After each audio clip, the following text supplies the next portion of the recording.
Obunu gini kama chozunu Imana chukwa kosi womo Onyele miu Nyelu yumi What am I looking for? See my God, he don't bless me, yo. He give me you. Obunu kife la chasha so Obunu kife me chasha me my baby, you know, say you go love for me. Hey, yeah. I do go. I could go. When I call your name, Shakara for me. Oh, Roma. I will be your Romeo. You go be my Julie.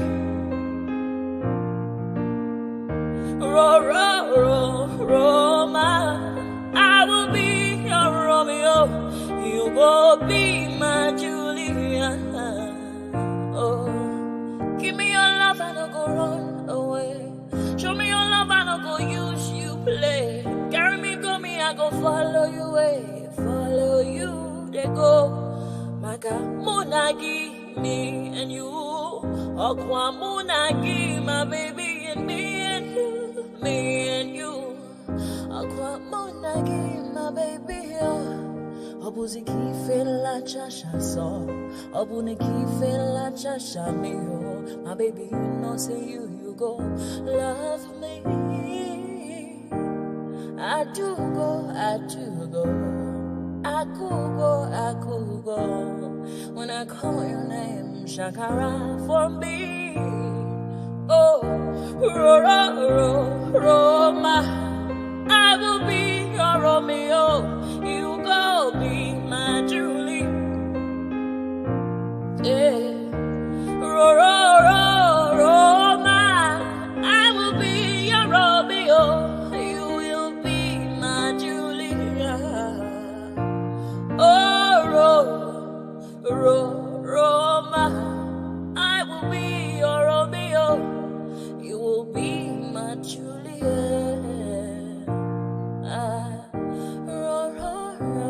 Roma, I will be your Romeo. You will be my Juliet. Obuzi kife la chasha so, Obuzi kife mi chasha me.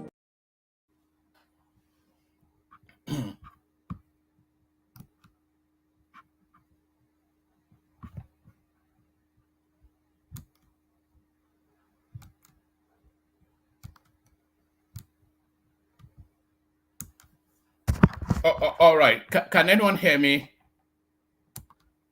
People are saying no audio.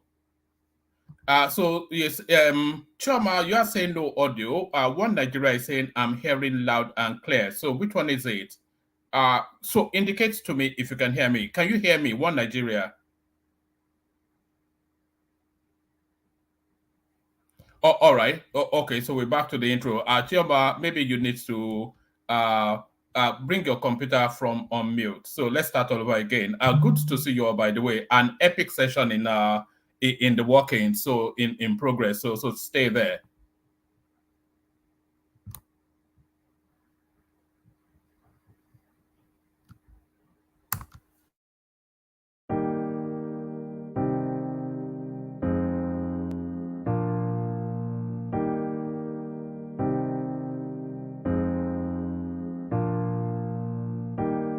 Obunu gini kama chozunu Imana chukwa kosi womo Onyele miu Nyelu yumi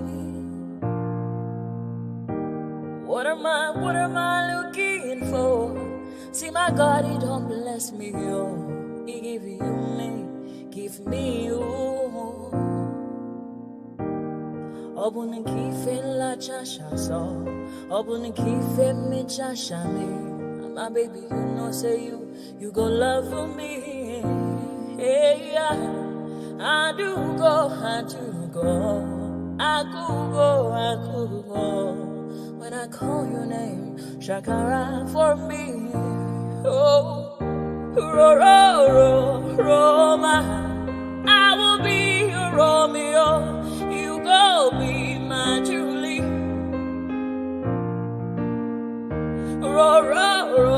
Roma, I will be your Romeo, you go be my Julia. Oh, give me your love and I'll go run away. Show me your love and I'll go use you play. Carry me, go me, I go follow you way. Follow you, they go. Maka Munagi, me and you. Okwa Munagi, my baby, and me and you. Me and you. Okwa Munagi, my baby, Obuzi kife la chasha so. Obuni kife la chasha me, my baby, you know, say you go. Love me. I do go. I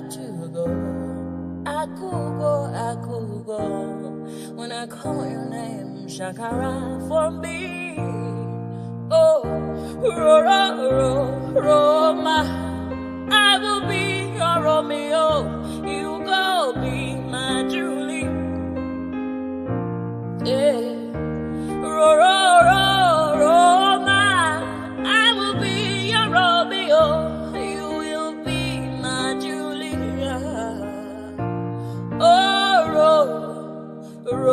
Roma, I will be your Romeo.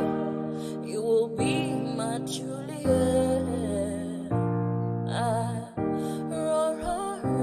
Roma, I will be your Romeo. Two Lagos state governors, past and present, that took crucial action to turn back the clock on a century of coastal decay along the Lagos coastline. Today, a liability that threatens the entire Victoria land of Lagos has been arrested and is being converted to a great asset of prosperity. You must give credit to my predecessor. He was the one who started the protection of the bar beach. What the federal government used to do was to come and pump sand, 4 billion naira every year, and the sea will wash it away. And you can imagine how many 4 billions they have spent years and years until we said, no, there's a better solution to this thing. Before we did that thing, every year that it rained, flood used to reach NTA. NTA used to flood. NTA has not flooded for the last 7 years that I have been here.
Sílẹ̀, ọkùnrin ẹ̀rù ní, ọjọ́ tí aláàbà wọn dábìlẹ̀.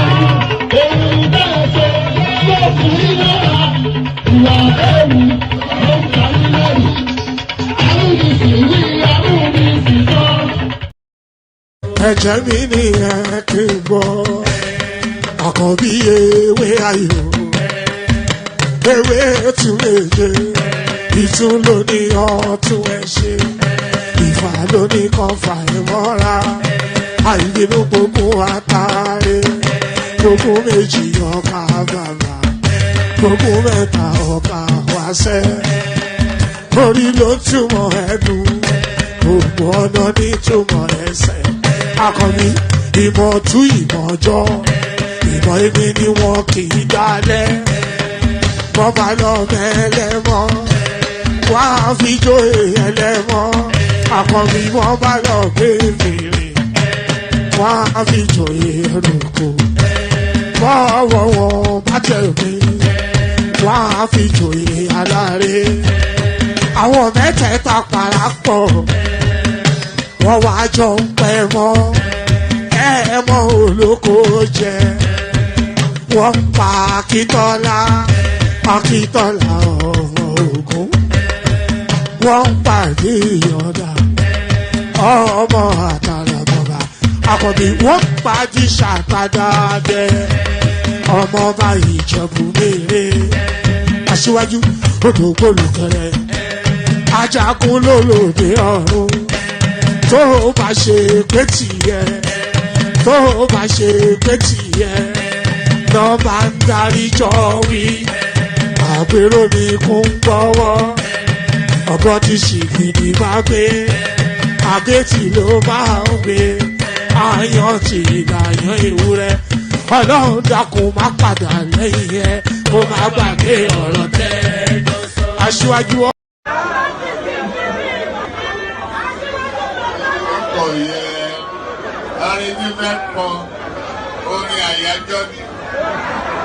orin àyájọ́ ni wọ́n dìde wọ́n pínlẹ̀ ogun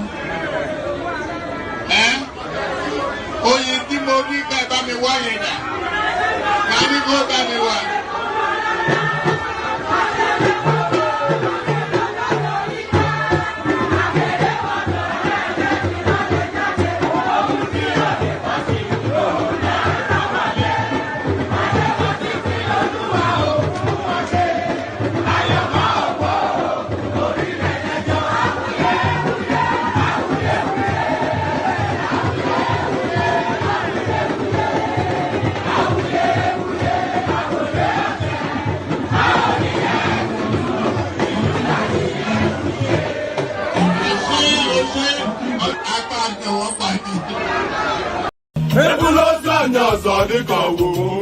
Okay now. Tupese bifi maipe. Asi pada wata do weni foge mewu. Okay. Papa yelo bifi. Wande kirikanya.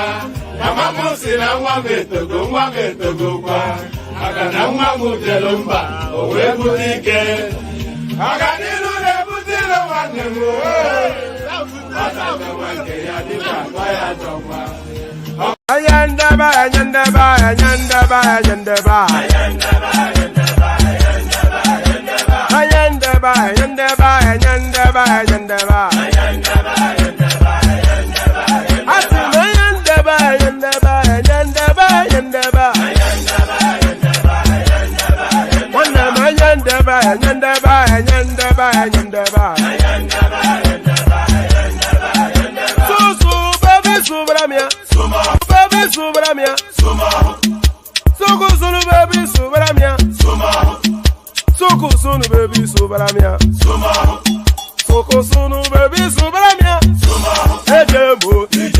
Anamana, Ejemeje, Anamana,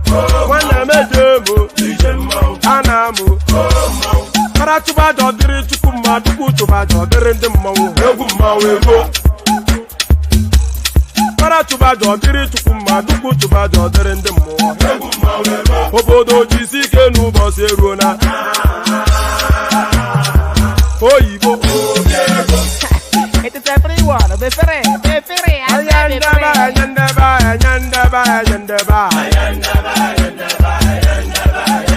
Ayandaba.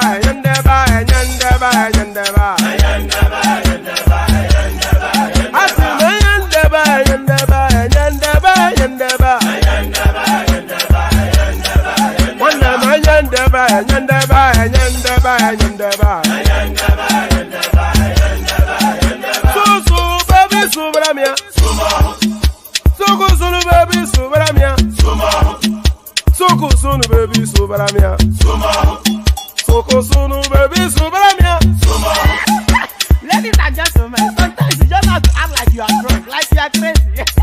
Confuse your enemies, confuse them.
Since I was born, but now I am getting youth.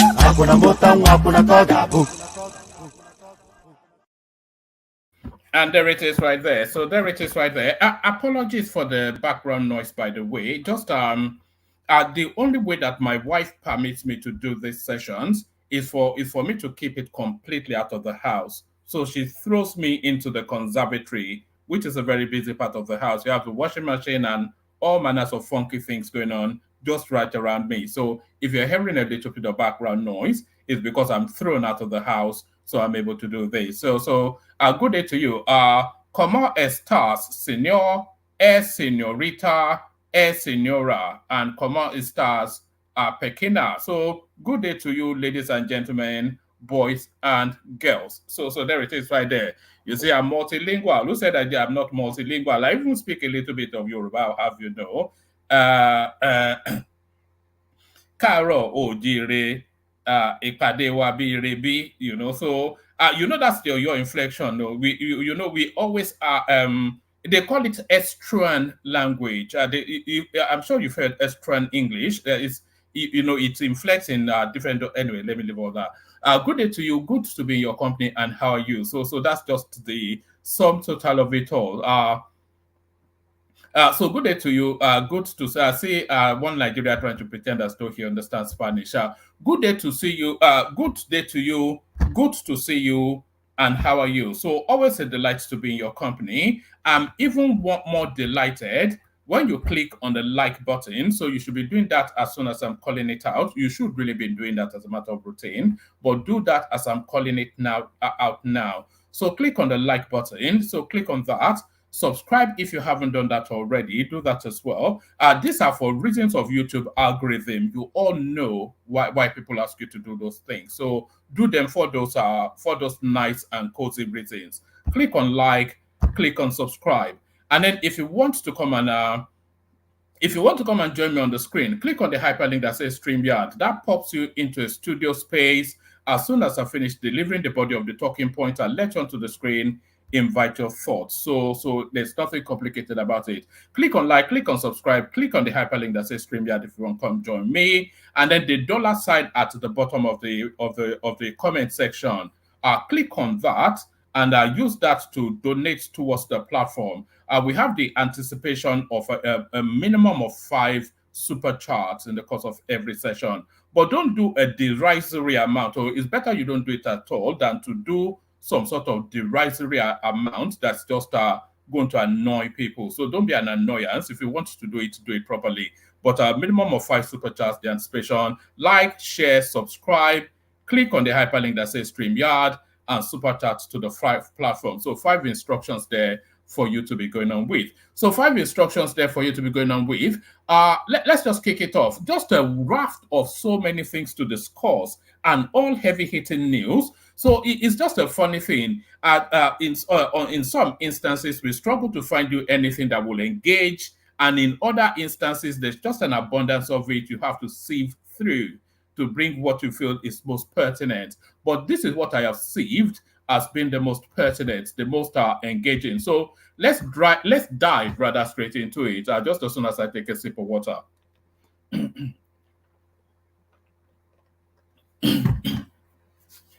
Pardon me. So let's dive straight into it just as soon as I take a sip of water, which I have just done now. Breaking, APC suspends Ganduje over corruption allegations. So we kick it off with that bombshell headline. So we kick it off.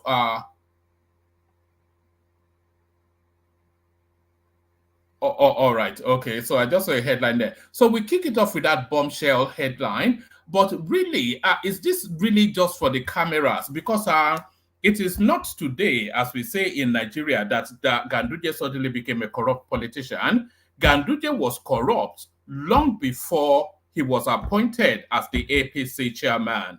So Ganduje was corrupt long before he was appointed as the APC chairman, and he was openly corrupt as well. I should have actually found it. Let me look for it now. It was openly corrupt. So let me quickly dig up that video of him pocketing dollars. Hold on. Ganduje pocketing dollars.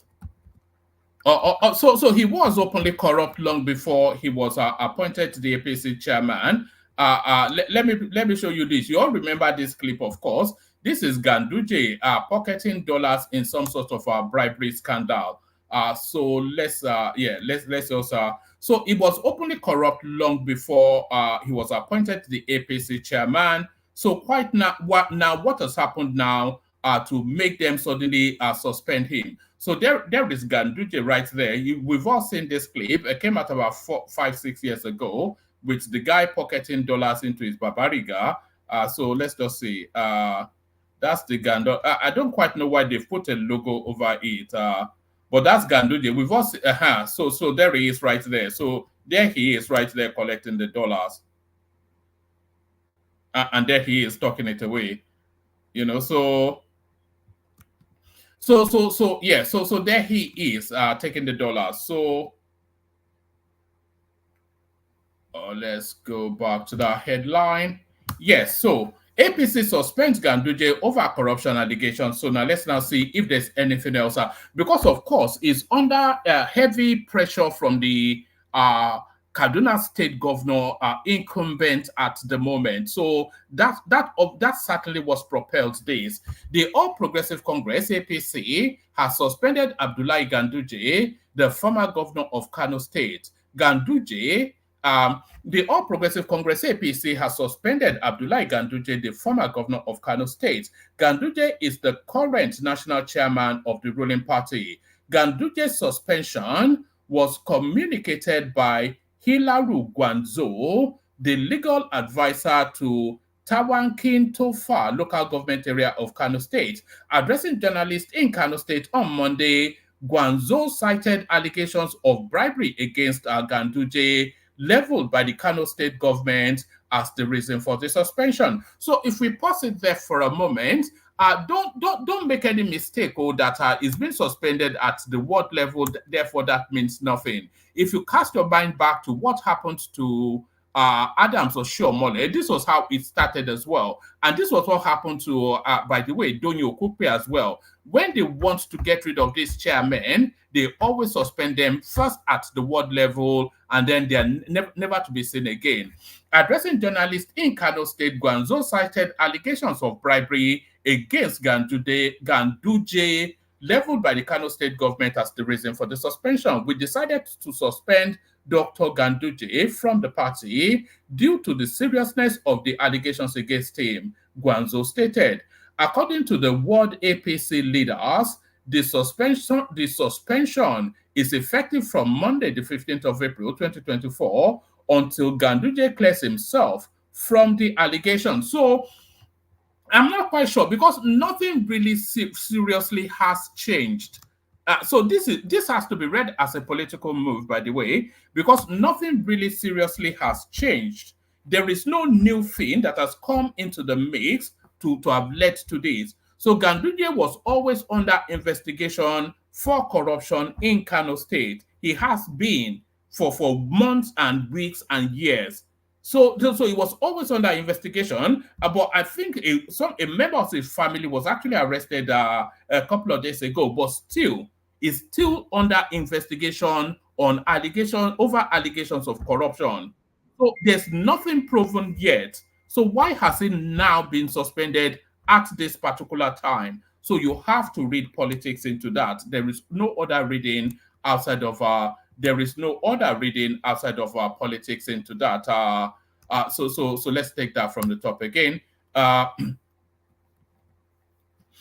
The All Progressive Congress APC has suspended Abdullahi Ganduje, the former governor of Kano State. Ganduje is the current national chairman of the ruling APC. Ganduje's suspension was communicated by Hilaru Gwanzo, the legal advisor of Dawankin Taufa local government area of Kano State. Addressing journalists in Kano State on Monday, Gwanzo cited allegations of bribery against Ganduje leveled by the Kano state government as the reason for the suspension. We decided to suspend Dr. Ganduje from the party due to the seriousness of the allegations against him, Gwanzo stated. According to the World APC leaders, the suspension is effective from Monday, 15th of April. So essentially, as we speak now, as we're having this conversation now, Abdullahi Ganduje no longer the chairman of the APC. At least it's in abeyance, it's in animated suspension. According to the World APC leaders, the suspension is effective from Monday, April the 15th, 2024, until Ganduje clears himself from the allegations. Recall that the Kano state government had dragged Ganduje before the Kano High Court on charges bordering on allegations of bribery, diversion, and misappropriation of funds, including the purported acceptance of $415,000 and 1.38 billion naira in bribes.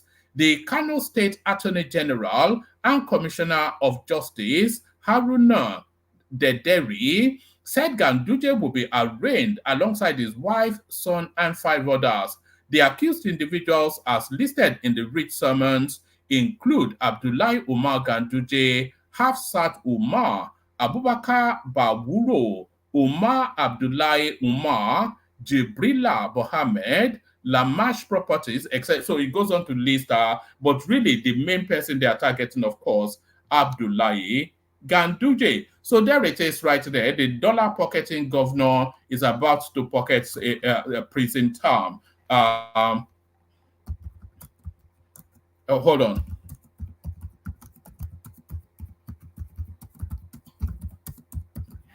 Right, so the dollar pocketing governor is about to pocket a prison term, but of course, it's all about politics. It's politics in play here. The incumbent governor wants to embarrass him. There's the undercurrent of the hand of Kwakwanso in all of this. So a myriad of all manners of goings on.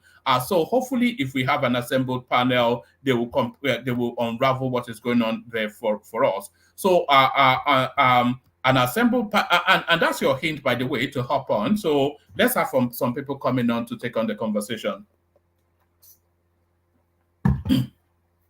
Right. So this is it now. This now next. Send me the link. Money more. One man, APC Exco has dismissed the sack. So we find out. I think somebody just sent me that actually. Somebody just sent me that. I think. Yes, I think Baba just sent me that actually. This is a fast-moving space. It says Justin Ganduje's word Exco debunk ex-governor suspension blames NMPP members. So I'm not quite sure what this means. All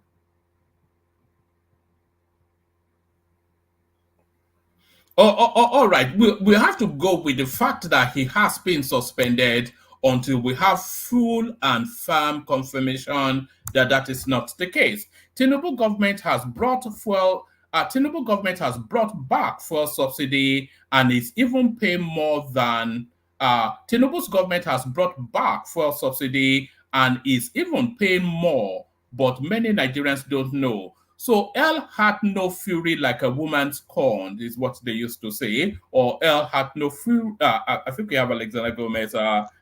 Alexander, a rare appearance from you. Good to see you. Hello, how are you? You all right?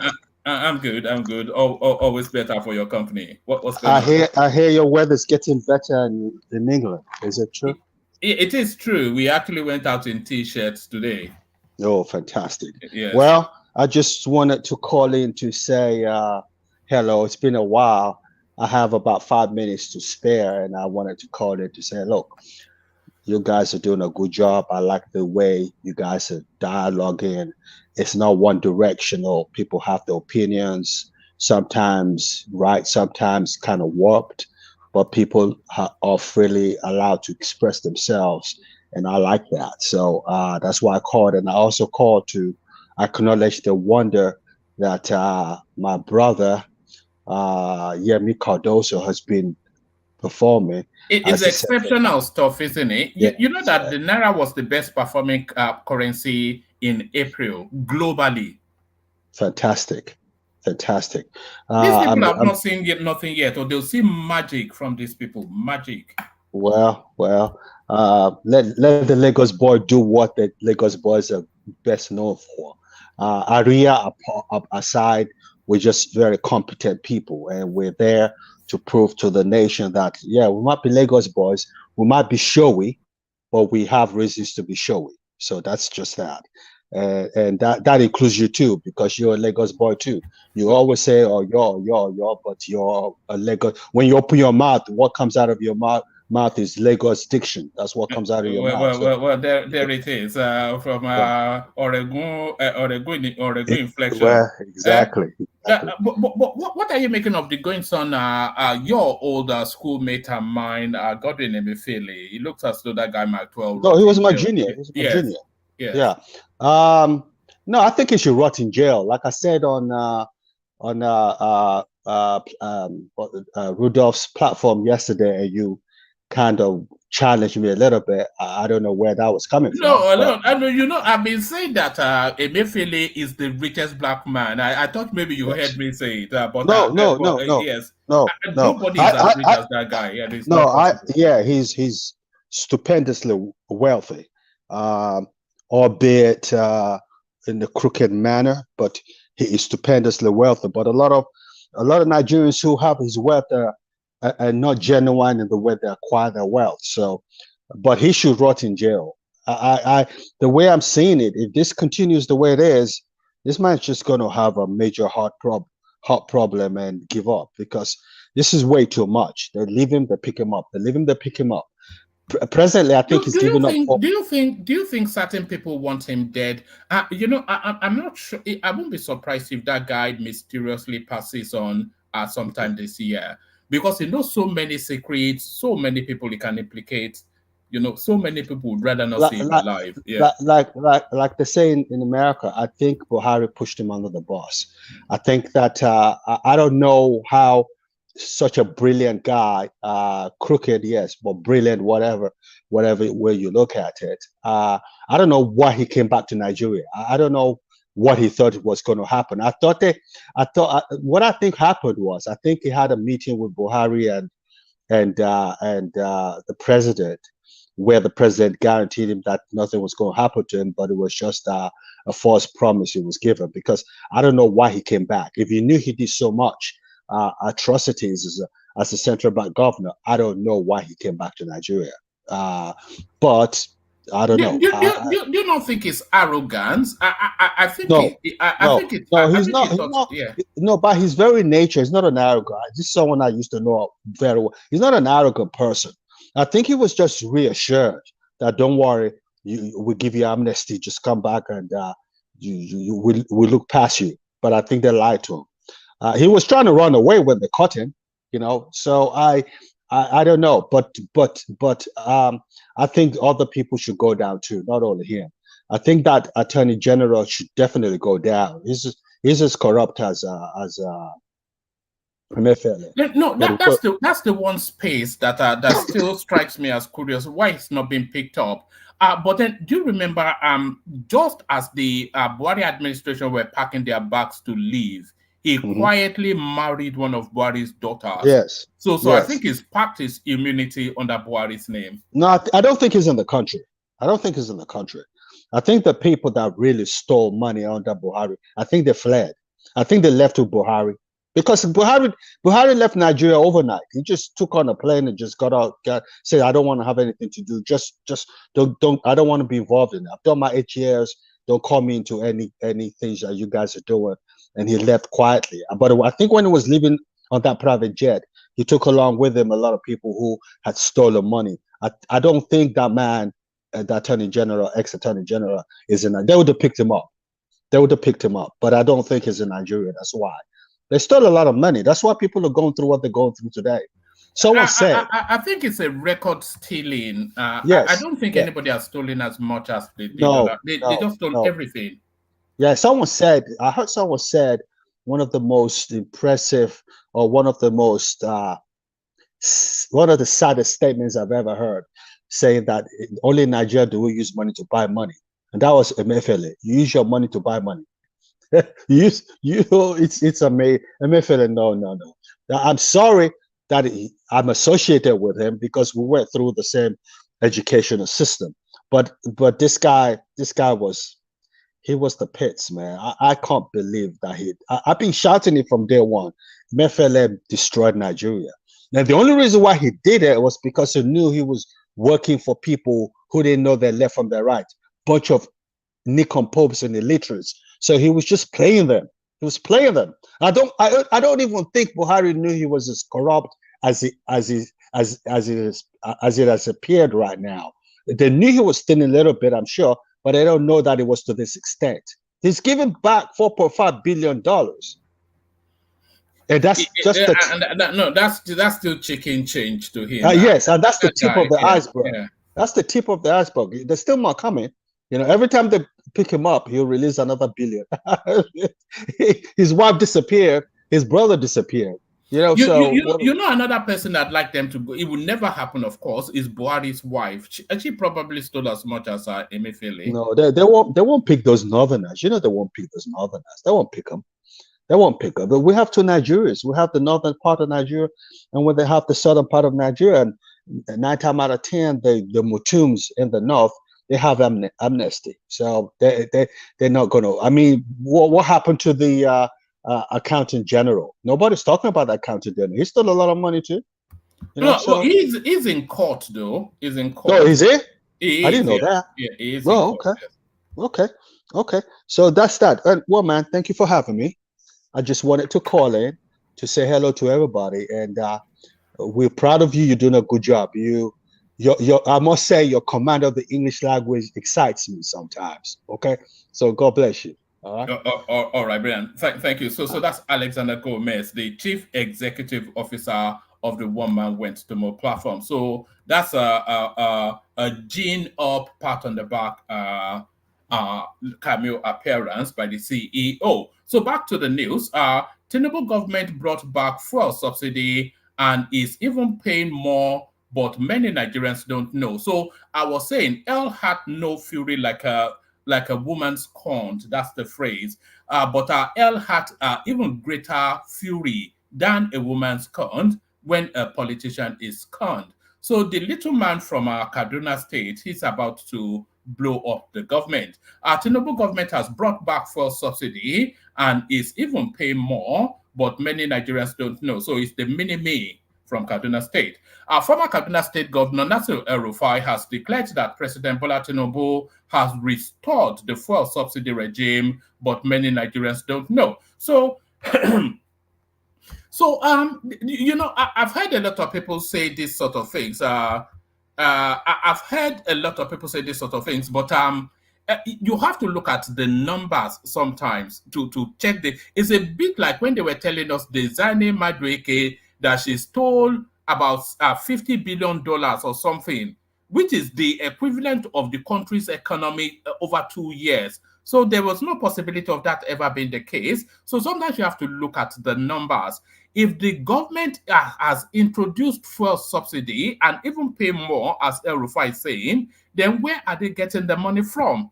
There's no budget line for fuel subsidy in the budget. There's no line for fuel subsidy in the budget. So we know that it's not being captured by appropriation. Are they dipping into the NMPC? The NMPC has been opened up, and I don't think they have, so where is the money coming from to subsidize the fuel subsidy? And we're seeing the effects of the fuel subsidy removal in terms of increased monies to the states and infrastructural builds like the Lagos Calabar coastal road. So we are seeing fuel subsidy monies being spent towards the country. So where is that money then that they're using to subsidize? So sometimes a lot of these things don't cohere with logic or sense. A lot of it don't cohere with logic or sense. Former Kaduna State Governor Nasir El-Rufai has declared that President Bola Tinubu has restored the fuel subsidy regime, but many Nigerians don't know. According to him, the federal government is currently paying more for fuel subsidy than before it was removed by President Buhari in May 2023. The former Kaduna State Governor made the submission on Monday whilst fielding questions from newsmen in Maiduguri, the Borno state capital, after delivering a lead paper at the occasion of a capacity building workshop for top officials of the Borno state government. He submitted that the restoration of the fuel subsidy is what made the price of petrol per liter to be at 600 to 750, which could have been much higher than diesel, which is now sold for 1,000 naira depending on the location. The former governor, however, added that many Nigerians are not aware of the situation. He submitted that, and this is a party member, by the way. So they say keep your friends close, but keep your enemies even closer. This is a senior member of the APC throwing his party under the bus. He submitted that the restoration of fuel subsidy is what makes the price of petrol per liter to be at about 600 to 750 naira, which could have been much higher than diesel, which is now sold for about above 1,000. The former Kaduna State Governor, however, added that many Nigerians are not aware of the situation. He submitted that as a leader, when you implement a policy and you see that it is not working well, you should have the humility to stand back and say, this is not working. I wonder if he exemplified that in his 8 years of brutish dictatorship in Kaduna State, when he doubled up Muslim and told the Christian population of that state to go whistle. El-Rufai said, a good leader must be decisive and have the ability to make good decisions, trustworthy, empower others, irrespective of political, religious, or ethnic. This is El-Rufai speaking, by the way. It says to empower people irrespective of political, religious, or ethnic considerations. The biggest religious bigots. Do you remember that clip that made the round that he told us that the Muslims were out to dominate Nigeria, and there is because they are benevolent people, and there is nothing that Christians can do about it? That's one of the things that led to him not being confirmed by the Senate. El-Rufai said, a good leader must be decisive and have the ability to make good decisions, trustworthy, empower others irrespective of political, religious, or ethnic considerations, have clear communication skills, and resilient in all ramifications. So have clear communication skills is an acerbic side swipe at Tinubu, who notoriously speaks in a very sluggish, somewhat it's almost retarded way. Tinubu speaks like a retard, doesn't he? Really? So that's an acerbic aside towards the Tinubu's vocalization. Have clear communication skills and resilient in all ramifications. Though it is too early to judge the present administration, it's just been there for only 9 months, and leadership is work in progress. You start something, as I said in my speech, you start a policy because you are absolutely sure it's the right policy, but in the course of implementation, if you see bottlenecks, you modify, because the key word in leadership, in my view, is not ideology or anything, it is pragmatism. You should always be pragmatic. You are not God. Only God is perfect. So as a leader, when you make a policy and you start implementing and it doesn't seem to be working well, you should have the humility to stand back and say, this is not working well. I wonder, as I said, if he exemplified that in his 8 years in Kaduna State. And we're not seeing the super chat streaming, by the way. We saw Ayo do his bit. So I want that comment section lighting up in multicolors, if that's possible, super chats. For example, if you appoint a person to a position and is not performing to expectation, you should have the humility to say, look, I need a better person to do the job perfectly. I thought he said no perfection except from God. Leadership is a continuous thing. And in a term of 4 years, you can't assess a government of 9 months.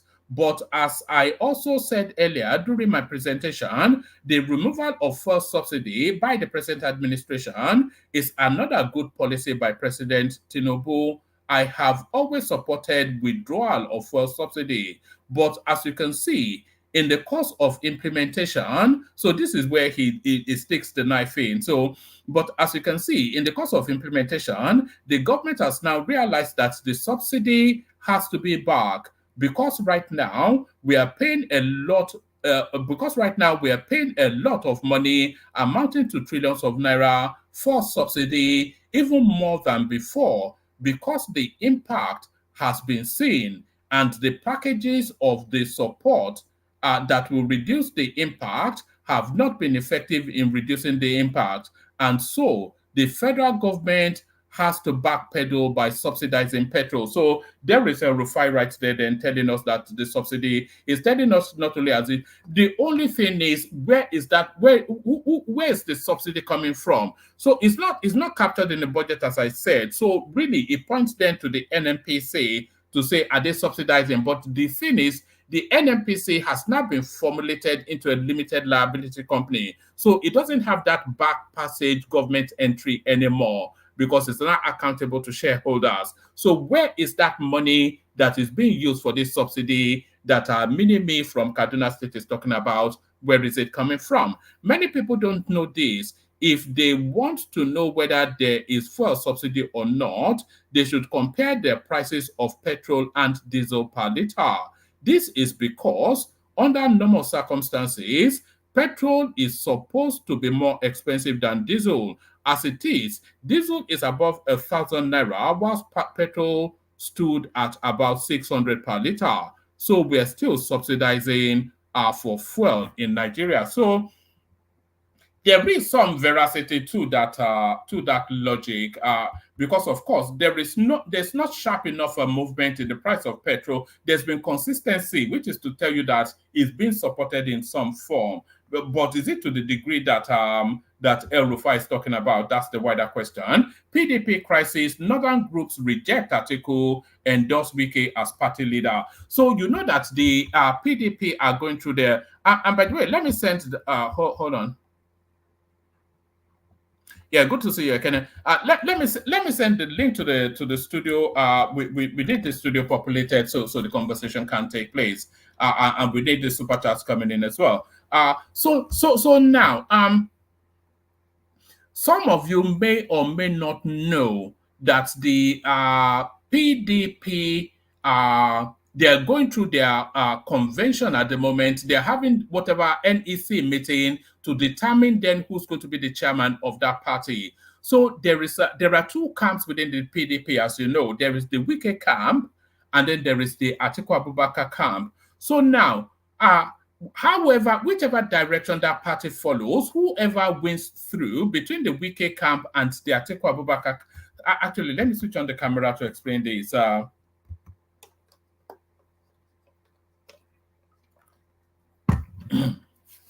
So now, there are two camps within the PDP. I think we all know that. There's the Wike camp and there's the Atiku Abubakar camp.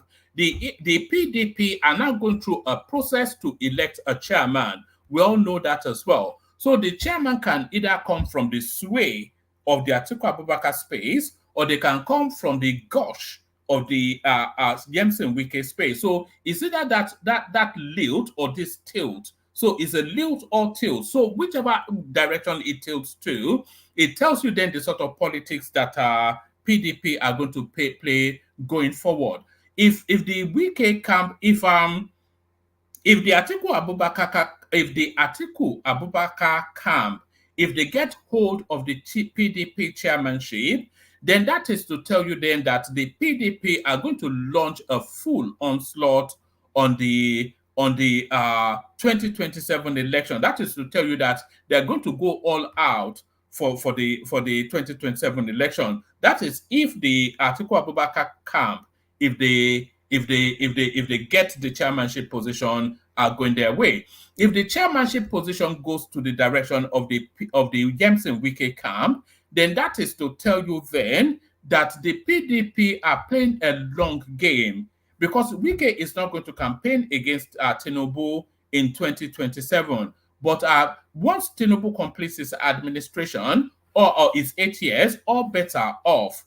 So they can then launch full throttle against 2031. So whoever gets to pick the chairman, if Atiku picks the chairman, they are launching against 2027.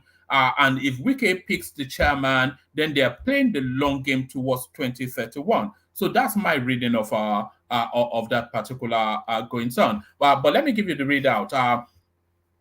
Northern groups rejects Atiku, endorses Wike as party leader. So there it is. As the crisis over who controls the soul of the People's Democratic Party (PDP) rages on, a Northern group has rejected the overtures of the 2023 presidential candidate of the party, Alhaji Atiku Abubakar, and rooted for the leadership of the Minister of the Federal Capital Territory (FCT), Yemson Wike. Just 3 days to the crucial meeting of the National Executive Council (NEC) of the party, Arewa PDP Transparency Group said the recent media war over who the national leader of the major opposition party to champion the affairs of the PDP in Thursday's NEC meeting was unnecessary, since Wike has the capacity to turn the fortune of the party around for good.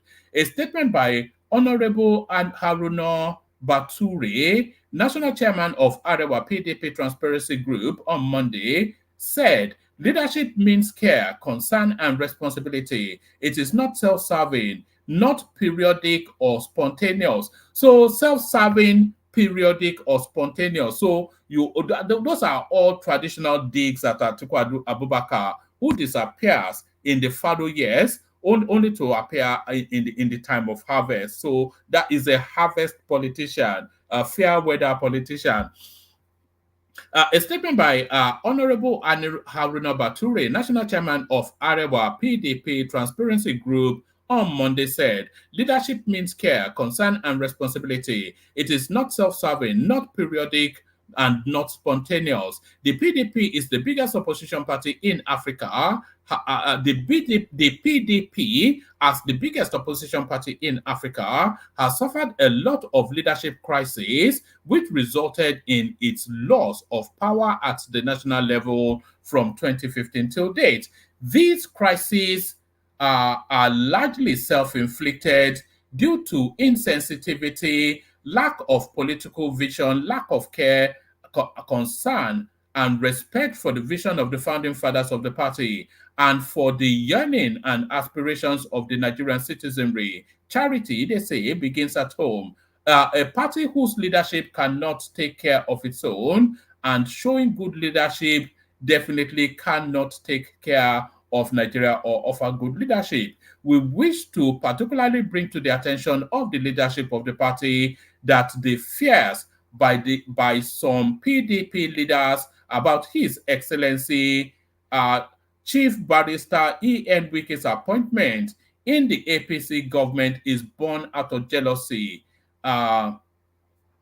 We wish to particularly bring to the attention of the leadership of the party that the fears by some PDP leaders about His Excellency Yemson Wike's appointment in an APC government is born out of jealousy, hate, bitterness, bias, and their blindness to political reality, that the failure by the PDP to ensure power rotation to the south led to its loss of power at the center. If such fears are genuine as they claim, why was the PDP still able to win governorship and other elections in states across the country? So there it is right there. So whoever wins that chairmanship slot gets to control that party.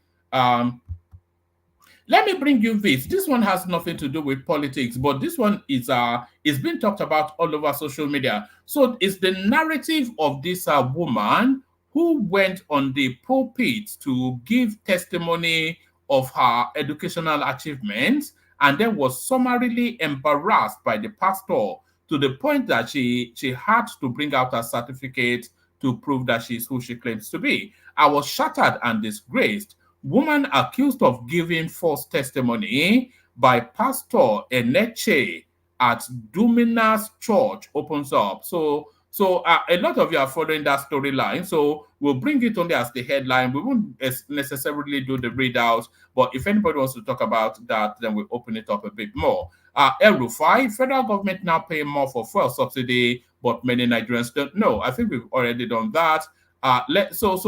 Still a follow-on from that, lady at the church, Abuja mega church bows to public pressure, apologizes to woman accused of false testimony. So the pastor has been forced to take a knee. The Dunamis International Gospel Center, Abuja, the Dunamis International Gospel Center, Abuja, has apologized to a female worshiper, Veronica Anyim, who was on Sunday publicly accused of giving false testimony in church. A video that went viral. If anybody has that video, by the way, send it to me so we can play it. I think there might well be conversations around this to be had. A video that went viral on Sunday showed the church's senior pastor, Paul Enenche, questioning the credibility of the woman's testimony at his church in Abuja. The woman, who claims to have graduated with a BSc in law from the National Open University of Nigeria, was interrupted by Eneche, who accused her of lying. He told her she didn't sound like a law graduate, going by how she spoke. He also told her that there is nothing like BSc in law and demanded that she leaves the pulpit. Some Nigerians, therefore, called the pastor to apologize to the woman after it was discovered that her testimony was genuine. In a statement on Monday signed by the personal assistant to the pastor, Sylvester Edo, the church explained that the intent of the encounter was not to embarrass the lady. The statement reads, whilst we remain resolute in our passion for excellence,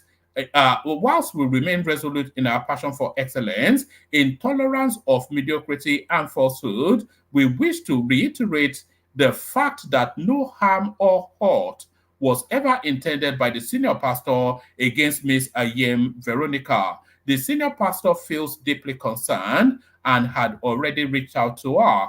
As a commission, we regret every inconvenience, hurt, and embarrassment this unfortunate scenario has caused Miss Veronica. We remain committed to our physical welfare as well as our spiritual growth, and God bless us all. So that physical welfare and spiritual growth probably means that she's been pumped with some money. Clarifying what transpired on Sunday, the statement explained that during Ayem's testimony at the Glory Dome on April the 14th, 2024, concerns arose regarding her her language proficiency, and the clarity of her academic credentials. To be fair, should we want to balance to say that if somebody comes, because in Nigeria, the conferred degree for law is LLB, not BSc, but LLB.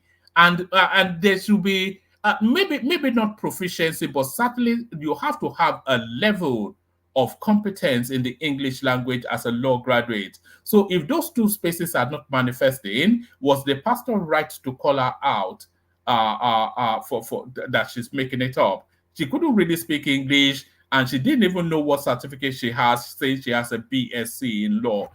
Clarifying what transpired on Sunday, the statement explains that during IM's testimony at the Glory Dome on April the 14th, 2024, concerns arose regarding her language proficiency and the clarity of her academic credentials. Edo said her speech suggested a level of English proficiency below what might be expected of a university graduate, particularly with a law degree. He added that the discrepancies also emerged regarding the nature and duration of her academic pursuits, raising doubts about the legitimacy of her qualifications. The statement emphasized that the senior pastor's actions stemmed from a commitment to upholding standards of excellence and integrity within the church. The statement reads, a scenario was created on Sunday, the 14th April, April the 14th, 2024, at the Glory Dome, the global headquarters of Dunamis International Gospel Center,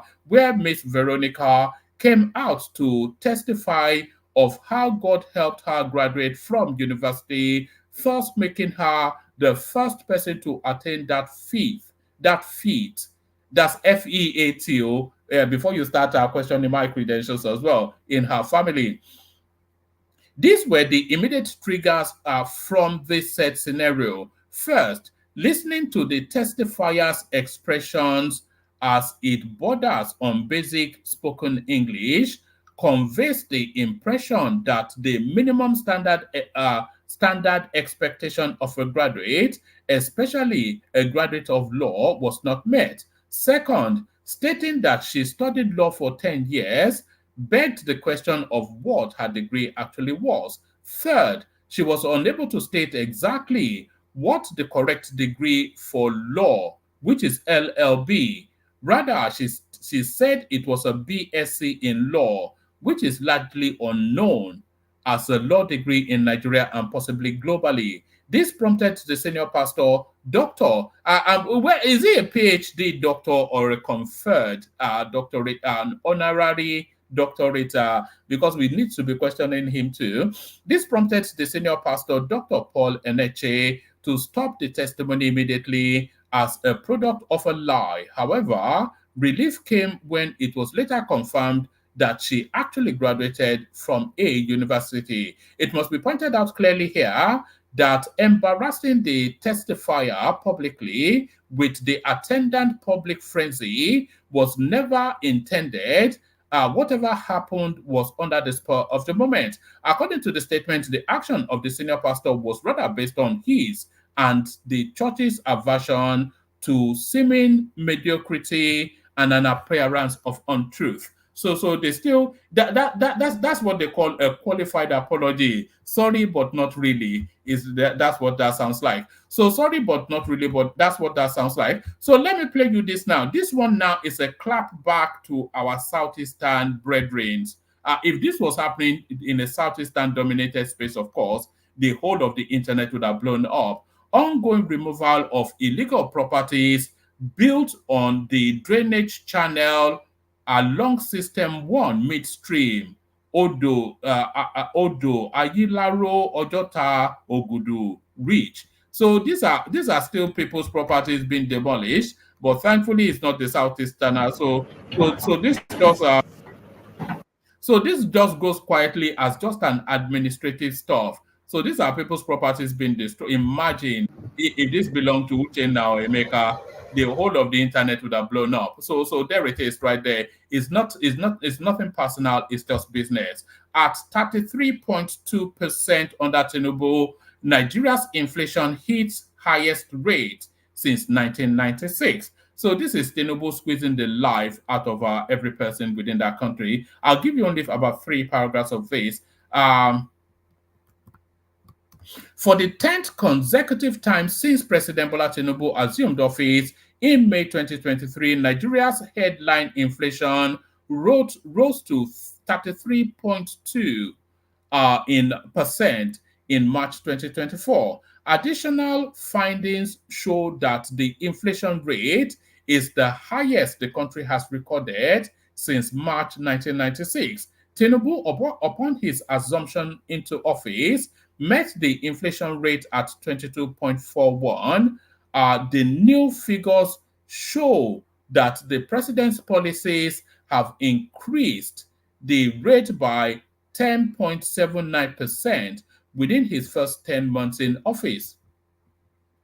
The last time Nigeria's inflation rate dropped was in December 2022, when the figure fell to 21.47%, etc., etc. According to the National Bureau of Statistics, the March inflation rate increased by 1.5% when compared to the 31.70% reported by the Bureau in the preceding month, February 2024. The NBS data showed that the rising inflation rate was majorly driven by food and non-alcoholic beverages, the cost of housing, water, electricity, gas, and other fuel, as well as the prices of clothes and transportation. So all of this list now, they exactly point in the direction of Tinubu's policies. So entirely this inflation is as a result of Tinubu's policies. The increase is coming despite several palliative measures and interventions by the president to alleviate the prices of goods and transport after the removal of subsidy in May 2023. NBS said the urban inflation rate was 35.18%, which was 12.11% points higher compared to the 23.007% recorded in March 2023. So within a chasm of 12 months, inflation actually went up by a whopping 12.11% within 12 months. So calendar to calendar, 12 months. It's unbelievable. That guy. By the time the good time that is promising comes, the whole of the country would have died off. There'll be nobody left alive to enjoy whatever good life is promising them. Let's go on from there. So we go this. I'm not going to play you this clip because I think it may well have copyright music, but this is by Ononuga. Dangote refinery rolls diesel by road and sea from its complex in Lekki, Lagos. It is a new dawn for our country, an importer for decades of refined products. So I think by the third quarter, certainly of this year, we would have consigned that language of importation of fuel to the annals of history. So to the annals of history, just a couple more, and then I think the readers have been excessively long today. U.S.-based Nigerian Chidozie, shot by wife, dies after 18 days in coma. So this is a story making the headlines in the social media space. That's just where I don't know the backdrop to it. I don't know anything about it, but it was all over social media. So many people sent it in. So let's have a gander. Let's peek through the curtains to see what's going on here. US-based Nigerian Chidozie, shot by wife, dies after 18. I'm reading it so flippantly. This is a guy who's lost his life. US-based Nigerian Chidozie, shot by wife, dies after 18 days in coma. So look at him. He looks like a bodybuilder sort of. A 26-year-old Nigerian man, a 26-year-old Nigerian man, Michael Chidozie, has died of spinal injury complications after his wife shot him 4 times during an argument inside their Houston residence, Texas, United States. Chidose's wife, Kiara Chavoye. I'm not quite sure. What does she look like? She doesn't look African. She looks Southeast Asian. She doesn't even look Latino. But the name certainly is is KeaIIRRA, and then the last name Chavioye, SHA. So it sounds somewhat Eastern European, but she doesn't look anything at all Eastern European. But whatever it is, she's a killer. Chidose's wife, whatever her name is, 2 years older, shot him in the middle of an argument on March the 21st in front of their 2 children, claiming she acted in self-defense. He was rushed to hospital after the police found him with gunshot wounds, and his wife in a panic holding their 2 kids, aged 3. And so how do you even explain in the future how their father died? Is just the thing. How do you explain to your children how their father died? According to correspondence, Chidose lingered 18 days on life support in hospital before dying of spinal injury complications. Consequently, whatever her name is, has been charged with aggravated assault, but it has not been upgraded to murder since his death. She claims to have shot Chidose in self-defense as she feared for her life during an argument when he followed her into their bedroom. The argument began elsewhere in the house before she went to the bedroom, where she picked up a pistol and shot him, the police said. However, the report did not reveal whether the Nigerian national, who was a bodybuilder, had physically assaulted his wife for her to resort to shooting him for self-defense. Chidose was shot once in the arm, once in the chest, and twice in his torso, and left to die on the bedroom floor. Police found the wife with the children in a nearby parking lot. After she didn't even call the police, by the way. So she did it. You know, in law, in law, there are 2 things that has to be established before a conviction can be made in law. There is something called actus reus, that is the criminal act, and then there's something called mens reus, which is a criminal intent. So for a conviction to take place in law, those 2 things have to be established, actus reus and mens reus. So if she's scuttled from the scene of the crime without calling the police, if she acted in self-defense, once the guy was incapacitated, she would have been remorseful, panic-stricken, bewildered, and should have called 999, especially as it is the father of her children that is on the floor bleeding his life away. But she escaped to the parking lot itself instead. So that is to tell you that there was intent. It was premeditated, which makes it murder, not self-defense or manslaughter. So that's just how that goes. At least that's my reading of it. Let's move on. Just a couple more. I'll probably just give you them as headlines. Federal government to compel oil companies to sell oil to local refineries in USD or Naira. So what's the compulsion there? Are those not the 2 options anyway?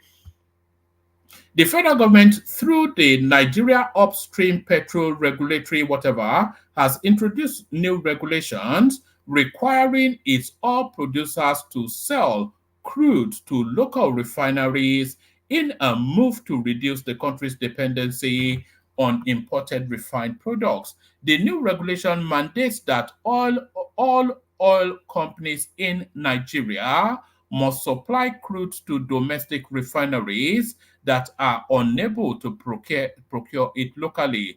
Only after filling these domestic supply commitments are producers permitted to export crude. The NUPRC will serve as a middleman between local refiners and producers when agreements on crude supply cannot be finalized, helping to arrange a sales purchase agreement based on a willing buyer. It says helping to arrange a sales purchase agreement based on a willing buyer, willing seller model. So if you are compelling them by law to sell it to the local refineries, it's certainly not a willing seller. According to the regulations, payment for crude to domestic refiners can be made in dollars, naira, or a combination of the both. The regulators plans to implement the domestic crude oil supply obligation initiative in the second half of this year. The specific quantity of crude each refinery is required to procure has not yet been determined. In January, the XYZ mandated all producers in the country to allocate around 480,000 barrels per day to local refineries with 650,000 barrel capacity, Dangote receiving the bulk share of it. So there it is. They're trying to stabilize that market space. So I think that's sufficient enough. I think I'm not sure. Let me send the link again. See if we can get people to come into the studio to have conversations. Otherwise, we might have an early night. Otherwise, we might have an early night. Let's play the Kegite music, and then hopefully by then the studio would have populated. Hopefully by then the studio would have populated. First, the Kegite. Only water, only water, where they see ma. Water,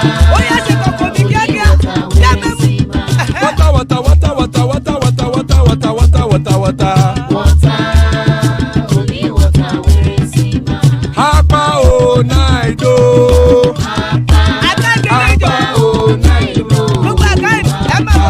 Hapa you don't come o.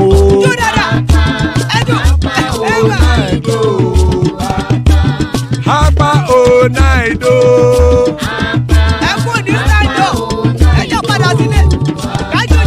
Oro keke elemu ye o.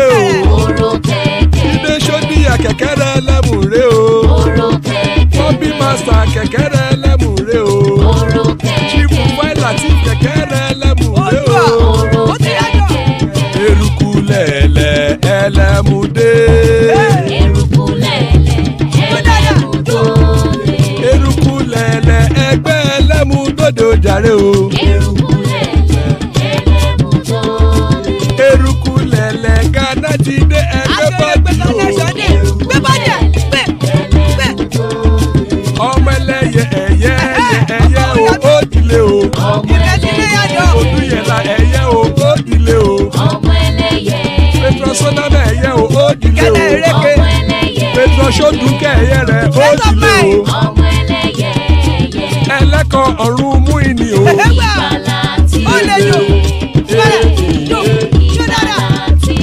Àkùkọ ọ̀run mẹ́kọ̀.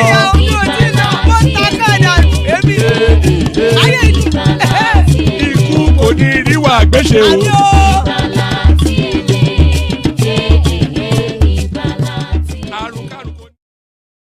And there it says right there, Àkùkọ ọ̀run mẹ́kọ̀, the cockroaches of the heavens don't crow yet. Ikú kò ní ríwà gbéṣe, may death have nothing to do with us. So, amen to that on behalf of myself and you, my friends. So, amen to that on behalf of myself and you, my friends. Joining us, Ekene from, I wonder if he lives in Alaba. I'll ask him in a moment. Adale Koko, of course, ever trusted, your favorite voice and mine. And one for the ladies, Prince Daddy. So that's the assembled so far. Anybody that wants to hop on. So we kick it off and we start off with Ekene, if he's ready to go. Ekene, how far? Oh man. Okay, it don't reach small though. Our fight don't finish. What happened? We don't even see your brake light anymore. You don't work out. Oh, I don't work out. Just that sometimes even you're breaking up a bit. Most of the time I get to occupy this year. So most of the time I don't have strength to talk. Yeah, it's the timing. Yeah, it's the timing, isn't it? I think the it's the timing is timing. one of the things that we are contending with at the moment. Yes. So how about If what you did they should happen bring, for your side? everything okay, one man. We push and small. I think that happened. Yeah, no. I know. I want to ask yourself now. Alaba, you they live or where they live for Lagos? Nobody say we won't come knock your door. You know, say, we, Now now Alaba don't. they live, go. Oh, okay. So you don't. So you just from home roll into the shop quickly, and then that's. How do you even get to Yeah. know Lagos if you don't? Have you ever been to Ikeja? Yes. I've been to Ikeja now many times. So I mean, I got carry me on Lagos now. That's it. Okay. So it's strictly business. All right. So what are you looking at in the news? What's caught your attention? What are people talking about where you are? Well, nothing much. Just this Ganduje stuff. But I know that that news is not too more. It's not. I don't rely on that news because I know that the influence of Tinubu will still play out there, and they are not going to remove him. They are already So debunking it anyway. I don't. yeah, I know that's how, I know that's what it should be, and that's what it's going to be.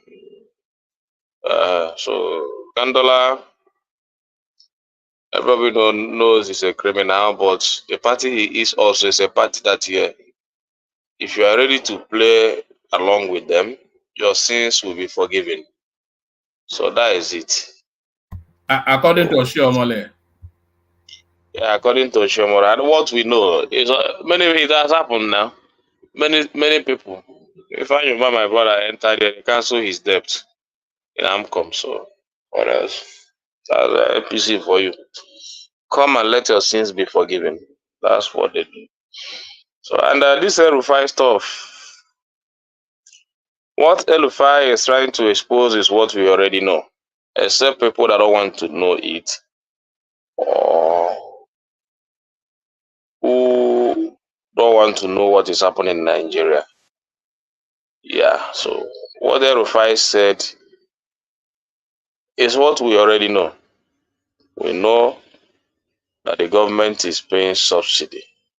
Some people say they don't want to, just like a one man, you don't want to call it subsidy, you call it some sort of support. Or, okay, you call it intervention.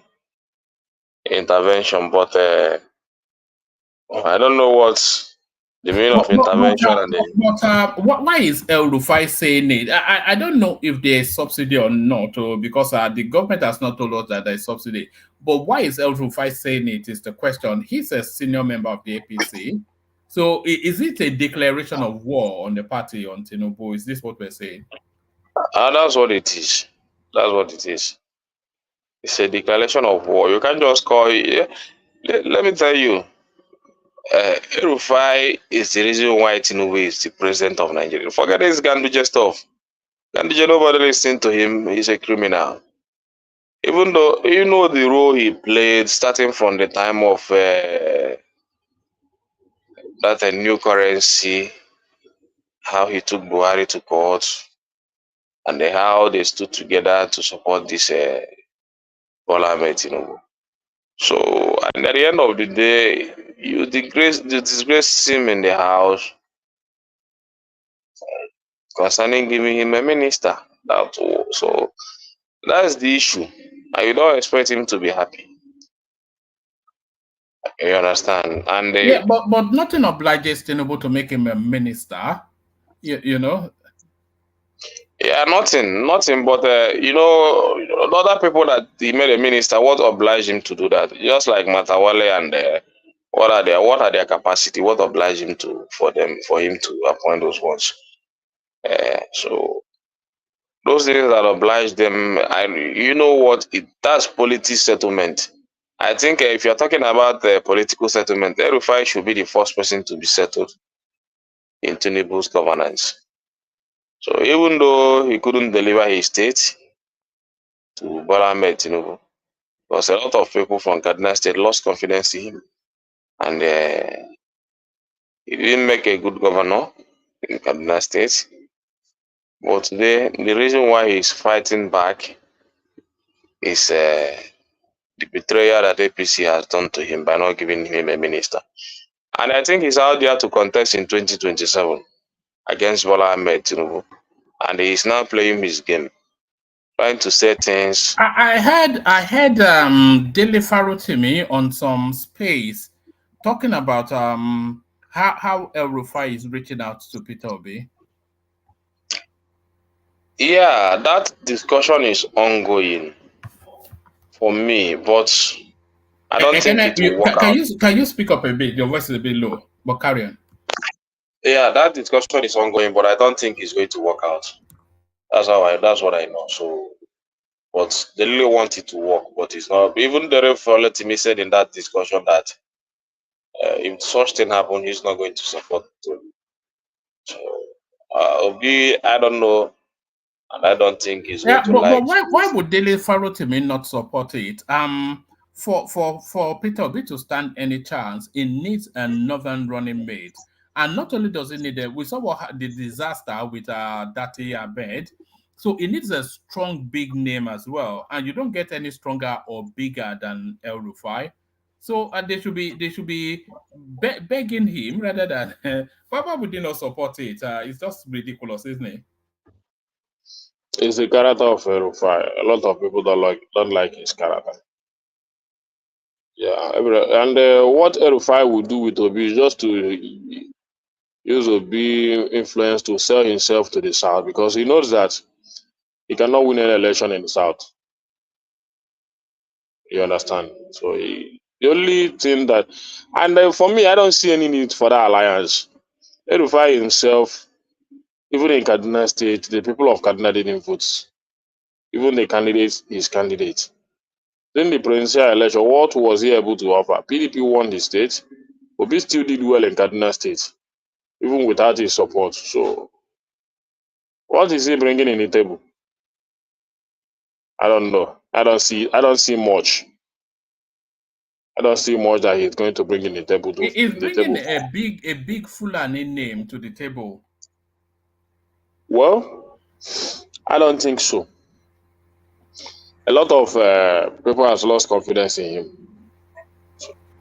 You know who he is. You know, it's not as though Peter Obi has a wide choice to pick from. You know, he doesn't have a wide choice because all of the big names in the north, they are already spoken for. He's not going to go to Kwakwan, so he's going to tell him to get lost. Ganduje is not an option. He's not going to go to Zolom. Zolom will not even entertain. He's going to end up again with another Dati Ahmed if he cannot hold his nose and swallow it with somebody like he wants a clean cut northerner. Is there such a thing? Let's see how it goes. One man, election is still very far, but for me, what he's doing now is just a thank you tour and some visit and many things that he's doing. So, and that's how I see it. Until he comes out to say this is what I'm going to do. But he has made it clear that he's not going to drown with Labour Party and that. Who is talking? No, that was Folly B coming in. Okay.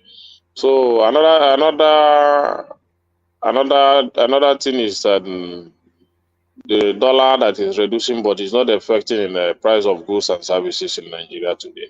Yes. So I don't know. Do you not understand why? For me, I understand. Okay, why? Why do you think that is? The dollar is reducing quite rapidly, but it's not affecting the prices of goods, or it's not prices in the market. Why do you think that is? Well, I think for me, the cost of production is still high. The interest rate is still high. So you factor in all those stuff. No, they've always been high anyway. What's happening is, even though the naira is gaining strength quite rapidly, the market is still on the price of the dollar that is high. So the market needs to get rid of that, whatever it has on that high dollar purchase before it pivots into the lower dollar. So it is old expensive stock essentially in your language, old expensive stock. Well, that one is still there, but I don't think things will easily come down like that because we already have a high cost of living in today in Nigeria. So just like you don't expect me to reduce my profit to please you when I know that a cup of garri is still what it is, a bag of rice is still what it is. So I cannot displease you and please myself because it's still what it is. By the purchasing power of the people is still very low.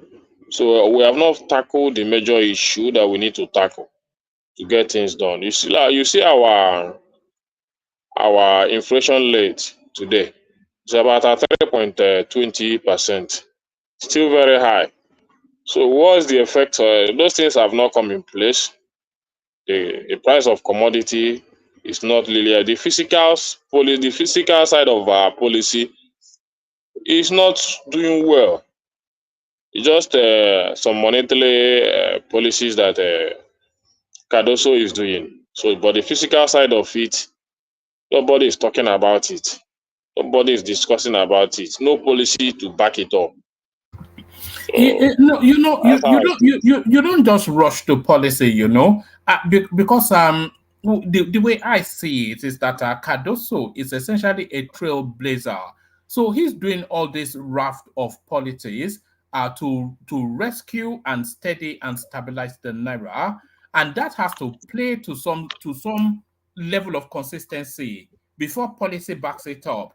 So policy cannot be backing it up every single step because policy solidifies whatever he's doing. So if it plays out for a period of time, then policy comes in to show it up at the back end. Well, let's see how it goes, but it's still what it is. You think those things don't count? The increase in electricity tariff, the increase in interest rates. You think those things doesn't count? It counts a lot. I know they do count, and that's why policies. You are saying the fiscal policies they are not catching up with the monetary. Yes. So all of those things they have to play out before policy can come in. What they are doing is they are unbundling all those old blocks in the economist way. So they are unbundling it, they are unshackling it, Yeah, it's just like a banking sector. Maybe a bank paying like 2 million for electricity in a month. Few months ago, today they have to be paying like it's about 3% or 300% increase. They have to be paying about 6 million or 8 million in electricity. If they are paying that, but then there's an improvement in electricity supply, it still ends up as a savings. Yeah, it has to, but the issue is that we are paying that for darkness, no improve electricity. Is it not pay as you go? No, it's prepaid meter, isn't it? So you're not paying for darkness. You are only paying for. You can't do every month because you still have to, whether prepared or not, you still have to buy gas to support your electricity, to power your generator at the end of the month. You understand? So when you count it, if you only pay for that electricity and not buy any gas, that would have been a better stuff. But you will still have to factor in the price of gas, pay that high amount of electricity. At the end of the month, you have to balance your expenses. But the price of diesel has come down. Yeah, come down to which amount? 1,000. Is it about 1,300 or so? No, it's so about 1,000. It's still not what what it should be. It's still very high. It continues to whether, come down. Whether, yeah, but it insulates whatever tariff is being removed, doesn't it? What matters is that so I'm going to factor in the price in terms of production or whatever service you are rendering in Nigeria today. You have to factor in the price of diesel, no matter the amount. You understand? So you are paying high for darkness. You understand? You're not paying high for darkness now. How can you be paying high for darkness in a prepaid system? Yeah, that's what it is. That's what it is. Because if you have that service, if you have that service, then at the end of the month, you didn't buy any petrol or any gas. That's more better. You understand? So, but today, at the end of the month, you have to calculate the price, the amount you have spent on gas, and the increase in electric tariff. So something you are paying for 2 million, at the end of the month, you spend like 6 or 8 million naira. It's more than triple of what you used to pay. So you factor into I'm not sure how you got to those figures. So because the tariff that they are removing, the subsidy they are removing is run about 25%. So how does that increase your output, your outlay by 300%? Just check it now. Is it about 60 something naira to 300 and something naira or 200 and something naira? Check it now. It's almost 300% increase. So I'm not. That's what it is. But the problem is that you don't see the light. So any production you are, this thing affects production so much. The interest rate affects production so much. The increase in electric tariff affects production so much. Even I was surprised that I went to buy a bottle of malt. Something that I was buying 500 naira few weeks ago. They're telling me 700. I begin to shout at the woman. How can you be telling me that a bottle of malt is 700 naira? We are managing the 500 naira. You are now adding a 200 naira. The man said that is the new price. So why? Why should it be so? So he was even trying to tell me that the cost of production is even higher today than what it used to be. I just have to leave it. I didn't buy. No, but how would the malt seller know what the cost of production of a malt is?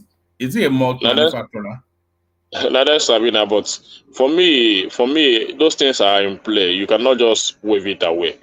You understand? You cannot just wave it away, because I was even surprised that something like malt or Coca-Cola is even increasing in prices instead of reducing in price. Check it. Then we are expecting the cement price to still drop, but at the rate of 7,000 something, I think it's still very high. You understand? Depending on where they met it, at least men should be selling at least nothing less than 4,500 or 4,000 to be at least to be affordable. Especially now the dollar is dropping, but so it's not affecting so much in the price of commodities. So you have to calculate it. But Dangote, he told us that because of the price that is releasing diesel at the refinery, that the inflation will come down. Well, let's see now. I have not been able to see it. It's just too early because he just started that one. So we still give him some time to know how it's going to pan out. But for now, there's no effect to that. For now. All right. So we just have to give him some months to know how it works. All right. Let me take you to another space. Are you following what is going on in Dunamo's church, or where some lady was embarrassed? No. I don't want to go to that. Okay. You thought not my anointed, Abby. All right. Yeah. Why don't you want to go to that? Because it's Christian. Well, for me, there are things I don't like to discuss. I don't like to discuss church matters and prophet and all those things. For now, it's not part of my discussion. So let them do their 10th go Israel, whatever they want to do. All right. What are you asking him that he's scared to talk about? There's this incident that happened. This lady, she graduated with a law degree, and then she went to a church. One of these mega churches is called Dunamis, and then she went to the church. Dunamis, not Dunamis. Dunamis. Yeah, Dunamis. Yes. So she went to that church to give testimony about her achievement. And then the pastor called her to the front. Of course, she was giving a testimony about her English was not fluid. It wasn't fluent. So the pastor picked up on that. And then he asked her what she studied. And she said she got a BSc in law. And then the pastor then yanked the microphone off her, kicked her off the pulpit, and shamed her as a liar, that she came to tell lies, that they don't know what BSc is in law, and she didn't speak sufficient enough English to be a graduate in anything. So the lady now went out to publish all of her details, her graduation, all the roll call, everything. So it was established then that she did study that degree, and the pastor just embarrassed her unnecessarily. So now the church now remorseful, and then given a qualified sort of apology. But the lady, of course, was embarrassed by this 419 pastor. Well, and this is what Ekene is afraid to speak about. What is? And they don't want to say anything about pastor at all, because they don't want Holy Ghost fire to come and strike them. Holy Ghost fire. We don't know what happened. Why the pastor did that? I mean, the pastor said his own side that she with the way she was speaking, he didn't think. Is that not a fair comment, Ajan Lekoko, that somebody that is a graduate one and a graduate of law too? So yeah. you'd expect a reasonable, if not proficiency, you would have a minimum expectation of a reasonable command of the English language.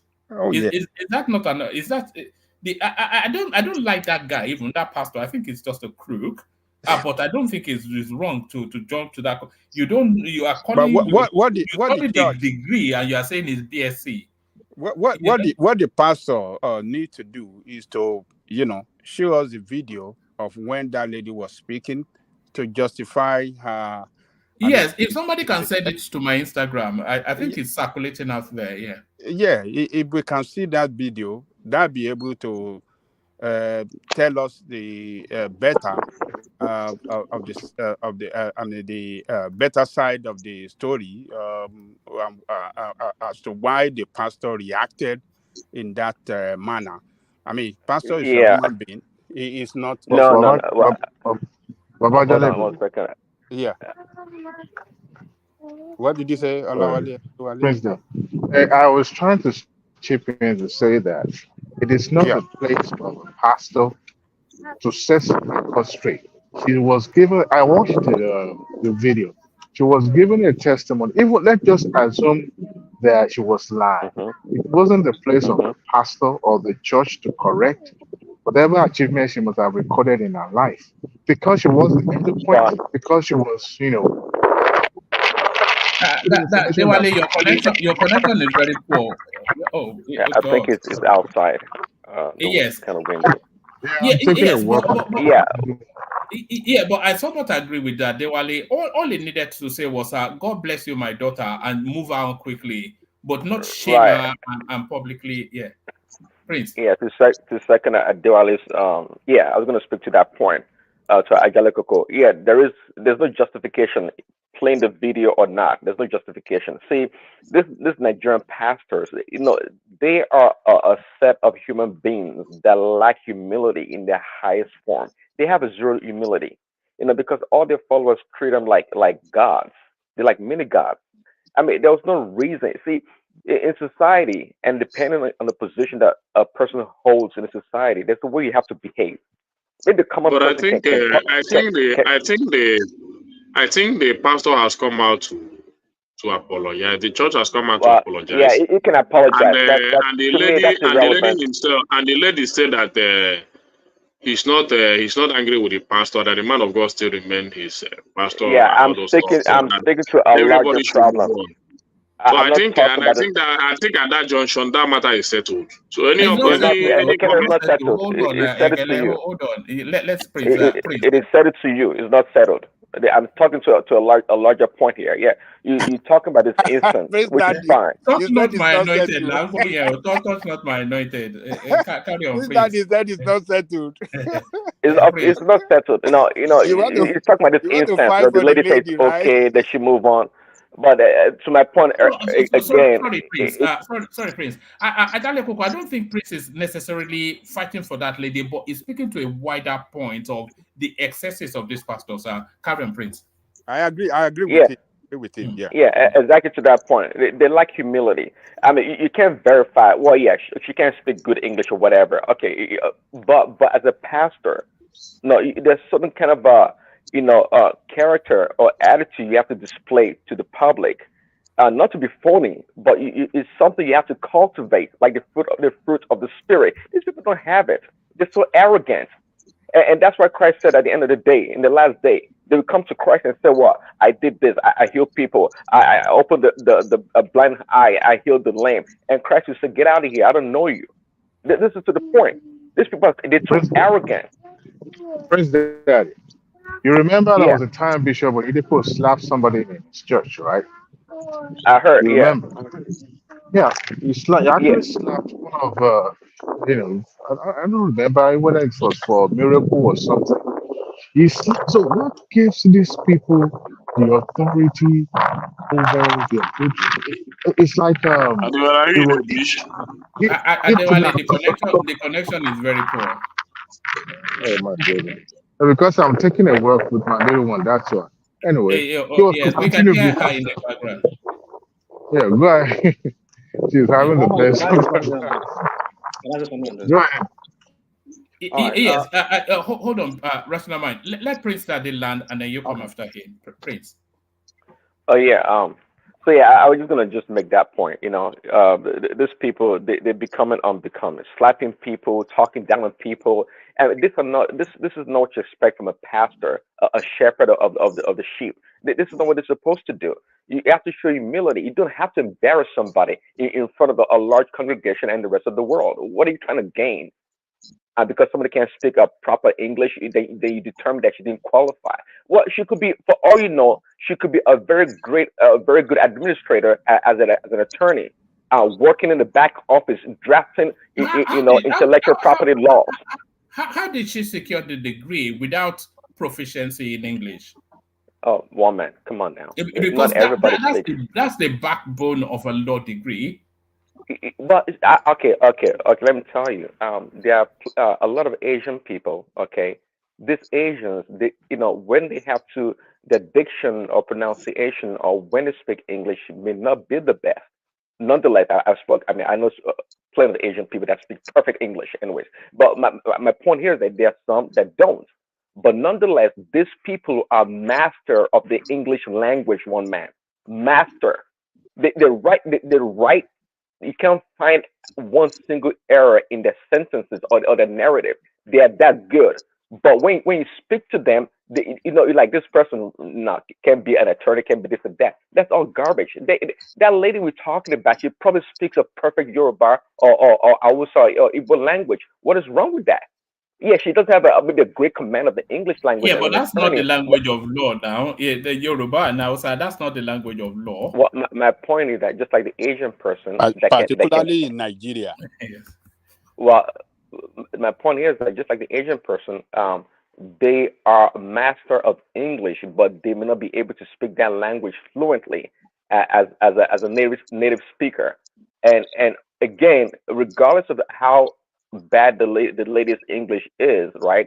She could be a great attorney working in the background, so to speak, drafting documents, working on really complex legal stuff. She can have the brain, one man. Why are we limiting her to English? Well, what is that? She could have the brain she could be that smart, but not able to express herself publicly in English. You see, this is more like maybe a Nigerian or African thinking. We always box ourselves and limit ourselves based on some on quirky reasons. I mean, it's not like we would not judge her or condemn her for not being able to speak proper English. I wouldn't do that. Anyways, go back to Kenneth. All right. Let's Rational Mind come in at that point, and then I think Kenneth does want to speak on it, so we'll move on after that. Rational Mind. Thank you, Woman. Thank you, everybody. I'm sorry.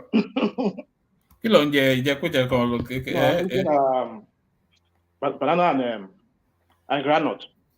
My goodness me, what a combo. Carry on. Yeah.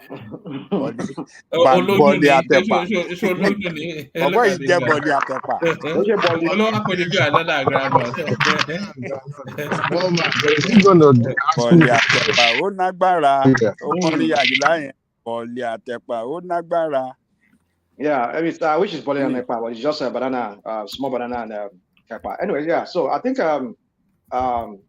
Pimp Daddy has already Pimp Daddy has already said most of the things I want to say. The angle I wanted to come from, what really brought me in one man was that because I just got out of the shower. I'm about going out to do a little bit of errands. I said, well, when you said that thing, when you said something when you said what really got me so mad, I was like, what's killing one man? So then it's that when you said that she had a BSc and she can't speak English. Woman, do you know the mental gymnastics that is involved when you speak more than one language? As a linguist myself, I struggle with certain things. Sometimes you have to think in one language or another language. Do you know the mental gymnastics that is involved in that? So you see, us. Let me say this. Some of our people here on this panel, the panelists say they can relate to that. And when you are here, like in America here, initially when I was having that conversation with somebody a few days ago. When you first arrive America here, well, even to this very day, I still get it. What I'm saying is that when I first arrived at America here, they will tell you where they you make from? You repeat yourself, Abi, because of the accent. Say, well, where are you from? I mean, that accent, like but I know I could see through, like, I mean, that's my perception that then I could see through the hypocrisy, or should I say not really hypocrisy. I could see through the you knew you were being patronized. Yeah, being patronized. I think that's the word.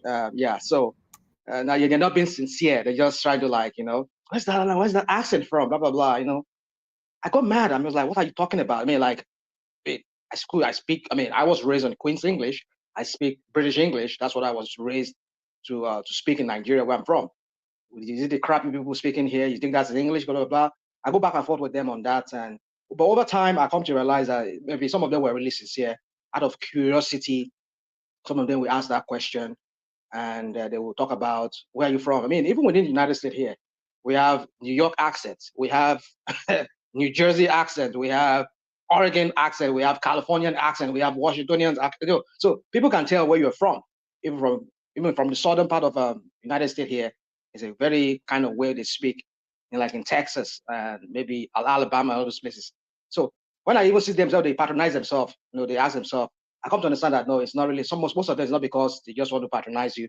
It's out of curiosity. So what I'm trying to say here is this, woman, is that we need to recognize one thing, that it's not normal for people to be taught a language in a language that is not their first language.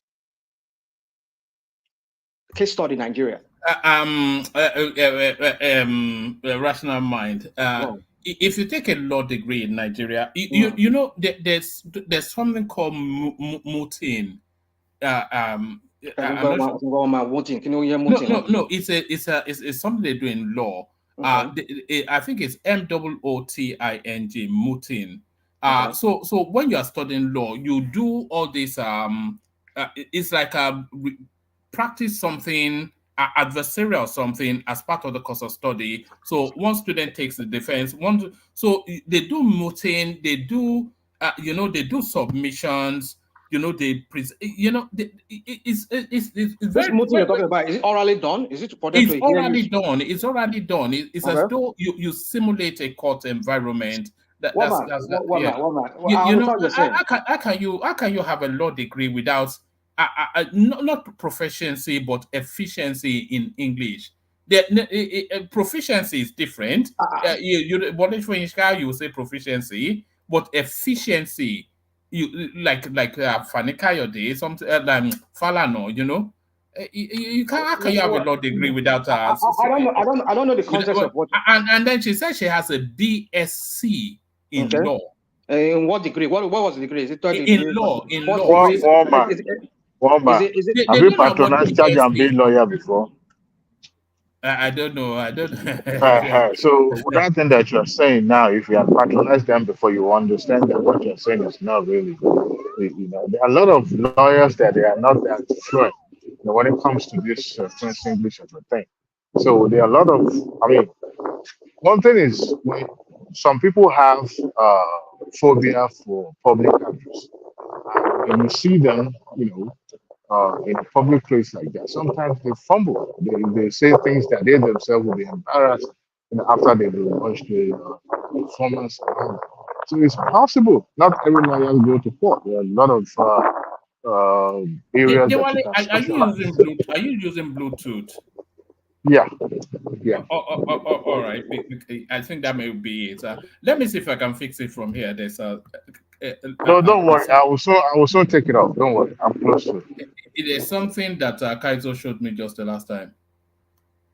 On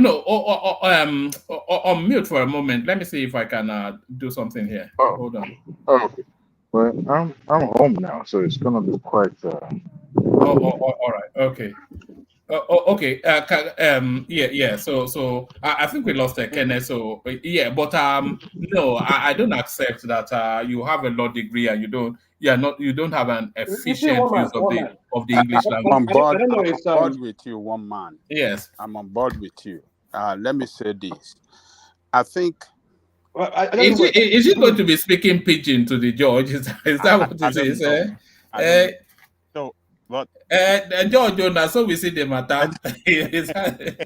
That's how we see the matter. He say don't do it. What do we for do now? But let us even look at it from the religious aspect. When they are talking about testimony in the church, I mean, coming in the front of the church and telling people, "Oh, I just graduated." How does that go in line with testimony? If you want to, make a testimony in the church, it might be something, happen to you that maybe miraculously something happened to you miraculously. That is when you come to give the testimony. But like graduation, you graduated. This is something that you walk to. I get it, Coco. Having a law degree with bad English, you don't think that's miraculous enough? With what? The bigger miracle is having a BSc in law, because they are what LLB, but she has a BSc in law. So that's the bigger miracle. What is miraculous in something that you work towards to achieve? She worked towards, but you don't know the obstacles that she faced to be graduated. 4 years, and now she graduated, and now she coming in front of the church. So, and that's what is that for? That has nothing to do with. It's nothing miraculous. I don't know. So she brought the. You're a traditionalist. You're not a church person. Say a testimony can be anything. Just like Aduali said, you don't know what she went through to obtain that law degree. It could have taken her a lot, maybe financially, and a lot of sacrifices along the way. Well, it's up to her. Apparently, it took her 10 years. Apparently, there you go. Well, there you go. And it took her 10 years. And maybe a lot of things were sacrificed along the way. But by the way, giving testimony anyway, it's all about giving thanks, really. So one can be thankful for anything, just like God says in the Bible. Be thankful for everything. So you can't limit her to just miracle. And that's actually a wrong thinking, actually. To only want to thank God for miracle. Not at all. You should thank God at all times for everything. But it was you. Let me. I get to my right. You can land, you know. Yes, let rational mind that. Yeah. So I was. Yeah. So you see, one man. You see, one thing is this. Basing on our capacity to should be educated, to be literate on being able to speak English. For me, it's I think it comes out from this inferiority complex that has plagued. Let me land this point. That has plagued black men. Our language should be promoted. I don't know why. But that's a different thing you are saying, though.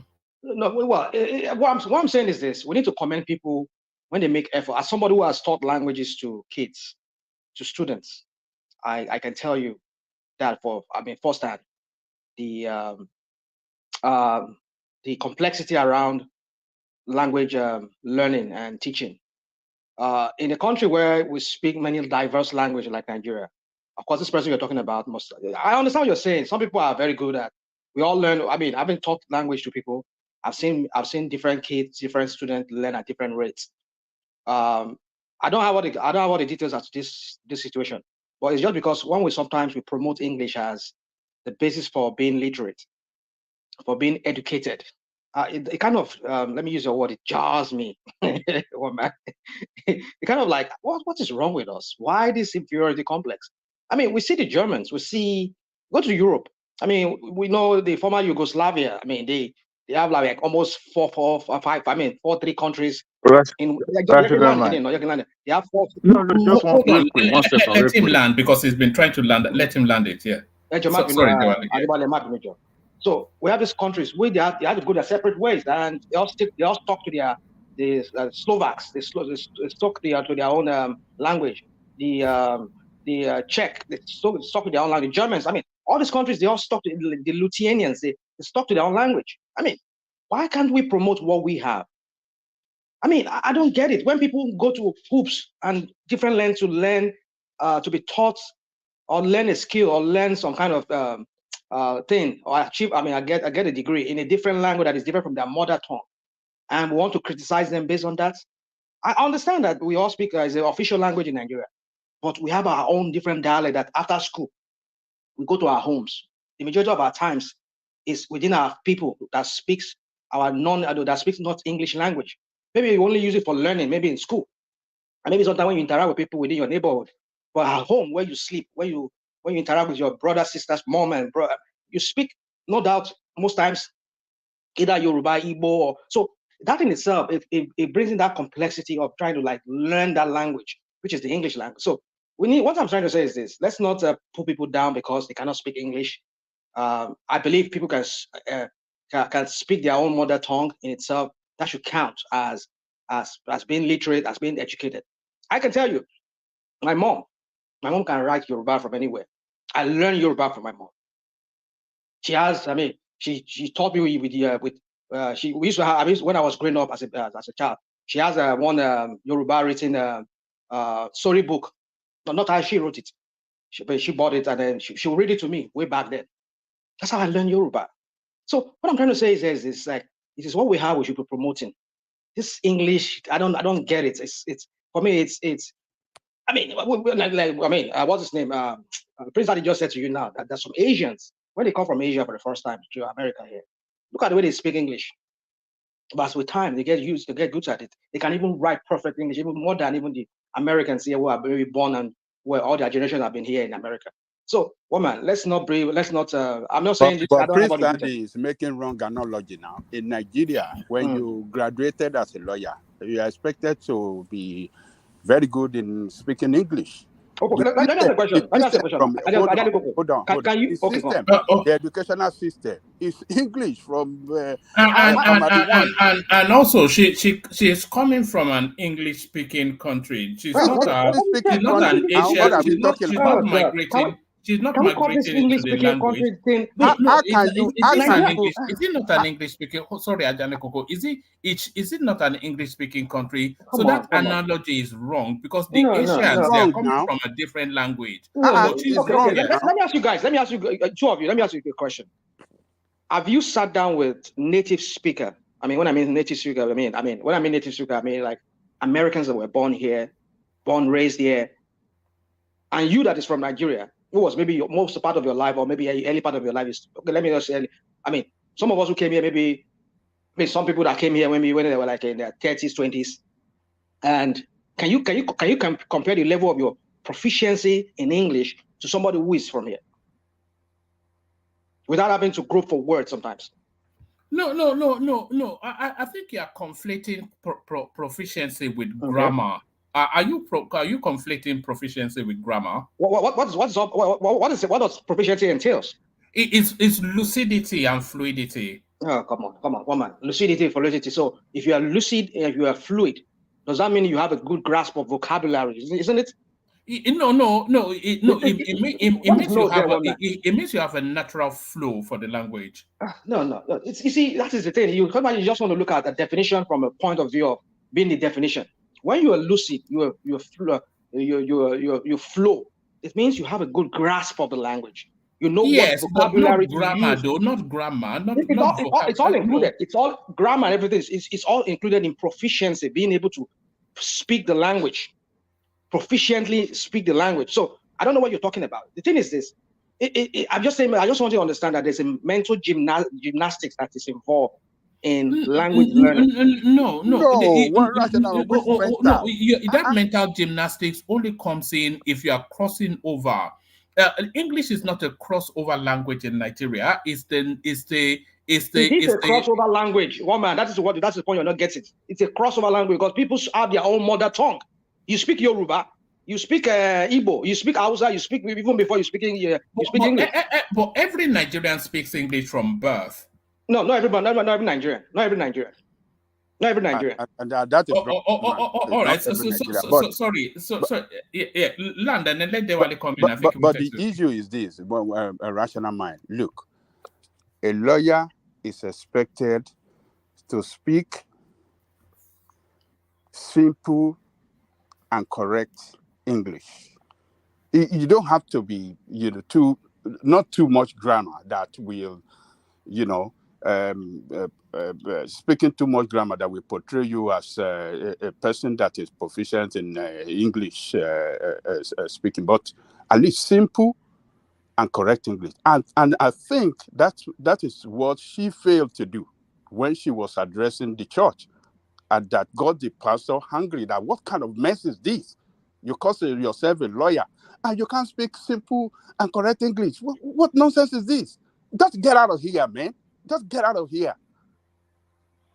You understand what I'm saying? So we should be able to. I get you, woman. I mean, I get you. That is what got the pastor angry, that you call yourself a lawyer and you can't speak simple and correct English in front of the congregation. How would you be able to address the court when you are in the court?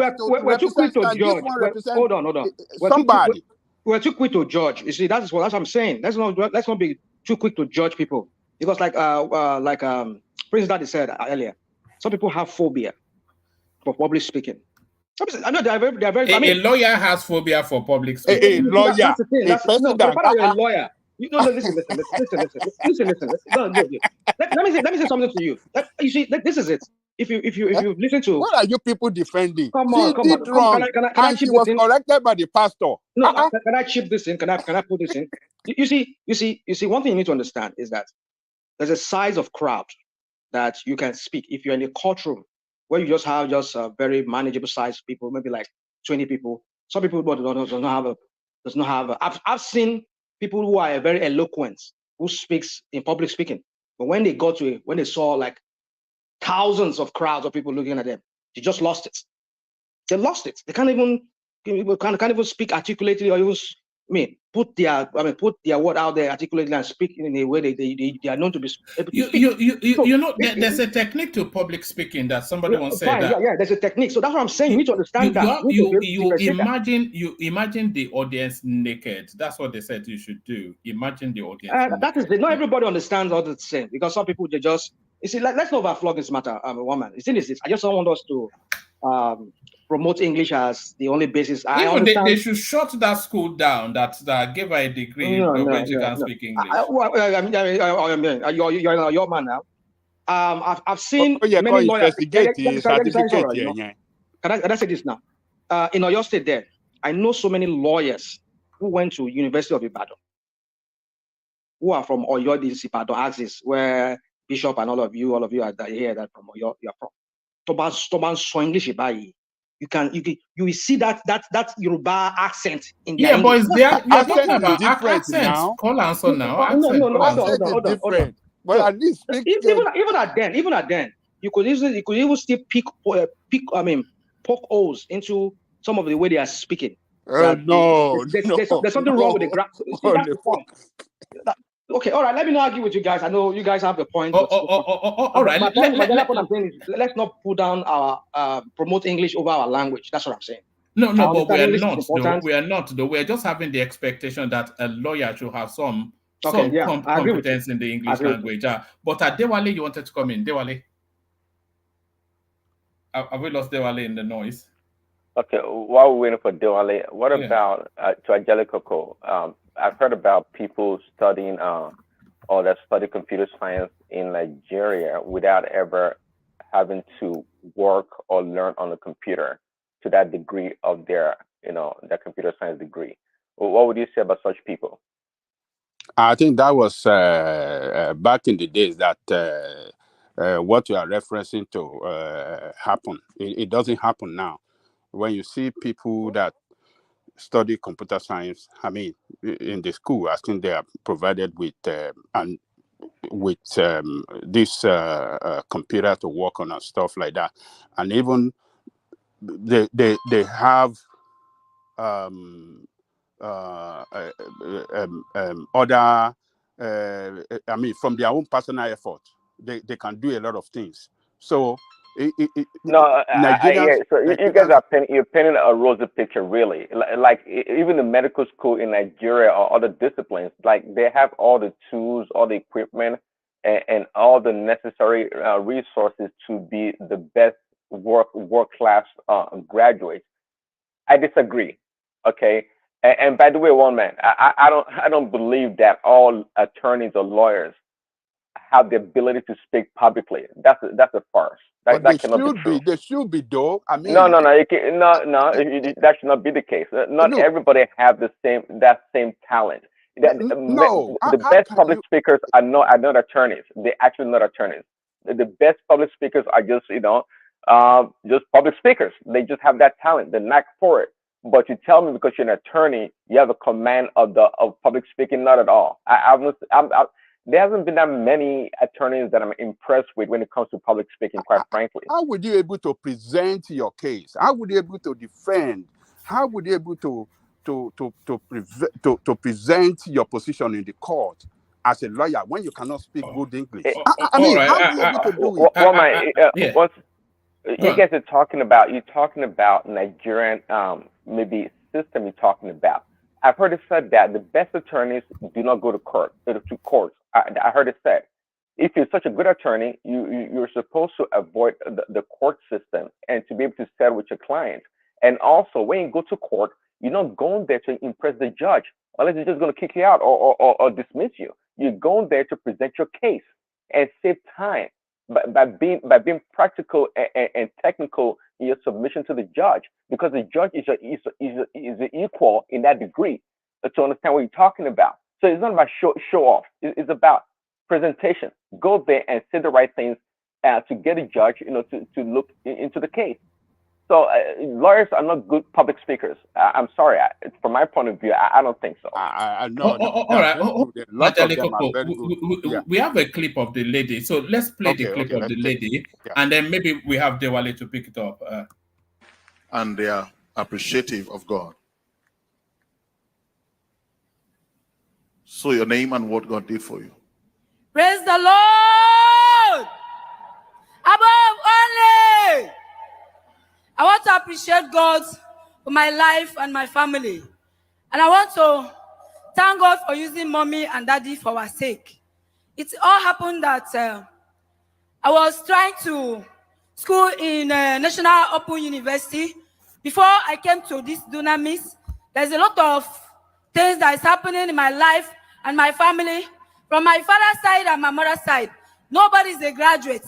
They will only ended up primary or secondary school. Praise the Lord. But when God remembered me, I got a job and I was working, and I decided to further my education. I started the school. I want to do law program. I started 2012 2014. So I continue like that, and I want to thank God because during that time, I never lack of money to pay my school fees. Praise the Lord. I keep going to the extent I go to 500 level and challenges everywhere. Problems, sickness, they afflict me with leg pain, and I cannot be able to finish. My mates have finished. So the law program is 6 years. So since I cannot be able to meet up, some of my mates finish, and I keep on like that. And yesterday, God declared me. Well, she said that embargo was there in the course of her program. The course of her program, she was afflicted, and it looked as though she wasn't able to, or she isn't going to finish that program, but God helped her. Yesterday, she graduated, like she said, the first person to bag a degree in her family. Degree in what? In what law? No program. What's it called? What's the name of the degree? Like medicine is MBBS.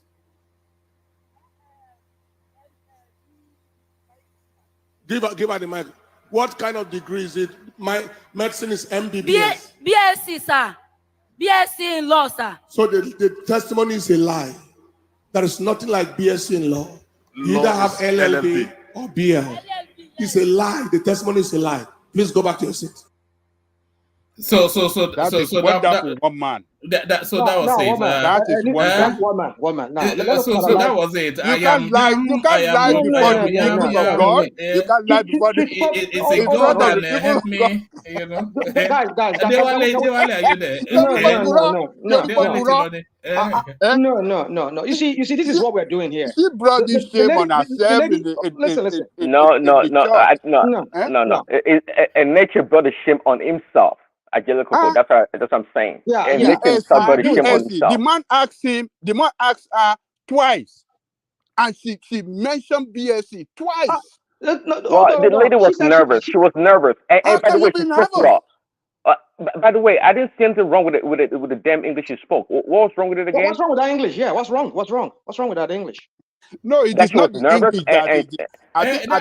That's English should come with subtitles. No. Why you see, you are the one who is making us believe that that's why the not the English, but because she lie. Woman, the way you people painted that lady, and people cannot even express herself. I know. It's crazy. She spoke very well. That is what we are able talking about our passport. I think that lady is somebody that is a rich person. Would that take a passport? Even the way there's a way by which you can ask a question, and the person that you are asking, you know, the way the pastor asked a question, it was a probing question, as if she's under investigation. No.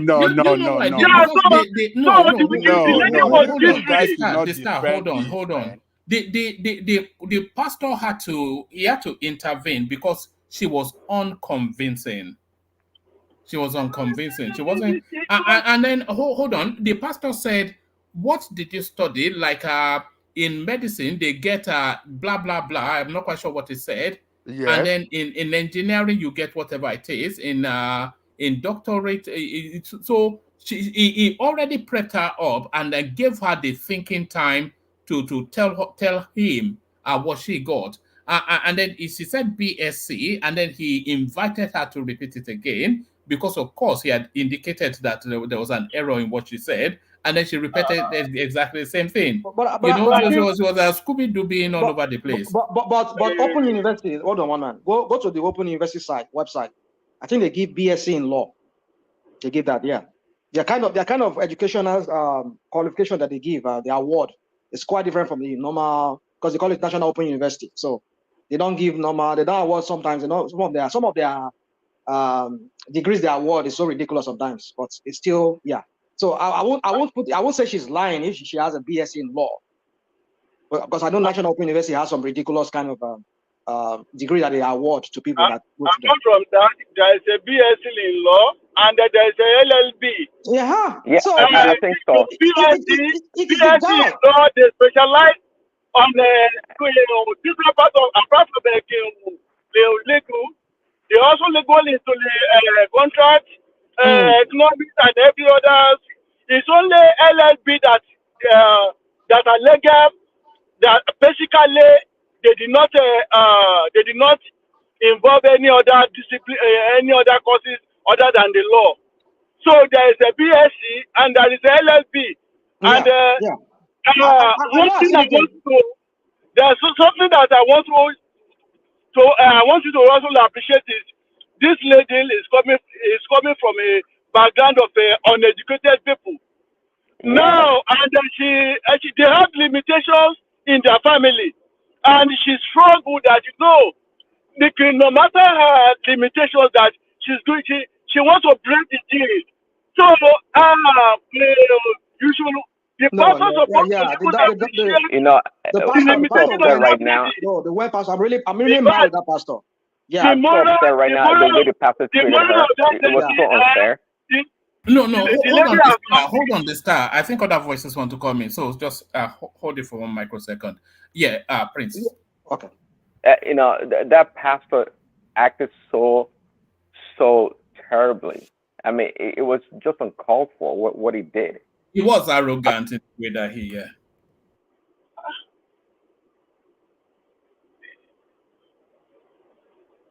Open University. All right. I think Prince lost connection for a moment. Open University. Oh no, the star. Nisuru. Yeah. Sorry. I would like Star. I mean, like, if you go to that now, National Open University of Nigeria, they have different degrees that they award. So I think BSc is one of them. So she's not lying. You see, when you think hold on. It's been established that she's not lying, and the pastor has apologized. But hold on, woman, because the issue when we had this topic, the way it was presented to us here was that she cannot speak English. I think the bone of contention here was when she said BSc. That was when the pastor said that you yank, or she says, I mean, just discarded that like, no, you are lying. How could you say somebody's lying? I mean, publicly you are shaming her. No, hold on. He's publicly shaming this girl. You see, this is a girl who just came from grass, from the lowest and lowest. You could tell, she struggled to even speak the English. So you see, I mean, if you know the kind of method of education of National Open University, you understand it. Because I've seen their program before. I've taken one of their program before. Still from here, I had to discontinue some time back. I was taking a program in their diplomacy, which they have. So you sit down at home, you can do it from your comfort of your home, you can study and all of that. So my point is this, woman, is that we need to commend that girl for being able to break that circle of never going beyond maybe primary six or primary secondary school secondary school education. And the way that pastor, that is the thing about these pastors. They think that they are kind of some kind of personal savior to people, or Jesus Christ never even treated people like this. I mean, these pastors, they are so full of themselves that I don't even know why Nigerians keep going to their churches. I mean, I don't know, people are so brainwashed that they can't even see. So for me, woman, that pastor went overboard here. That pastor, I mean, any member of that church should be leaving that church in protest, because how can you be a pastor and then right from there you'll be calling somebody who's on the pulpit in front of a large crowd of about almost 10,000 or even 20,000 people, and you're saying she's lying when you don't even have the fact? You think you know because all you know is that woman would have cried all the way home. Exactly. I can imagine. That is shaming. I mean, you share. It's an embarrassment to her. I mean, look at how she came and she was happy to even relate the story that she broke that. Don't get me wrong. I'm not saying and if you see the way she dressed as well, she built herself up for the occasion. Like Star was saying, if that girl were to be a very wealthy, say, son of Fashola, I mean, son of Tinubu, or any of those big men in Nigeria that came up like that, and she said she had BSc. Let's just forget the English, and could that dunamis guy shame him or her like that from the pulpit like that? Can she do it? You see, when they commonize people because people are not from a well-known family, they don't, you see, You see, that's what I think. There's a portion in the Bible. I think Book of James. No, you know what I think is the guy likes phone. He wants people to be speaking phone. So you see, that's what I think James, when he was writing in his James wrote in his book, the Book of James. I forgot that. I think he's talking about people who do personality worship, people who are favoritism, who give rich men the front seats. Come and sit down. You lowly one, go sit down behind. I will sit down here on my floor. These are the kind of pastors. Is that not the natural order of life? Who will you sit in the front? The poor people. Is it the poor people that you will sit in the front? That's why I said some people don't understand the whole idea behind Christianity. Christ said he came not to save not to save righteous people, but sinners. And if you look at all the episodes and the different writings of even Paul, when Paul was writing, he said God called the lowly ones, not the ones that are intellectually sound. You see, that's why I would say these pastors, they are just phony people. They don't really represent what that Christ is. They're just there for the optics, so that they become known. They want to have 10,000, 1 million seated seats of arena. They just want their name to be. It's not about, for them, it's not about fame and the money and whatever, the wealth and the allure that comes with it. Christianity is about service to the lowly people, the very lowest of the society. But look at how he shamed this girl. For me, I think members of the church, if they see this thing, they should stop going to that church. It tells you that this person is not even. When what was his name was talking, Prince Daddy was talking about the fruit of the Holy Spirit, or the fruitage of the Holy Spirit. This guy apparently lacks it. He doesn't have it in the first instance, because for you to even have it, you will not be displaying this kind of it's this embarrassment that you're embarrassing people, or even to himself. So one man, you see, now I get the picture clear now. I don't think it's the English. I think it's just because the girl says something that he thinks he knows. But no, he was wrong. That there's a BSc in law. There are some schools that award that, the National Open University awards that. And it's a good thing that the girl came out later and showed these things to the world. That look, I said I have BSc, and I have it. Look at it. You see, these pastors, they should learn humility. They should learn humility and learn that Christianity is not about service to the rich. It's about service to the poor. You serve the poor. You don't give them seats at the backside, like James was saying when he was writing. Say people do personality worship. They want to they give the front seat to the rich. No, it's not. That's not what Christianity is. That's what James writes in his book. Go and look at that chapter in the book of James. I think James about 5 chapters or 4 chapters. So go and look for it. You see it there. Maybe James or Jude, and we just go and run over them. So Paul, woman, our listeners, you see, you should be able to read between the lines. Read your Bible yourself and read and compare these things. Jesus said, by their fruits, we shall know them. These are one of the fruits we're talking about, the fruited here. No, lack of humility, lack of people are they're very presumptuous. They lack modesty. Yeah, I think that's another word for it. He's a very modest person there. Just call somebody liar from it. Do you know what it is to call somebody liar in front of 10,000, 20,000 people seated in your church? Why am I leave it at that? It's so annoying. All right, brilliant. Dewale, are you there now? We came to severally. Okay, I don't think we have Dewale fully yet. Kenna, you don't want to speak on that space, so shall we just move it on then? So let's move it on. Let's move. You've already spoken on the inflation, Kenna. Do you want to speak to? Do you want to speak to the narrative of this US-based Nigerian that was shot by his wife? Is that something that would interest you? No, I want to talk about Wike and PDP. Oh yes. Oh yes. Oh okay, yes. I wanted you to talk on that as well. So the goings on there. The PDP now, they're in the throes of their NEC to determine the direction of travel of that party. So the direction of travel of that party will be largely shaped by whoever is elected, appointed as the chairman of that party. So there are two stools there's two divides within the PDP. There's the Wike camp, and then there is the Atiku camp. And whichever camp gets to install their man as the chairman of that party will tell us then the fortunes in the immediate and long term of the PDP. So what are you reading of that space, Ekene? Well, Wike is fighting hard to take control of PDP, even though he's in APC. I had Shegu Showumi saying that accusing him of paying to It's National not Working APC. Committee. What do you mean that because it's serving the government, does that mean that it's in APC? It's not in APC. Well, It's a member of APC. So he has that already committed to 2027 of Bola Medicine Tinubu now. So, which means if he take control of that party now, in 2027, he's not going to field a candidate now, according to his words. So he's not going to challenge Tinubu until 2031. So he made such comments. So let's see how it is if he's able to, if he succeed in taking over the party. Your Shehu Shomi is accused him of paying $30,000 to some national working committee of the party. So you know that Wike is not. He can spend money to get whatever he wants. So let's see how he's going to take charge of the party, and it means that PDP is no more a party. It's a women organization.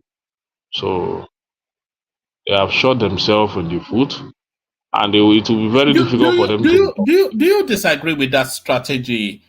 Because there will be it will be very difficult to unseat Tinubu in 2027, and the pragmatism of politics tells us that. And what Wike is strategizing is that the play is not in 2027 but 2031. So if he gets hold of that party, they have all of that 7+ years to build up to 2031. But if they launch against 2027, they will fail, and then the party will revert to this disarray, and then they might not have the momentum for 2031. So that's his argument. Whatever happens, PDP is not going to have anything to do again as a party. They can only have state election, but in terms of national election, they have lost their relevance, and they continue to play in the hand of APC. And doing that, they are losing their relevance. You know, PDP, most of their members love money. And the Wike just were like what Show said. It's already feeding them with money. So I'm not surprised that this Northern group reject Atiku and endorse Wike as a party leader. So that's the money they have chopped. You understand? Because for me, Wike is one of the people that fought for the downfall of that party in the 2023 election. So it's an anti-party man. It's only Shehu me that is saying that he will sanction Wike and all that, which I don't know if he has the capacity to do that. So Wike, for me, Wike has brought more damage to PDP, and he's not a loyal party man, especially during the time of presidential election. It's one of the reasons how did he PDP bring is. damage to PDP? How? He has done a lot of damage to PDP, starting from the time of their primary and all those stuff. You know, he fought to clinch that ticket. He fought for power to the south. And a lot of people told him, if it is power to the south, then it should be southeast. But what he fought for is just to take power. He made it clear that he's not going to go to the southeast. It's just going to be power to the south. And that is why PDP decided to throw their ticket open. At the end of the day, they played him northern politics in the primary, and he became angry. And he was still not able to recover from that. And mind you, in that primary, Wike stood up to say that whatever be the outcome of this primary, as a royal party man, he will support it. He made such statement, and that is why people like him are not to be trusted. Up until today, did he support it? No. After he failed to claim that ticket, did he support it? Wike is not the one responsible for the power shift to the south and not to the southeast. It's the party. It's the party. No, it is him. Done now. It is him. You know, I know it is him. Stop this propaganda. It is No, not. there is nothing like propaganda, Baba. You see, let me tell you. Wike. Oh, can you hold on? Wike personally installed the. Let me speak. Hold on. Ekene. Your chair, you, yeah. Ekene. Hold on. Can you let the party inaugurated a committee that had its membership one member from each state of the federation. That committee went around the whole country, every geopolitical zone. And at the end of the day, to get what the party members want. And the party members across the country adopted adopted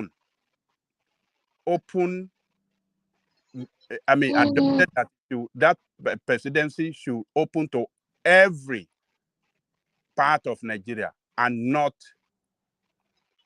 zone to any part of Nigeria.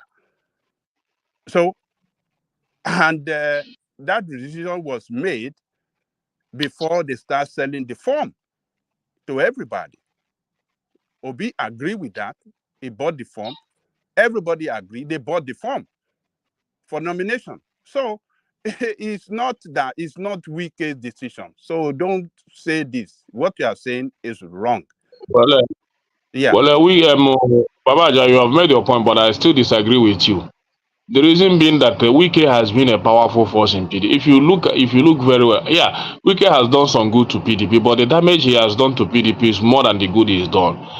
For me, I don't like Atiku's style of politics, because if Atiku has stayed together when they lost the first election, they would have rebuilt that party.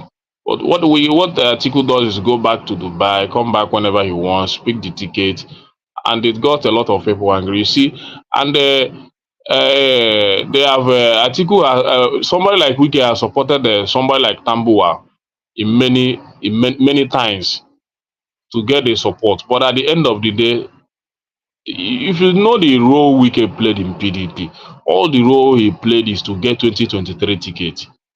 He first of all put somebody like Sokondus. He personally put Sokondus as the chairman of the party. Then now seeing that that's not going to favor him in 2023, he went ahead to remove Sokondus and put Iyo so that the chairman will be at the north. But surprisingly, Iyo work against him. As a northerner, he worked with Atiku to defeat Wike in the primaries. But those things were there. Wike played the game to make sure that he pick up the ticket of 2023. So what you said is just what they discussed and what you had. But if you listen to their interviews from most of their members, everything Wike did is to pick the party form in 2023. And that is the reason why Atiku Abubakar personally told him that if it's going to be South, after all, South has been there. Then what happens is just throw the ticket open. You understand? Wike insisted that it's going to be South, only South, because he knows that if it is only South, he has the upper hand. But Atiku refused and said no, unless if it is Southeast, then they will not run. But Wike said no, it is South. It is South, so that he would defeat. He knows that he has the capacity. Apart from Atiku, the next person that has money in that party is Wike. Then, because he controls state resources, he has already just check the primary now. When Wike was coming for the primary, he's already feel like a king. He drove a lot of convoy. He was shouting, raising his hand as a winner, driving around the arena, and everybody thought he has already won the primary with all his ego. He mount the pulpit, he praised himself, he said whatever he wanted to say, and he said, as a royal party man, whatever be the outcome of this primary, I'm going to abide by it. He made such statement. So as that royal party man, when the ticket didn't go to your favor, what next is for you to obey the outcome of the primary. But that animosity was living with him. Hold on. Can I help you with something? Hold on. Let me say this. What of Ayacha are you? Ayacha are you that said openly? We have the video. The video is out there. That if a northerner should win that primary, he will leave that position of chairman for a Southerner to take over. He said it. That is what they that is what they discussed. Hold on. He said it. So Wike was holding him responsible to that statement. This is what you promised us before the primary, that if a Northerner should win, you will step down for a Southerner to take over in order to have rebalancing of power within the party structure. So when he failed to do that, that was why Wike was saying, and the G5 said, no, chairman, you can't do it. A Southerner, a Northerner has won. Hold on. Agalekoko. He said that. You see, I don't know, sound like maybe I'm trying to make it, because when this whole thing was happening, I was thinking like you. You see, Did he not say that? Did he not say that? You see me? Is that not what Ayosha promised? He said it. Hold on. He said it. Okay. He said it. So, yeah. But you need to understand the what played out at the end of the whole thing. Yes, we expected him to have resigned. But then what they said was that after the election, that they will do that. That it's not now. He said what? He said what? What the article camp said is this: that after the election. No. It is not. Hold on. No, that's what they said. Hold okay, on, what did they say? mind. What did they say? Don't mix things up. This is not about Atiku camp or Wike's camp. I'm talking about the chairman of the party. I know he said that. We understand he said that. Hold on now. Okay. All right, go on. You can't be the leader of the party, say something, and you don't want to, fulfill what you promised the party. So he promised the party, I will step down if the chairman, if the candidate of the party comes from the north. He didn't say, oh, after the he didn't say that. We know. We get he said it. that. We know he didn't say that. After the primary and the Northerner became the presidential candidate, then the leaders of the South. But the thing you are failing to understand. Hold on. The leaders of the party in the South, overwhelmingly, all of them, now ask him, Oga, this is what you promised us. Okay, step down and let us have our own from the South to be the chairman of the party. And then they refused, and then Katakata started. So don't blame Wike. It's not Wike. No. Hold on. All right. Rational man, make that point. Can I round up that space, and then we go to Folly B just to. I also want to talk to. Okay, you talk. Hold on. We're doing it turn by turn. This stuff. Yeah. All right. So I'm sorry. Let me quickly see. Sometimes when we go back in time in history, we leave out some details as to. I do that too sometimes. I mean, maybe because we are not all perfect. I leave out some information. But when we go back to the scene of what happened back then, how it all played out, as Ekene already told you part of it, is that you remember that after that election, that when Abubakar was declared winner, the Wike camp says, no, you must leave that place. And because he said that, we agree. But one thing you're leaving out is that vital information that you're leaving out is that Wike was playing his game to become the vice president. Then Atiku had to raise up a committee that you people go and do your whatever and come back to me as who you're going to nominate for me as my VP, and I will take it. When Wike saw that thing did not play in his favor, he was skimmed out of that too as well. Then he launched on Yocha that he must resign because you said this. And Atiku Kukam says, we cannot do that right now.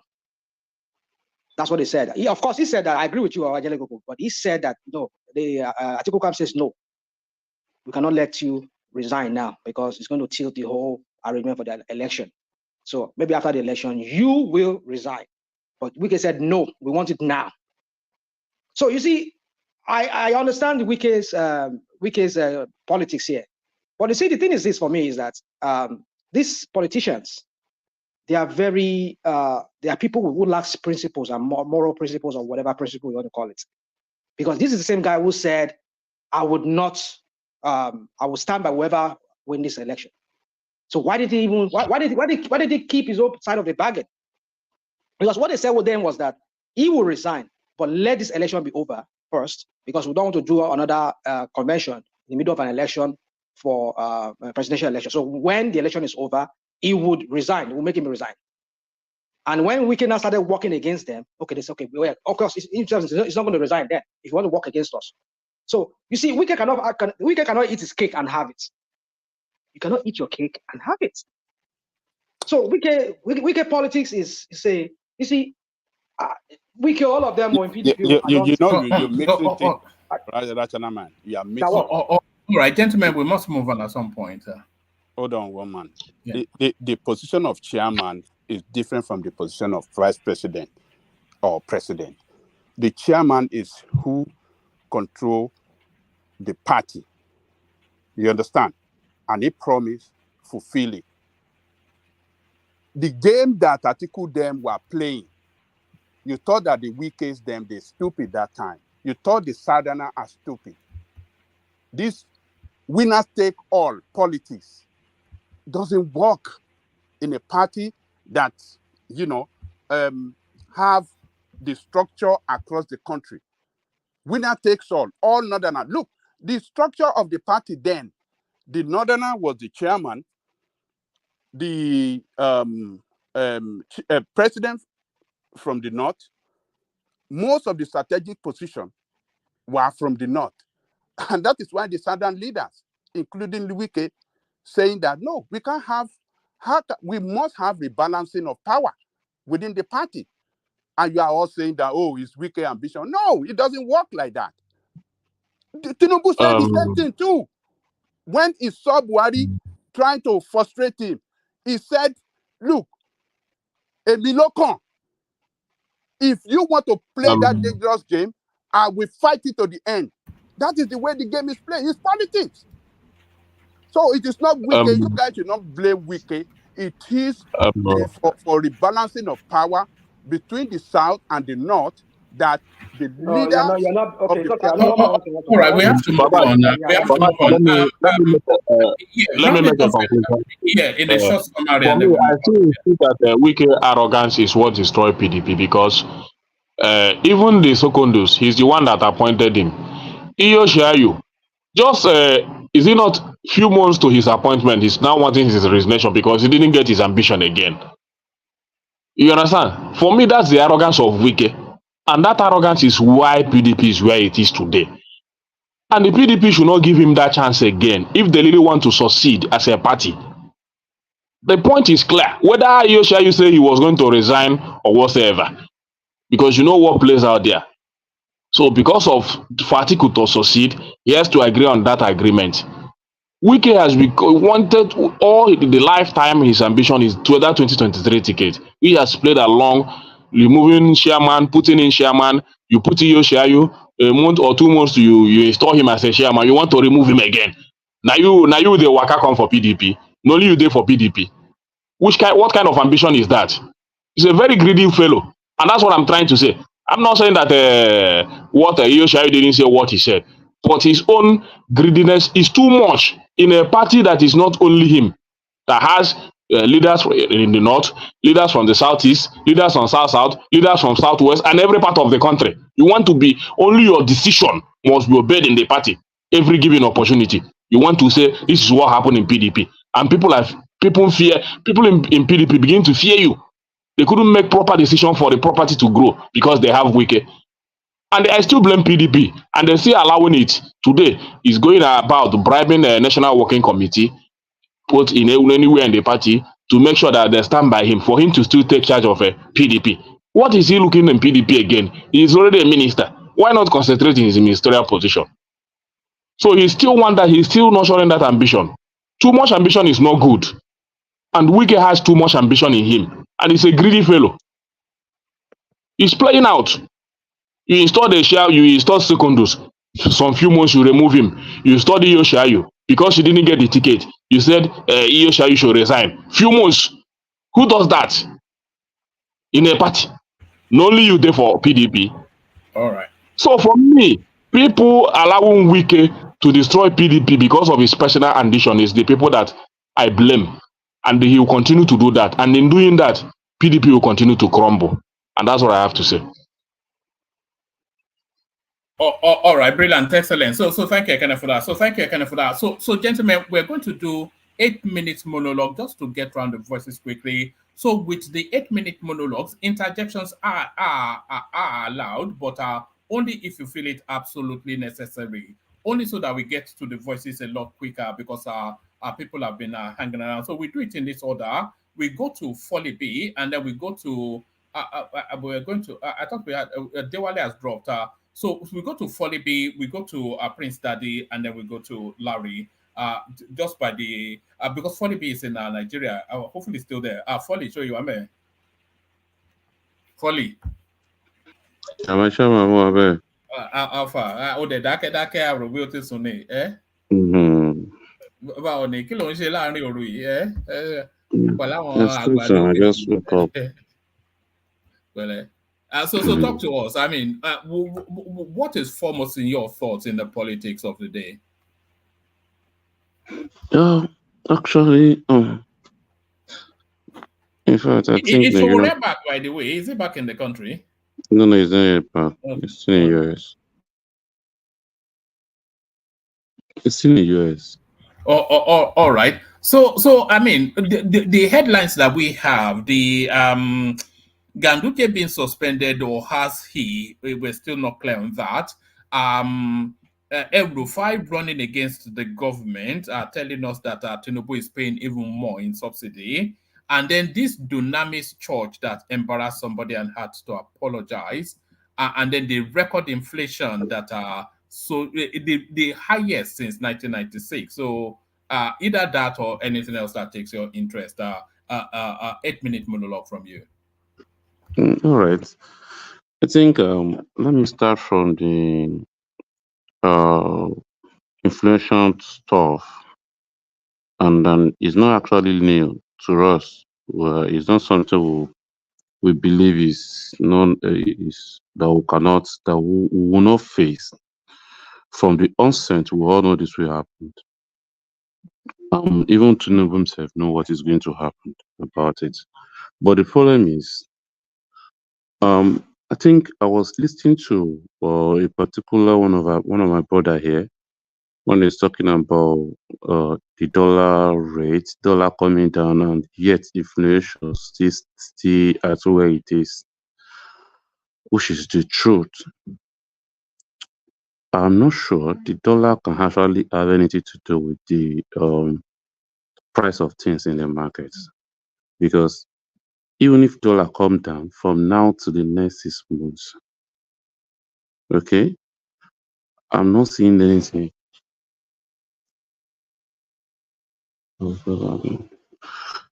have not seen anything that will make the dollar to make the price of things to come down yet, because already people are already stocked up, and before the people can actually go back to markets to get their goods for it to come and meet up with the new price, it will take much time. Apart from that, and already a lot of people are already believing what they are selling, that is where they can meet up with what is happening in their society. You can't expect me to sell things and come and use the money to buy sell things at a cheaper rate, and come and use the same money to buy something at high rate. I think these are the area that we are not getting it right. We're thinking that dollar should affect, which dollar has nothing to do about it yet. Maybe with time, maybe that can come down yet. But the dollar we're even talking about is the dollar even come down with 1,160, 1,060? It's not, to me, it's not yet down. It's only we are seeing it coming down, but it's not yet down. So I'm not seeing anything happen on that space at all with the way things is going. So with the issue of all these what's it called? What are these people? Ganduje, Ganduje matter, I'm not Yeah, interested in. being suspended for corruption. I'm not interested in talking about those people. These people are they're just playing our intelligence wherever they wish they want to. Is it today that we know that Ganduje is corrupt?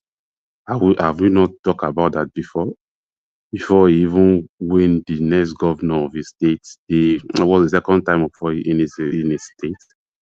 Have we not seen it? I will not see what he did the first time. So all those people, the space is not something to talk about. So Nigeria politics is not something anybody should be discussing or debating. We have the crooked who already hijacked the system from us. So any pretending that they are trying to pretend for us. I'm not freak. I'm not in it. Folly, talk to us about life where you are. You are in the interlands of Yoruba land. Is life getting, even if it's marginally, is it getting somewhat easier, or is it stable? What's the lived experience of the average person where you are? Is things stabilizing, and are there marginal ease in just life where you are? Mr. Woman, whatever will call me, I love you listening to all these what's it called, internet economy that used to say things about Nigerians as if people are better here. I won't like to you. And whatever will come here to talk, the reason why I decided not to be even talking as much is people think that maybe because maybe because I'm complaining, and maybe because this thing is affecting me personally. That's why a lot of people think we used to come here and we talk about what people are actually facing in the society. It's quite good that a lot of people will be fine. Many will be doing fine, even if things are difficult. They will still know how to play their game. But when we're talking about economy should be a kind of space where anybody with the little he has in his hand can actually felt. Any system that you cannot feed people, that cannot allow people to feed with the little things they can do, I'm not appreciating it anyway. So wherever we talk here, people think because we are not in this political party and we are never politicians, we are just here because this is our country and we have no place to go. And we cherish where we are and we want to make sure things work for everybody. But anytime we are here to actually sharing our mind, our opinion about what is going on, people believe that it's because I'm frustrating this and that. I would just be laughing at most of people here, wherever they are trying to have that kind of mindset towards our direction. But things are not really easy for Nigerians. Things are not easy for Nigerians. I won't lie to you. Nigerians are actually facing it. Yeah, But is it getting marginally better though? Is it getting? Are you seeing any signs of things easing up? I don't see anything easing up here because the transport still remain on high side. The food is still the same thing. The prices of things is still getting high. There is no any increment in salary. So there is no way things will getting easy. But we always love to paint it that we are getting better because we are using to that system already.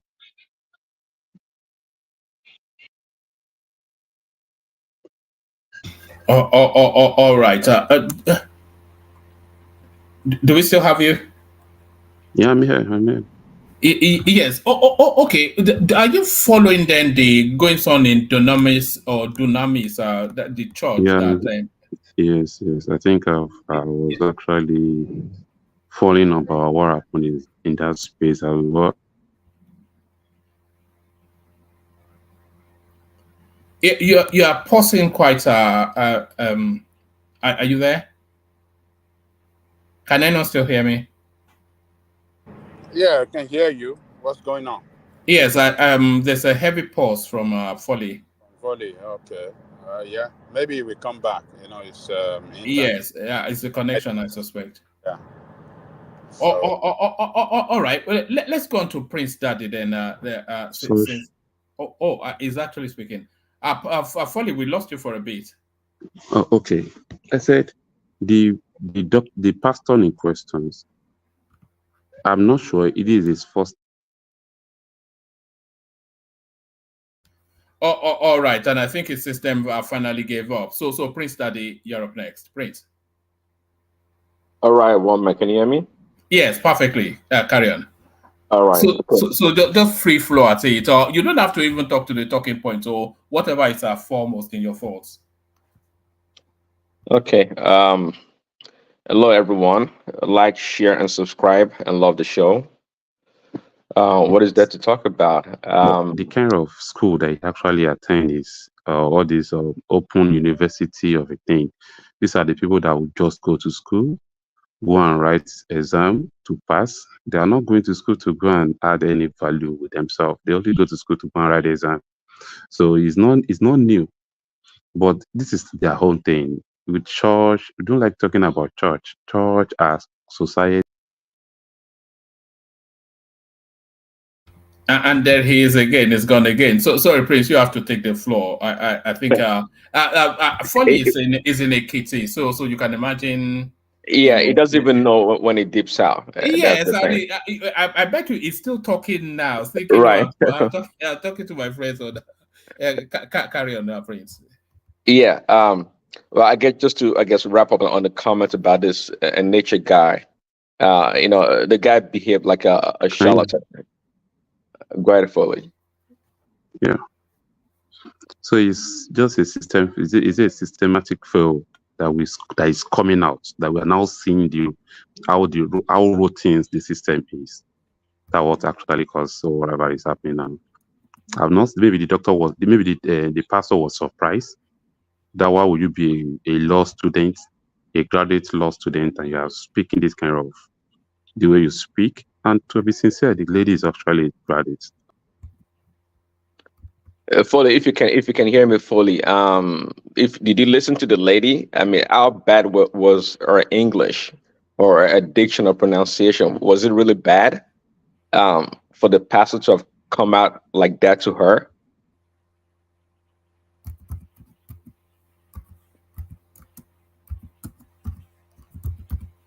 All right. All right. Foley, we must move on. I think it's dropped again. Foley, can you hear me? Yeah, I can hear you. Yeah, your system keeps dropping out. Then you come back in, but then and it's gone again. Prince Daddy, just take the floor, Prince Daddy. Okay. Yeah. So that pastor in nature did not behave like a pastor, like a man of God. It was just it behaved like a charlatan. And being a man of God, you would think he had some kind of a premonition or a word of knowledge to know that this lady's lying. And I don't doubt that people come to his church, or people in general, just for attention or whatever reason, would go to the stage or the pulpit and make things up. People do that for attention. I know people do that. But but there's a way to handle such situation, especially in this case. I didn't think it behaved well. It behaved in such a crude way, crude and crass for a pastor. It was just unnecessary the way it came out. And again, personally, not an English teacher, but I don't see nothing wrong with that lady's English. She just spoke like any other Nigerian, if you ask me. For the most part. The fact that she wasn't so maybe eloquent or fluent in English like an attorney. And by the way, what Foley was saying is that no education actually takes place in those open universities, and I think Rational Mind was hinting at the same thing. No education, and I think we can guess that from what we heard, that no education actually takes. Yes, then you're making the assumption that all the other states and federal universities maybe excluding the top ones like IFE and the others, ABU, you're assuming that they all churn out this quality graduates. Let's not make that assumption. And yes, the private universities, they may have a lot of shortcuts in the way they do things. Okay, fine. But let's not pretend that the rest of the universities, they churn out the best of quality graduates. It's not true. So let's not down on this lady again for whatever she's accomplished. Okay, for however little you guys think of it or nothing about it, well, she did it. She put in the time, and she came forth to explain a struggle and her challenges. And for us, or for that pastor or people to make fun of her and trying to ridicule or mock her was just unnecessary. I don't find that in my heart to do that, or to even trying to associate with such people. No, I don't go with that. Yes, all degrees are not all the same. I mean, one can say a degree from Harvard is not the same as some degree in some other school here in America. Fine, but we all have different levels. Okay, so let's just try to appreciate people for their own accomplishment at their own level. It is what it is. That is life. Not everybody's going to have it perfectly or have everything given to them in such a way that they enjoy the best things of the world. And that's not the way it works. We have to have compassion. And that guy, I call him that guy, that energy guy. He doesn't have any compassion in him. Not the way he spoke. Of course, he can be forgiven. Nobody's beyond being forgiven. That is fine. But such people, again, to me, they just appalling for the most part. That's and the lady, she's not a young girl, if I'm not mistaken. I don't know too much about this story actually, just from listening to you one man. Just from the visual, she looks at late 30s, early 40s, thereabout. Yeah, she's not a little child. She's a grown woman, and she came forth to explain her struggles in life, and I could empathize with her and see where she's coming from. So you can't just call her out in the public and try to mock her. I mean, people like myself can be reserved, but if you call me out like that in public, I don't give a damn who you are as a pastor. I'm gonna call you out too. People are just yeah. Anyway, I was just upset about it, really. But again, looking at the entire scenario, it wasn't so much about that lady. It was so much about how that pastor behaved. If you ask me, not so much about the degree if it's fake or not. I don't care. I don't know about the school she went to, but that's the way you treat people. And you think a pastor would know that for sure. But anyways, let's talk about Wike. Wike trying to fight for the soul of the PDP. Yes, the soul of the PDP. Yes. Well, in order to, with the backing of Tinubu, I guess. I mean, obviously, no one wants. Well, not. I mean, some people do want Atiku to continue, really, because he is the money man. Is the man with the bag of money. So, but okay, Atiku is never dying. Of course, I mean, I heard it said before, he wouldn't mind coming back in 2027 to run again, and after coming back from Dubai. But it's all part of the plan. It's all strategic for the most part, if you ask me. It is in the interest of Wike to be at the helm of PDP because, of course, it benefits Tinubu, and Tinubu would do whatever it takes to back up Wike or support him to fight for that leadership in PDP. Does it benefit the PDP for Wike to be at the helm? Not as a party. No, it does not. I mean, you can see now how formidable would PDP be to be a real opposition to Tinubu, especially when Wike is working with Tinubu and being close to Tinubu. They will have to jettison 2027 and then build to 2031. Essentially, yeah. Yeah, but is that not a better plan though? Because 2027 seems it's not a reach. There's very little prospect of them being able to wrestle power from Tinubu in 2027.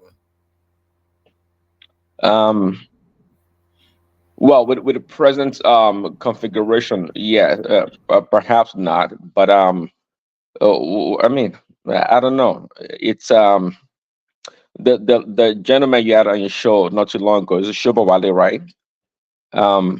Show me. Show me, yeah, show me. He wanted, he was vying for the chairmanship, right? Yeah, it's yeah. PDP is a party that money talks a lot. That money talks a lot, and we know that. And and that's why over the years, Atiku's been able to buy his way, to buy his way. 1 second. All right. So Prince Daddy needs a moment to attend to matters. But I feel that Wike serves a better strategy for the PDP than Atiku Abubakar, because if they go after 2027, it will end up in another disaster, and the party will be in disarray after that. And then it will not be sufficient. They will just go through what they went through in this cycle again in 2027. And then the party will fall apart. There'll be quarrels over how to reconfigure the party. And then before they know it, 2031 is there again. But if Wike takes charge of that party, he will give up 2027 and launch at 2031. And that's the long game. But that seems to me altogether a better strategy for that party than going with the Atiku strategy. That's just that seems to make infinite more sense. Okay, you're back. yeah, yeah. We say it makes more sense. You said, woman, for yes, to play the long game, to abandon 2027, go for 2031, and let Wike rebuild the party. we can rebuild the party. I don't know the PDP right now. Really, if you look at it, at least for example, as a comparison, the MAGA section of the Republican Party here in America, right? With Trump at the helm, the leader of the MAGA faction, right? They've been able to maneuver and meander their way into the Republican Party, and now, quite frankly, they are at the helm of power, because now we have the chairpersons of the party were from the MAGA group, if you want to put it that way. With the PDP, I'm not sure what to make of them, really. I don't know the construction of PDP. It's, of course, it is fragmented right now. I know. I think you said earlier they're trying to choose their own. Do they have a chairman right now, or are they trying to go through selecting one? They have somebody interim, some okay. Dama, something or the other, some nondescript element. Yeah. Okay. Maybe I take that back. No, not a nondescript element, because those are sort of words that get me into trouble. But yeah, you know what I mean. A non-figure. I got you. Yeah, PDP. See, Atiku, as much as we all want to pretend about this Atiku guy being this great leader that has so much, leadership quality, the guy to me has none. And he's had this PDP party at his behest for such a long time, and he's not been able to mold this party to your own image, if I can say that. To be a reflection of you as a politician, as a leader. He's not been able to do that. He's such a poor leader. That's what I'm talking about. Such a poor leader. Okay. Now, and it shows because he uses money to buy everything, and that shows his ability to negotiate and to be strategic in running a political party. It's been a big failure. And supposedly PDP is supposed to be the largest, now it's the opposition party in Africa. At one point in time, was the largest political party in Africa, but they've not shown it. It shows that the strategy would defeat just money galore for everything. Strategy would do that. And that's why, I mean, the way Tinubu came into power, I think we all know that by now. It's miraculous the way he did, because he had everything working against him. And but the man was strategic and he was smart, brilliant politician, and that's the only reason why he was able to win. If it had been somebody else, without such quality as a leader, it wouldn't have happened for him. So yeah, PDP it's fragmented right now. If you ask me, it doesn't have a real shape. It's an amoeba for the most part, quite frankly, and everybody's kind of adjusting right now. Wike is trying to take power or seize power. And if it does, again, it's to the benefit of Tinubu, not necessarily APC, but Tinubu for sure, and he's going to get the support to do that. And right now, I don't know where Peter Obi stands. Something tells me, which I've said just like many other people, that is going to leave the Labour Party. Okay, Peter Obi is not a loyalist. He's not loyal to anyone. Okay, he's going to leave the Labour Party if they can carve out a room or a good space for him in PDP. It will go there. It doesn't care. It will go there. Whatever vehicle is able to use to propel himself or to run, it would go. He has no loyalty to anybody. That's Peter Obi for you. And I always say he's not a builder, and that is fine. Not everybody's a builder. We should appreciate and respect people for who they are and what their abilities are. Peter Obi is just that kind of a character, and that mimics that of Atiku also. Atiku is not a builder either. Is what phrase Joshua Mole called him? A rolling stone that gathers no more. So what is it? That's a pretty good description of him. Yeah, he's not a builder. Yeah, just like Peter Obi said it, because he had the opportunity to mold PDP into his own image, and he couldn't do it. And to that point, when you guys were talking earlier, you see, we know, of course, Tinubu is a big whiz politician in the APC.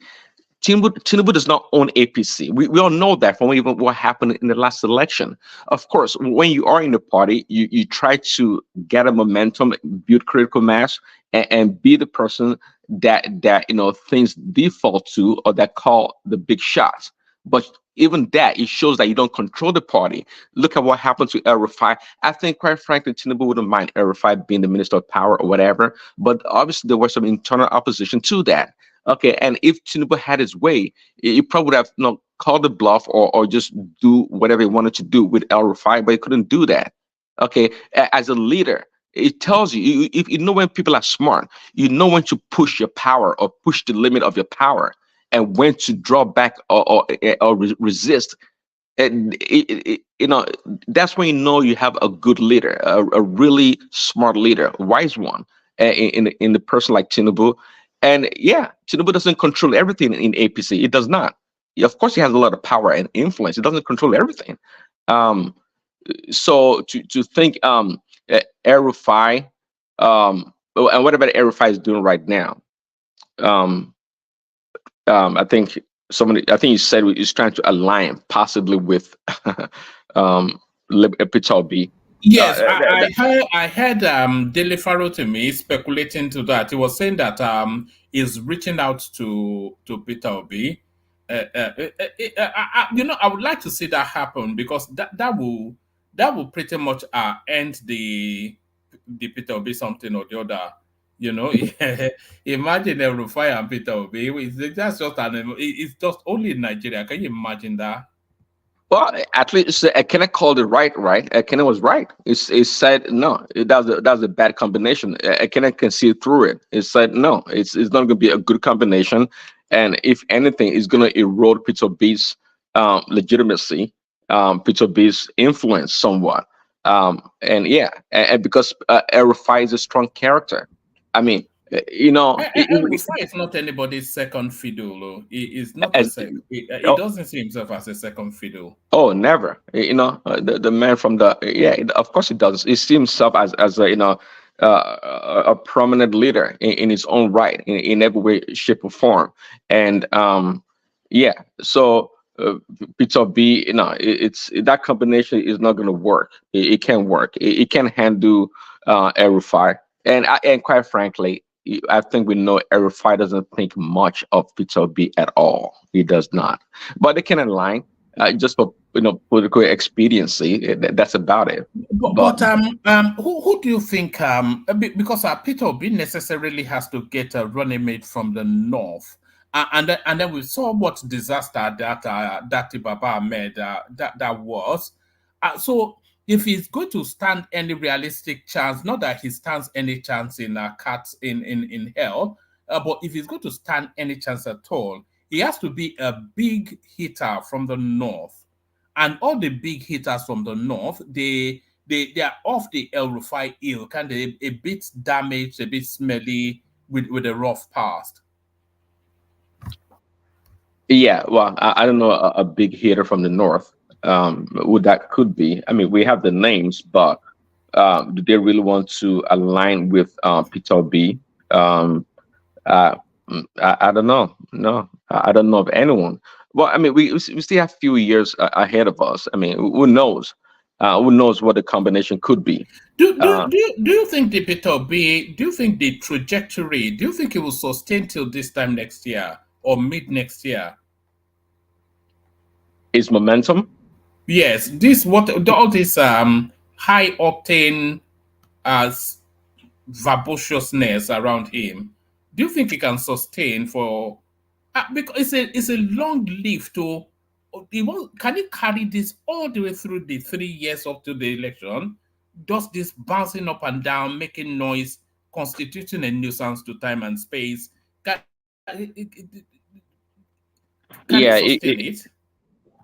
I don't know if it. Well, you see, Peter B somehow conserves its energy, and what I mean by that is the internet or this social media space helps propel and fuel a lot of his momentum or his activities. They over exaggerate what it does, and it just comes in sometimes and does interview, fills in the gap, go to the north and do some boreholes and all these things. So it can't. I wouldn't. Yeah, it's sustainable. Let's put it that way. The way it is going right now, it is sustainable. Actually, it is sustainable because it's not really carrying the load of it. The heavy lifting is not really doing much of it, quite frankly. And because guess what? He's not sitting down trying to reconfigure the Labour Party. He's not negotiating. He's not doing a lot of things to build a party. He's not doing none of that. So his work is kind of light. If you look at it, one man, his work is light. He's not trying to build a real political party that he has to spend time, energy, and effort and do a lot of work. He's not doing that. It goes up and down, he runs, and he's not doing none of that. That's where the real work is. And Peter B is not doing it. So yes, to your question, I think it's sustainable based on the way things are configured right now. So he'll just keep jolling them along till 2027. All right.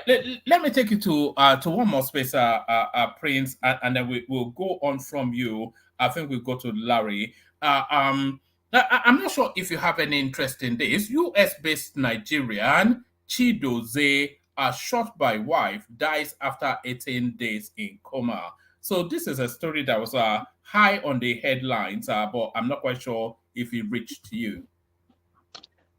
No, I just heard it for the first time on your show, one man.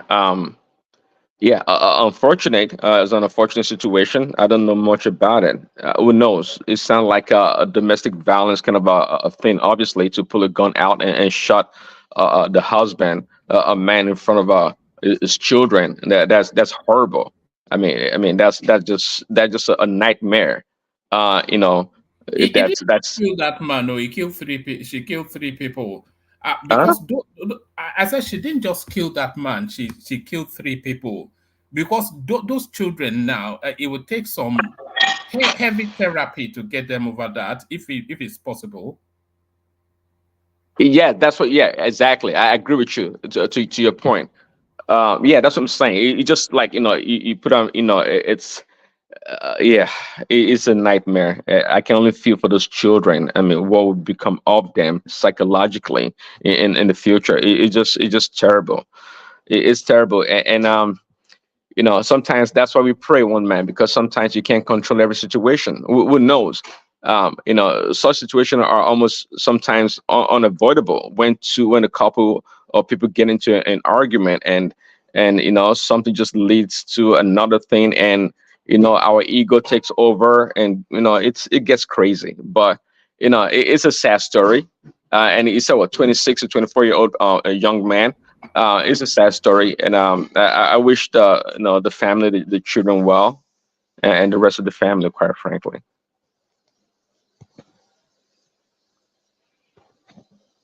But look at the guy, though. Not to speak ill of the dead, but if the bullet had not gotten him, maybe the steroids would have. Look at that. Do you want to look like? I wouldn't want to look like that. Would you want to look like that? I'd like to be in shape, but not that. That's Yeah, no, absolutely not. I mean, I know people have their own forte. Yeah, you know, yeah, we all have an ideal a body type that we would like to be. I'm pretty pleased with mine, but if I were to you know, have an option, even with the beer belly. Look at Prince. You think we don't know? Well, if I were to you know, to have an option to choose, I would like to have a body of a swimmer. You know, you know. Oh, you mean that felt sort of yes, like who was that American swimmer that won all those gold medals and then No, that's freakish. That's Michael Phelps. That's Michael Phelps, yes. Yeah, that's a freakish body. No, if you know, I'm talking about like a, you know, yeah, a body of a swimmer. They have this body that's like, you know, it just not bulky, you know, super lean, and you know, it just, but you know, you have, it's well built, you know, that kind of a body. No, I'm not a macho man kind of you know, fantasy kind of a guy. What do you think girls want? Do you think girls want this? I don't know, man. What this guy is presenting? Well, because I don't think women want this. Well, woman, you know, you speak for yourself. I can't speak. I think some people do like it. I don't know, but you know, for me, it doesn't do it for me at all. But I think some people do like it. I don't know. All right, his biceps are bigger than the whole of my body, and I'm no stick insect. But so thank you, Prince. So that's the elegant Prince that they are. I think we have Folly back. Folly, do you have you now? Is the connection better? All right, let's go to Larry then. Larry, hopefully you are there. Larry. Good evening, one man. How are you? Fine, sir. I'm all right, sir. Good. Speak to us. Just free flow. I mean, you usually you know what you're talking about, so talk to us. Let's delight in the vastness of your knowledge. Okay. I think let me start from the inflation. You know, I know a lot of people have been saying they've not really seen the impact of the exchange rates on inflation, prices of things. And I think at this point, I think what the government did with the exchange rates, it's unconventional. And I think they need to kind of like do something now on inflation.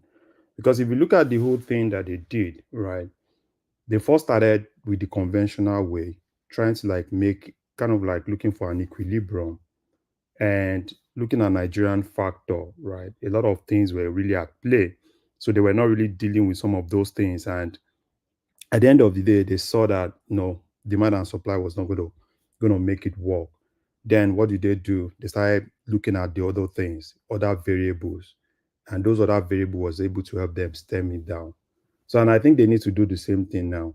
I think probably, I don't know what they want to do, but what I expect them to do is to now move towards the big guys, right? The big guys in that industry, you know, the Dangotes, the Boas, and kind of like, you know, sit down with them, know what they can do. Because at this point, because I understand the fact that a lot of people are feeling the pain, because you can, you know, it's a lot of the major problem we have in Nigeria is a lot of things are not documented, and everybody kind of like do all sort of things how they like, right? Arbitrarily, they increase prices, and there's no way to monitor it.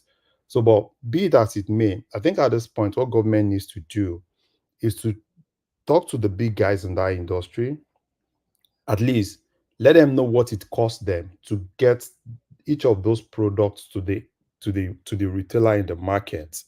And if they can actually get that, at least you can one or two put a little bit of markup and see what is normal.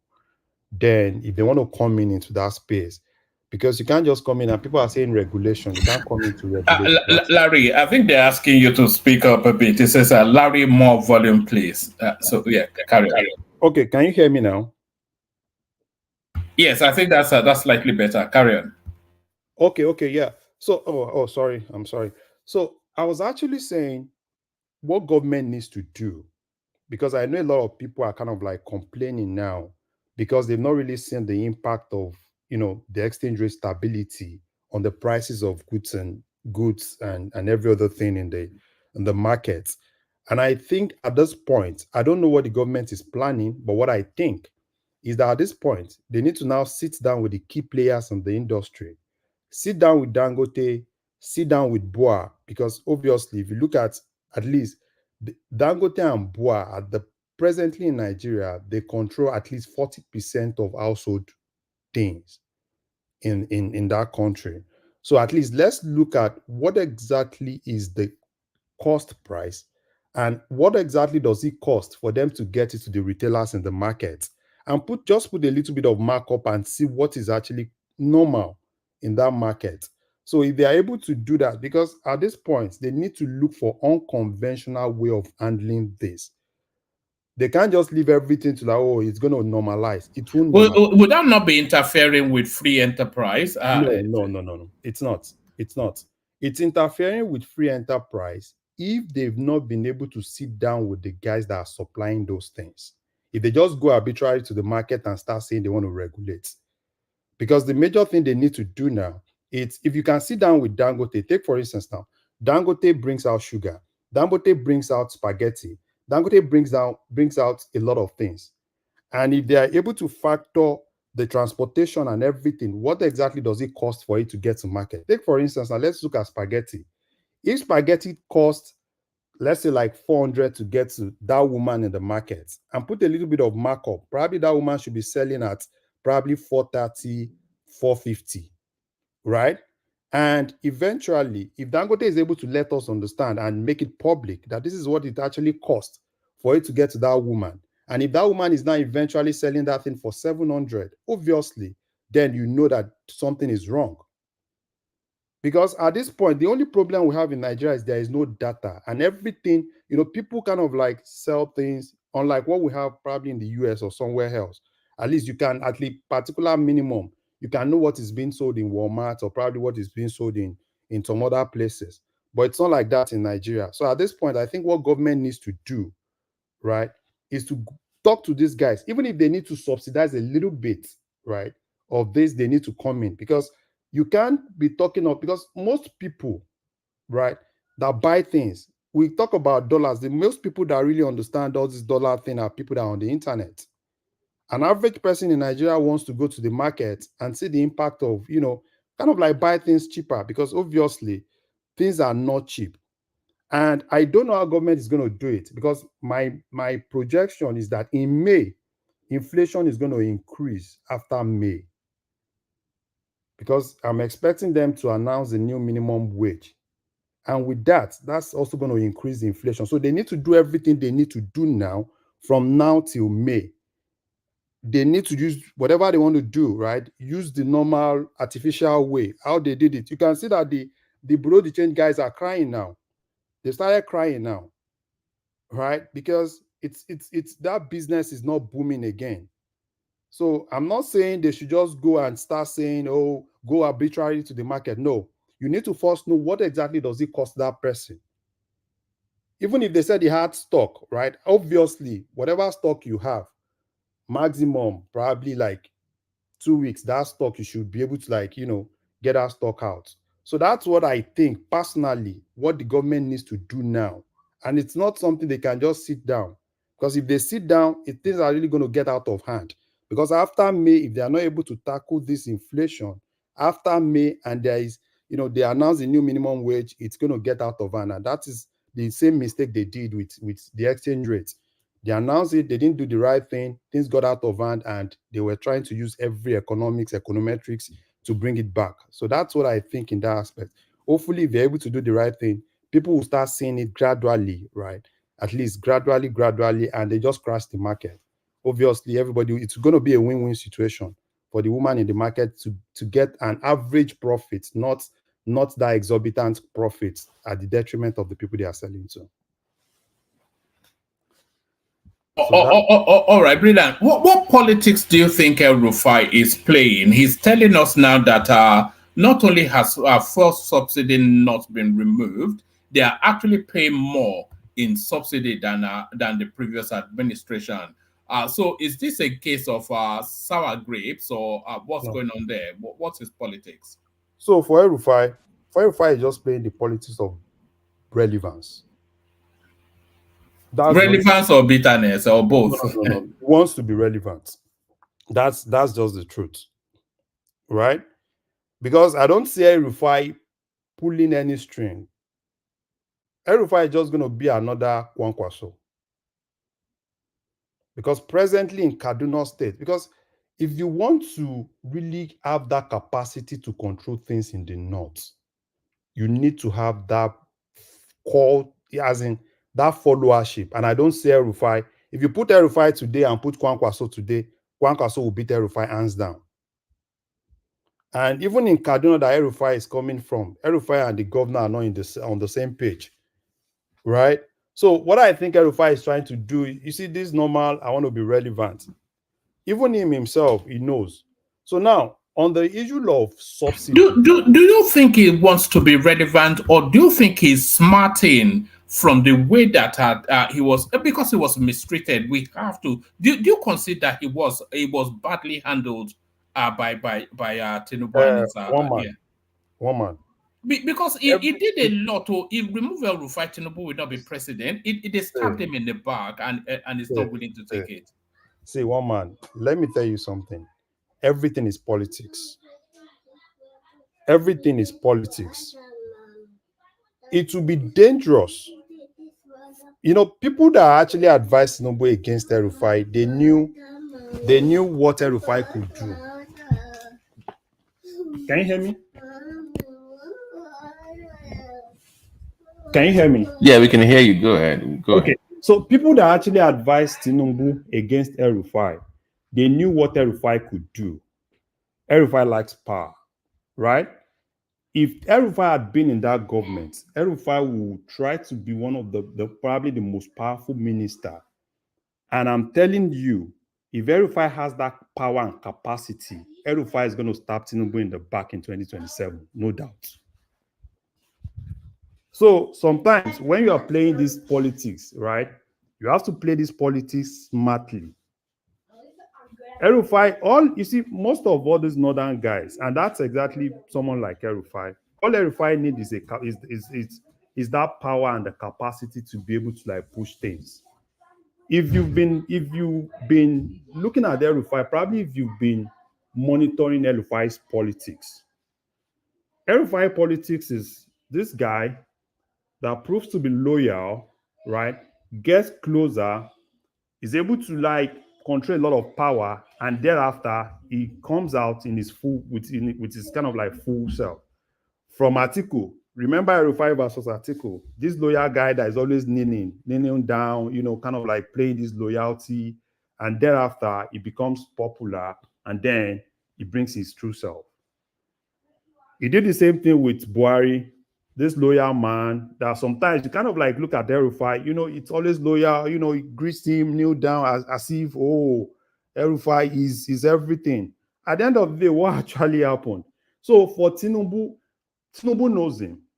And I think what Tinubu was trying to do was, okay, fine, I think I can still accommodate this guy.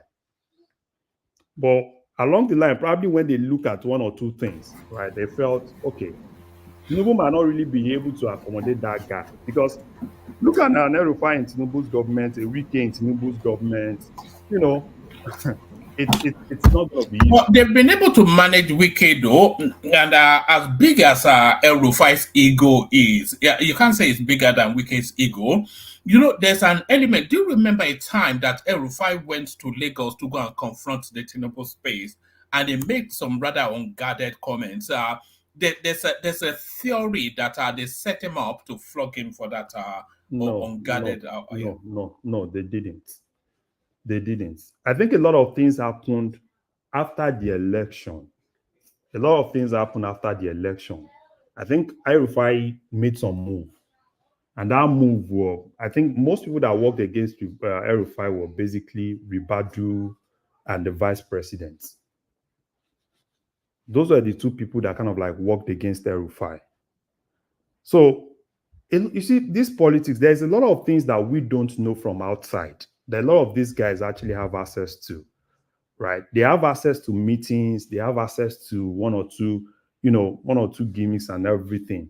So that's why some of all those things, because personally we felt, oh, why is El-Rufai not giving that opportunity to do this and do that, right? But some of these guys, they think far beyond, normal, now, right? The whole calculation beyond 2027, these guys have it. They have the template. They know what is going to happen in that party. So for El-Rufai, I like him, right? I like him. He's smart, but it's kind of politics. It's kind of politics. It's a little bit, right? It's kind of politics. He gets closer to you. Once he knows that you're weak, he stabs you and he comes out full force. So that I don't like that kind of politics. No, all right. Do you have any commentaries on the goings on in Dunamis church with this rather arrogant pastor reducing this hardworking lady to tears? Yeah, you see, I've heard a lot of people talk, the pastor, the lady, and some people even went on to say, probably the education system, it's a noun thing. Open. Show John Moyele number eh? Should I call social services? Look at this guy, eh? No, it's not. She's fighting with the sister. I know. We have that sound in my house too. Yeah. He pinched me first, Yeah, carry on. So I've heard a lot of things today, right? But what people don't understand is even here in the US, how does some of these open university actually work? Some of these online university, there are instances that you go to some universities here, and by virtue of your experience, right, there are some credits they just give to you. And if you look at that particular woman, this is someone that have risen to the point of being an inspector in Nigerian police. And for somebody, obviously, probably she entered Nigerian police with O level. And that means she must have spent years in the Nigerian police, right? And she has a lot of experience, Experience, you see, there's a difference between experience and this normal whole academic, theoretical things, So for me, I think the pastor was wrong. And it's good that he came back, apologized. They did some PR, the woman came out and probably, she doesn't have anything that's, oh yeah, it's my pastor and everything. But I think it's good. Probably that's how God actually wants it to happen for the woman, right? And this is actually... I have the sense that the woman will ultimately gain from this. Exactly. She will get job offers. She certainly will get money. You know how Nigerians like to throw money at those sort of spaces. No, it's not even that, right? So I think this is it. For you, even when you have some of this degree, it takes time for you to get promoted in police, right? I think for me, the first thing is just that she's getting recognized. And obviously, I'm expecting her to probably get one star in the police very soon. by virtue of this, then, this has actually brought her out. There's a lot of eyes on her, and it will definitely help her too. So that's why, some things happen to in the whole of the thing, the person that actually came out more Christianly is the woman, not the pastor. She defended herself and she forgave very quickly. She spoke honestly, but the pastor was just arrogant and pompous. What would she have done? Number one, it's good that she's able to come out and defend herself. And it's not even that she came out to defend herself. I think it was actually people that immediately the thing happened, they went to her Facebook page and they were able to see pictures when she was for her convocation pictures. So, and people kind of like started bringing that out, that this is that convocation pictures. And I think some people even went to the fact that they went to look at her name in the last now convocation list and they found it there. So, and obviously, the pastor was kind of like being emotional, which is normal. It's human too. So the fact that he's a pastor doesn't make him, non-human. It's human, and it's obvious. It's good that he's able to identify his mistakes and he's come out to apologize. And yeah, the woman is good. I actually hope that would definitely help her to, bring her out and see what she can actually do in the Nigerian police, and get some promotion from it. All right, but then let me take you to one more space, Larry, and then we move the conversation. And do you want to speak on Ganduje, the suspension or lack thereof? So the headline that first broke was that he had been suspended for reasons of corruption, but it looks as though now they're saying that that was a bit that's not the case. But so much shrouded in fog, that whole space. But off the back of the first headline that Ganduje has been suspended, is this the new direction then of Tinubu cleaning up house? First, better you do, now Ganduje. No. Tinubu is not involved in this. I think it's just more of normal kind of state politics. It's the state government trying to, pull some things. But it's not going to stand. It's not going to stand. I think it's more of the state government, kind of like trying to pull some things in that regard, which is normal, right? Because how can you as a party, you said you are party leaders, you said you are suspending somebody because, he has an issue with the state government, who obviously is actually from another political party. And this is a case that is already in court. And I think it's been adjudicated that, for you to try this case, it has to be tried at the federal level. So there is no basics, because even if you say you want to suspend somebody and that person challenges in court, right? So it doesn't have a stand. So you can't stand something on nothing. So it's a normal thing, right? It happens in politics. They tried it and it's normal. So let's not deceive us. Let's not disturb ourselves with these politicians. It's a normal thing. All right. Is there anything else that caught your attention in the news cycle before I go on to Ajan Lekoko? Yeah, I think another thing, I just want to say something a little bit about is the PDP issue. Oh, yes. It's a real game of brinksmanship going on there. Whoever blinks first loses. So Wike, again, we've been there before. Wike versus Atiku round 2. You see, I know a lot of people have one or two things against Wike, but have people even been able to look at?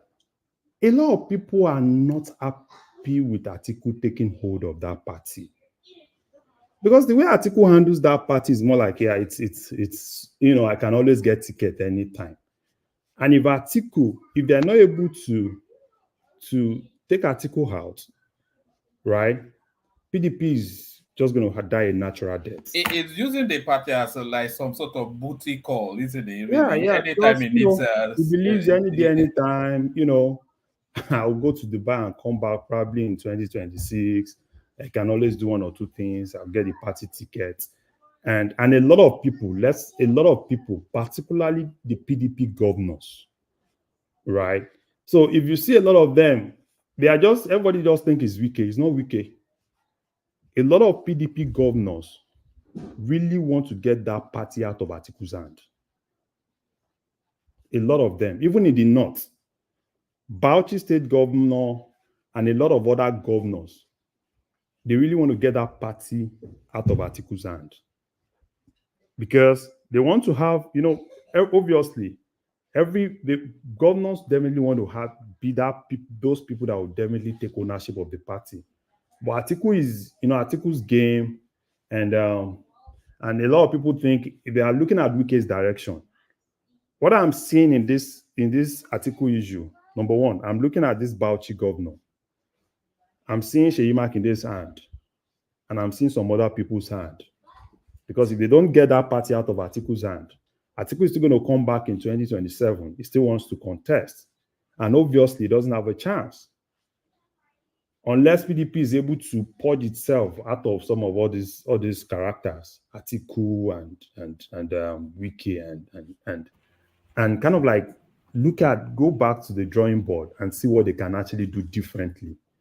Because the present PDP that we have now, I don't see that PDP winning national election until probably they purge themselves out and start looking at how to really re-strategize. Do you think they should abandon 2027 and use a long period to inflect and recalibrate?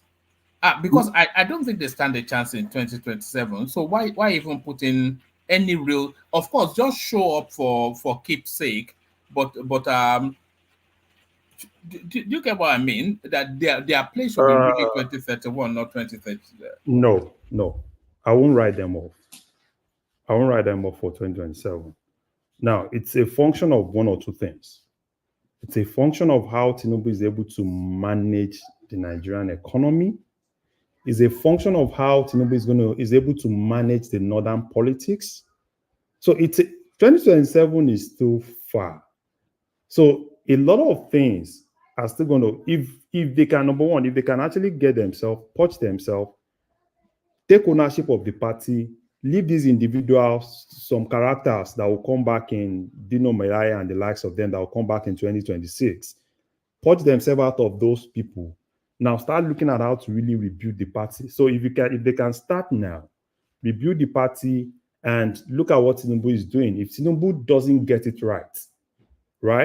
If Tinubu doesn't get it right, if he's not able to take charge of the economy, if Tinubu is not able to take charge of a lot of things, 2027 is going to be difficult for him. He's not going to get it on a platter of gold. So it needs to, it's a whole lot of, that's why for me, I'm not talking about 2027 now, because there's still a lot of hurdles for Tinubu to cross. So that's, for me, 2027, I don't know. So I'm not talking about it. I just think everybody because for me, I want a very viable opposition. Do you not think the politics of 2027 is already in play? Peter Obi is already campaigning, not that he ever stopped. El Rufai is throwing his hat into the ring, looking for a party to propel his ambition. Atiku Abubakar is indicating that he wants to run. The campaign, the 2027 is already in play now, is it not? No. The thing is, all of them are not busy.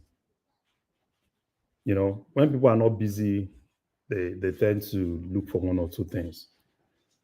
For Peter Obi, for me, Peter Obi has not really gotten where he's going, right? Because if he really wants to start talking about 2027, I think he needs to first resolve the issue with Labour Party.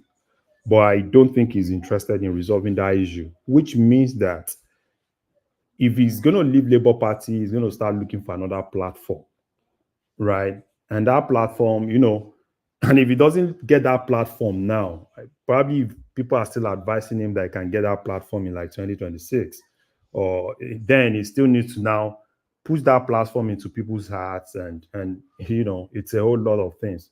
So for me, for Atiku is just normal Dubai guy, come in, bring some money, and like I said, El Rufai, El-Rufai, without getting his state governor's support, I don't really see El-Rufai getting his influence outside Kaduna presently.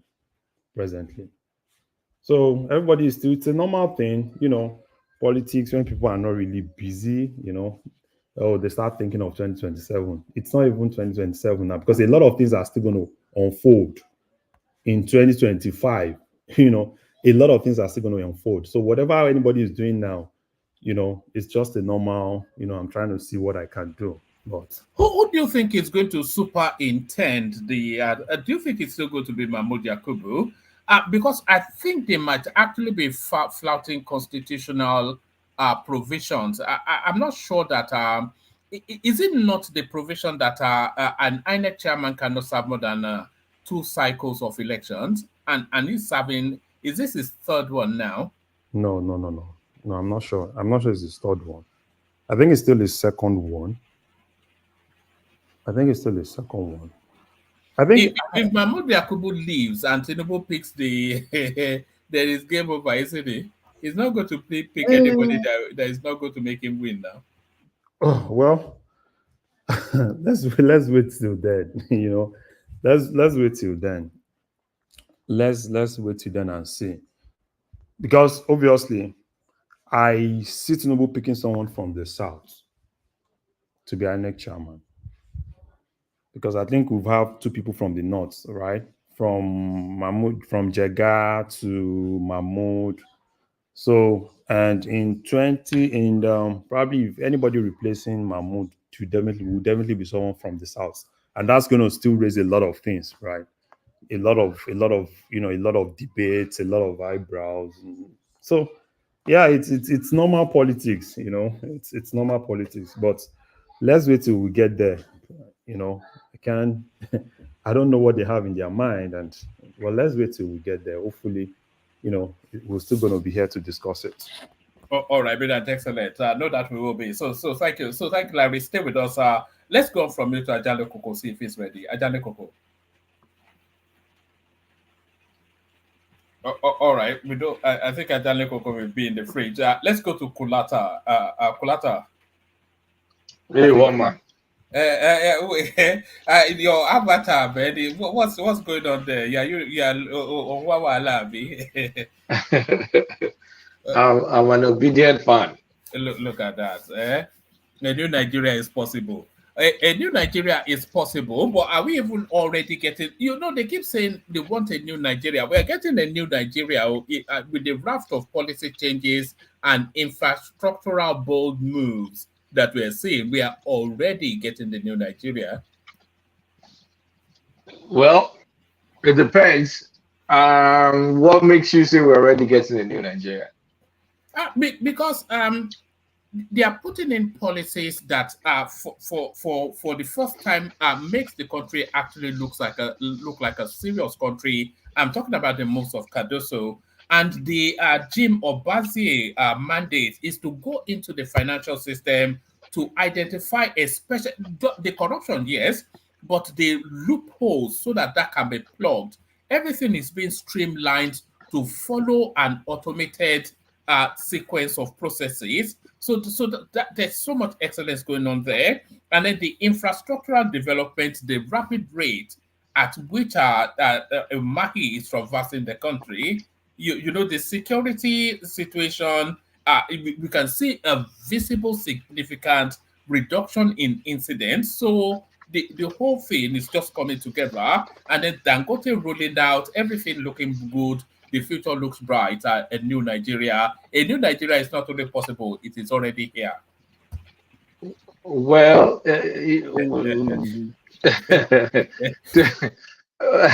I don't know. You're setting me up to prop the government, but yeah, if you talk about Dangote, yes, that's consumption to production.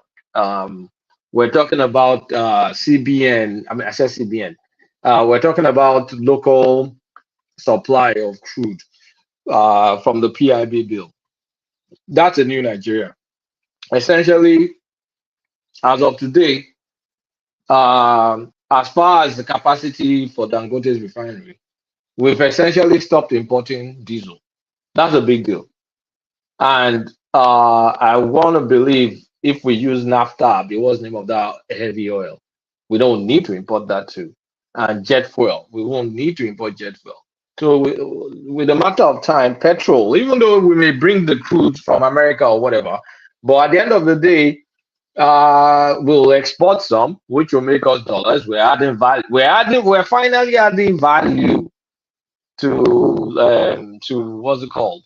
Raw to things we dig out of the ground. So in that sense, we're moving ahead. And I also think we're moving ahead because I think at Doso, they're trying to drop the Naira back to the old black market rate, which is around 800, 850. So if they can get it to that level, right? The only additional net that people have done was the removal of subsidy. So the amount of money they will need to pay people minimum wage will be small. They won't kind of like, all those times that labor was asking, was it 200,000 naira or something minimum wage? No, if you can get dollar back to what it was, the old black market rate, around that range, let's just say 850, 900, that Buhari range, 800, 850, 900 and co. Then how much money do people want to ask for minimum wage? The only additional thing you're going to ask for is for something to cover the fuel subsidy, because you're going to have pass-through effect of the stronger Naira. So anything that requires import should be cheaper. Inflation is going to come down. It will start coming down. It may take a few more months because, like I said on another platform, even though from chats, that prices, they're lagging. All these things, people will first abuse. They have to replenish old stock, abuse the stock. Abuse the privilege of old stock, whether it's real or imagined. Sorry, Alexa, before you go deeper, I know you mentioned we hadn't value to something right now. So to give us some clarity, could you define or explain to us what it is to add value, or what is value added to anything? Value addition in layman's view. The Pansat question, we try to pretend like he knows what he's talking about. Is to take a raw material, raw commodity, and make it into and process it into a more finished good. So crude, you put it into the production process. You get diesel, you get heavy oil. Is it napalm or naphtha or whatever? You get bitumen. You get things. You get more things. You can get Vaseline, right? You can get Morgan's pomade for those that dye their gray hair. You can get all those things. You can get drugs out of the refinery. So something that, how much is it? $90 per whatever barrel, the going rate. I don't even know. If you convert that, you refine it, you will make way much money than just selling crude. So finally, we've gotten to that stage, at least with our biggest product. The only regret I have is we stopped investing in oil and gas extraction, especially onshore. We stopped that a while back. So while many people say, oh, no, they're stealing 400,000, it's not that simple. They're not literally stealing 400 barrels a day. We're supposed to be able to produce those additional, but because of vandalism and all, if that pipeline doesn't put out the expected PSI or whatever, then they will say, okay, this is money forgone. While they're stealing, it's not literal 400,000 a day. Those things could just be pumping the additional. But if we had invested, or we kept on reinvesting, we will have way more production coming out of those oil fields. We'll be able to get to like 1.82 million. But we didn't do that. Throughout Buhari, I don't think they invested squat. Even, I can take it as far back as Jonathan. So that's what we're really suffering, because now we have no choice but to import crude, which is not bad. What's there? I mean, a refinery will have capacity, running capacity. You have to be able to make that capacity. So if an NPC cannot satisfy you, you go and buy. And if you have contracts and they're still not satisfying you, you go to the spot market, you buy. So all those things I'm fine with it, because at the end of the day, we're going to be exporting some of these things, and they were making way much money. But the balance of trade between importing crude and exporting and selling refined diesel, refined petrol is fantastic. Dangote exported whatever product, I can't seem to pronounce his name. I have to Google it. It starts with N. He exported it to America now. They're buying it from him in America. He's already started selling. So, I mean, it's good. It's good. That's consumption. Anybody that wants to know what consumption to production is, that is consumption. I mean, I'm being silly anyway. I'm being facetious, but no, that's from production. You're not being facetious, Kulata, because when they use all these peppy little phrases, a new Nigeria is possible from, they don't actually know that it is slow, boring steps that actually take you there. And it's those that's what's happening now. You know, yeah, that's what's going on. It's a slow grind. Yes. They think Peter Obi gets there and he snaps a finger and then everybody starts producing. No, the economy needs to be well oiled to be able to support that. Our fiscal policy, our everything. So when we keep looking at what's going on now, like I said, I suspect they want to get the Naira back to like 800 level. And if they get it back to 800 level, that's kind of like starting back from ground zero, but a good ground zero whereby there's no arbitrage. Check it out. Parallel market is encouraged to buy dollar. If I want to sell dollar now, many people, I mean, if you see that parallel market is slightly lower than even the official. So the way Cardoso has done it, parallel market is more encouraged to buy. And then the banks have whatever, they have the capacity to sell. And there's that maybe $50, is it $50, 50 Naira, some small difference.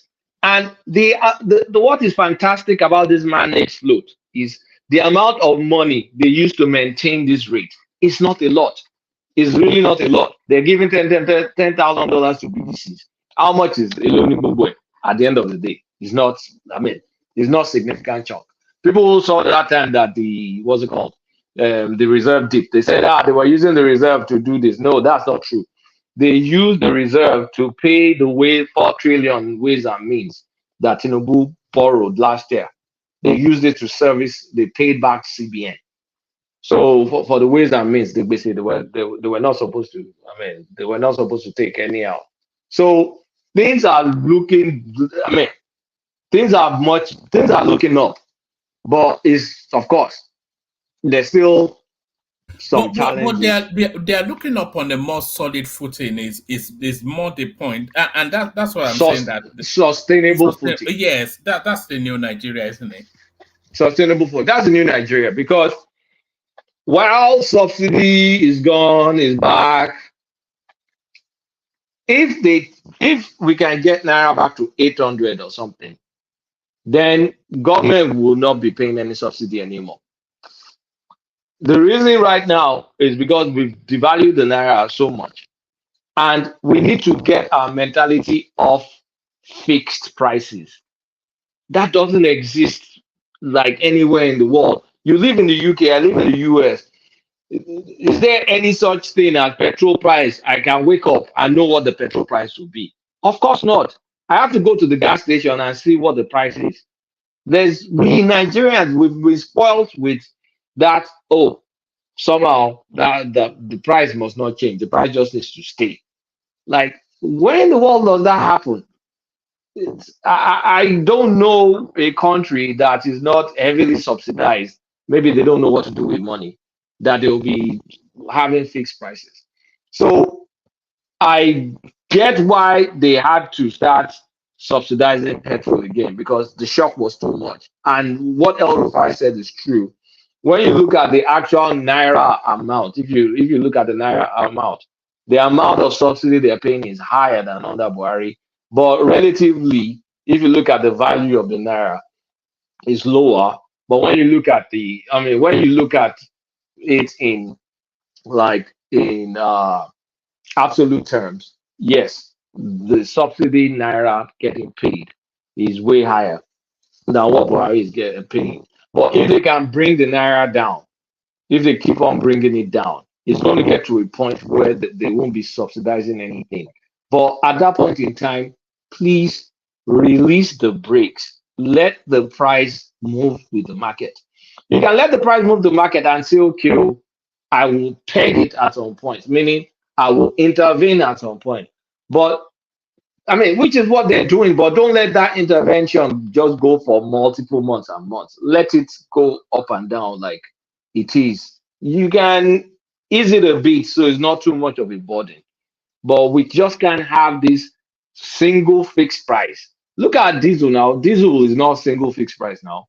If you go to your gas station right now, premium PMS is more expensive than diesel. I lie for people that buy gas. When you go to the gas station, isn't diesel cheaper than petrol? Or am I wrong? But in Nigeria, even if diesel, because I can't remember, I don't use a diesel car, but there are few cents between each other. But when you look at, if you go and buy diesel now in Nigeria, it's over double the price of petrol now. Over double. And these are things coming out of crude oil. So all that heavy-handed subsidy that we have to do, we have to satisfy Nigeria. The price needs to be one. Please stop it. Even in abroad here, even electricity is not just one price. They change all those things. We have to get used to market forces. We've been spoiled just to kind of like have one price. It's not like that in the real world. So once they can get the dollar down, further down, release your foot from the brakes. Let the car move. How far down are you looking at here? I think Goldman Sachs says 700, right? That's what they're looking at. 700 naira? Yeah, for the dollar. That's the range they're looking at for the dollar to come down to. So how far down before we start to see that impact of what you speak of? Like how far? The pass-through effect. Yeah. It depends. It's when you think about, okay, let's think about a situation like people that bought stuff at $1,800. Even the people that bought stuff at $1,500. It's gonna take a while to sell those stock, right? It's gonna take a while. But whether it takes a while or not, people will also want to abuse it, because some people will start.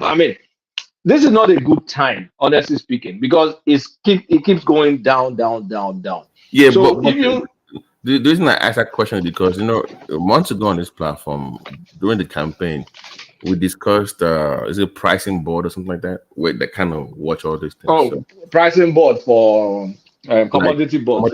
So that way you prevent like hoarding of goods and services. Like when they've exhausted their stock, but they're still keeping the price high, even if they're buying low. So that's why I asked the question to I don't know. I've not seen any action about like Minister of Agriculture. Do we have a board right now, or they're still working on it? It's coming. I don't know. It's coming. I think it's coming, Lawa. Okay. Because it's only serious government like Lagos. At least they've done something about their own. And if you look at the latest inflation numbers that came out, Lagos inflation increased, but not significantly like other states. So that own Jericho, you can literally see the impact of that own Jericho in the inflation coming out of Lagos. So, but the Tinubu Commodity Board is that.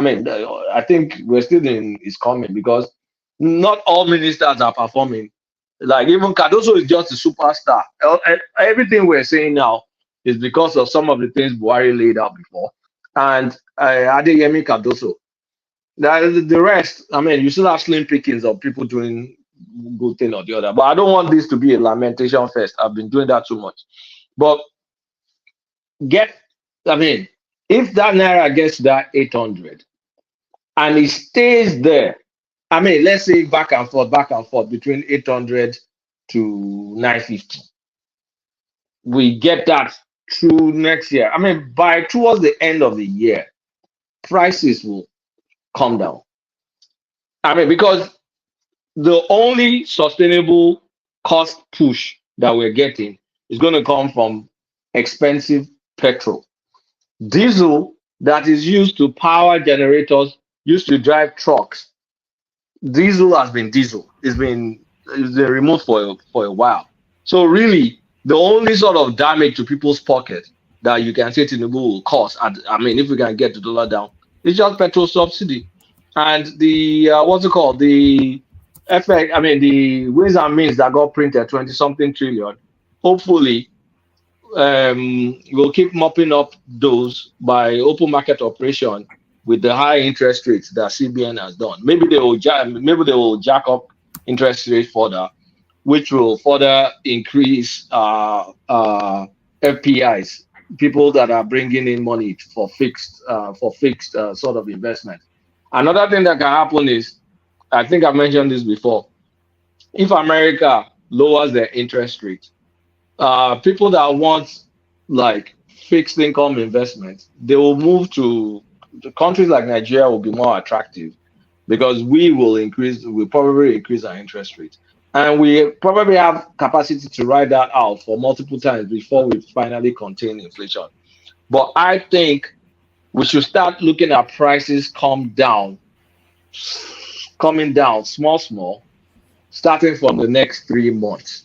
We should be able to start getting some respite, in my opinion. I think. Can I ask you a question? Sure. Yeah. So now, what can you say are the short-term shocks that this government can actually do before May? Because obviously, if they announce new minimum wage in May, inflation rate will definitely increase. So what are those things that you think they can do now?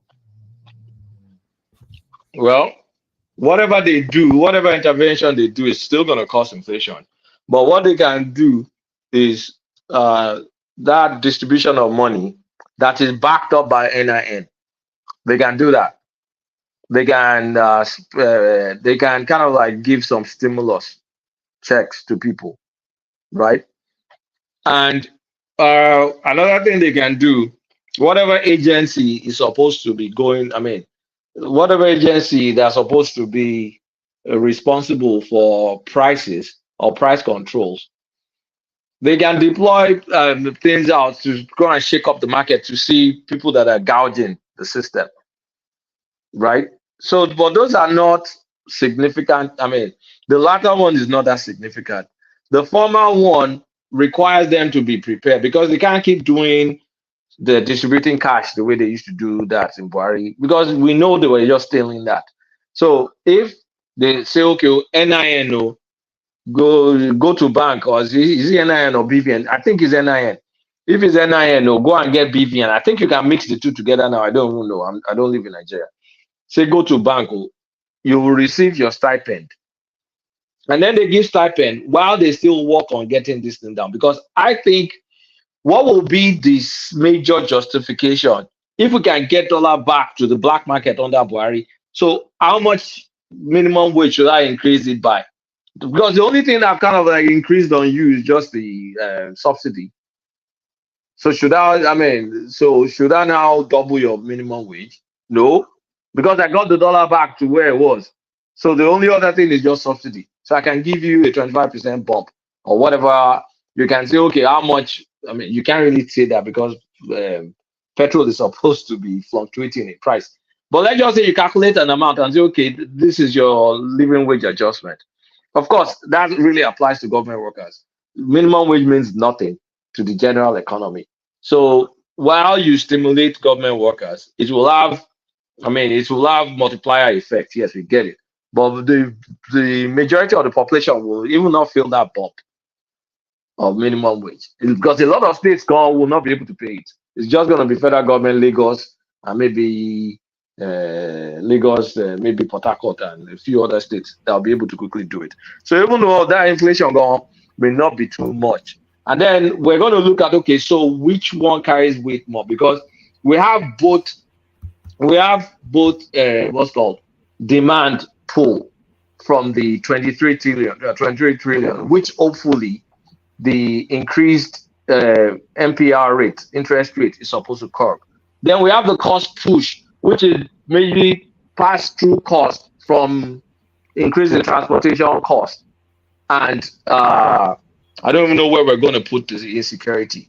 So we have that cost push. That one is the stubborn one. That one is going to be the most stubborn one, because the factors surrounding it, they're not addressing it in an encompassing way, like addressing insecurity like in a more robust way. The fuel subsidy one, like all those buses, all those things they promised, that one is also under is coming. So at least one area of the inflation I know for sure will target, and any inflation due to dollar, whatever, anything, let me put it this way, anything that can be controlled by Cardoso, we can know that that will be fine. Anything that can be controlled by the fiscal side, the Edun side, we're still in is coming. We're still in waiting mode.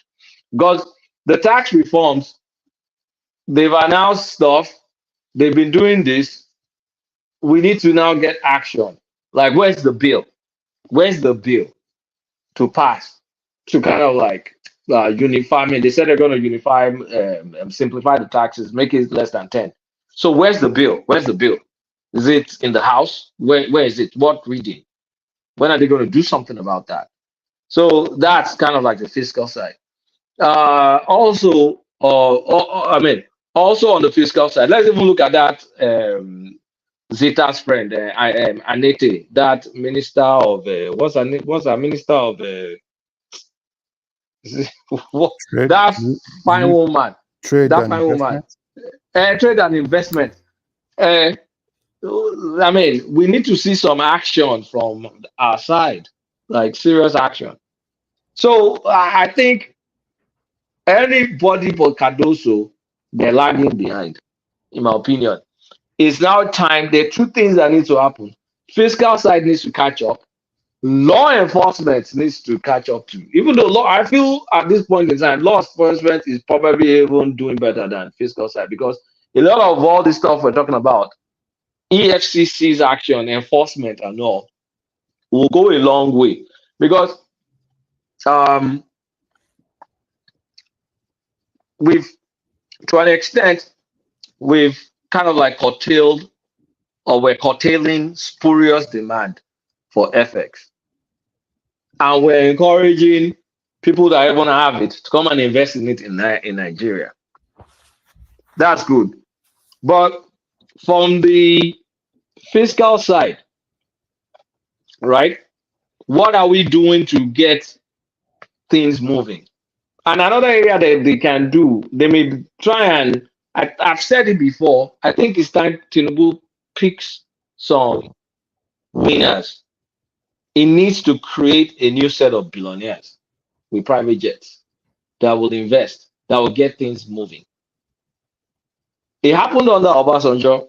You could see that there was, but that was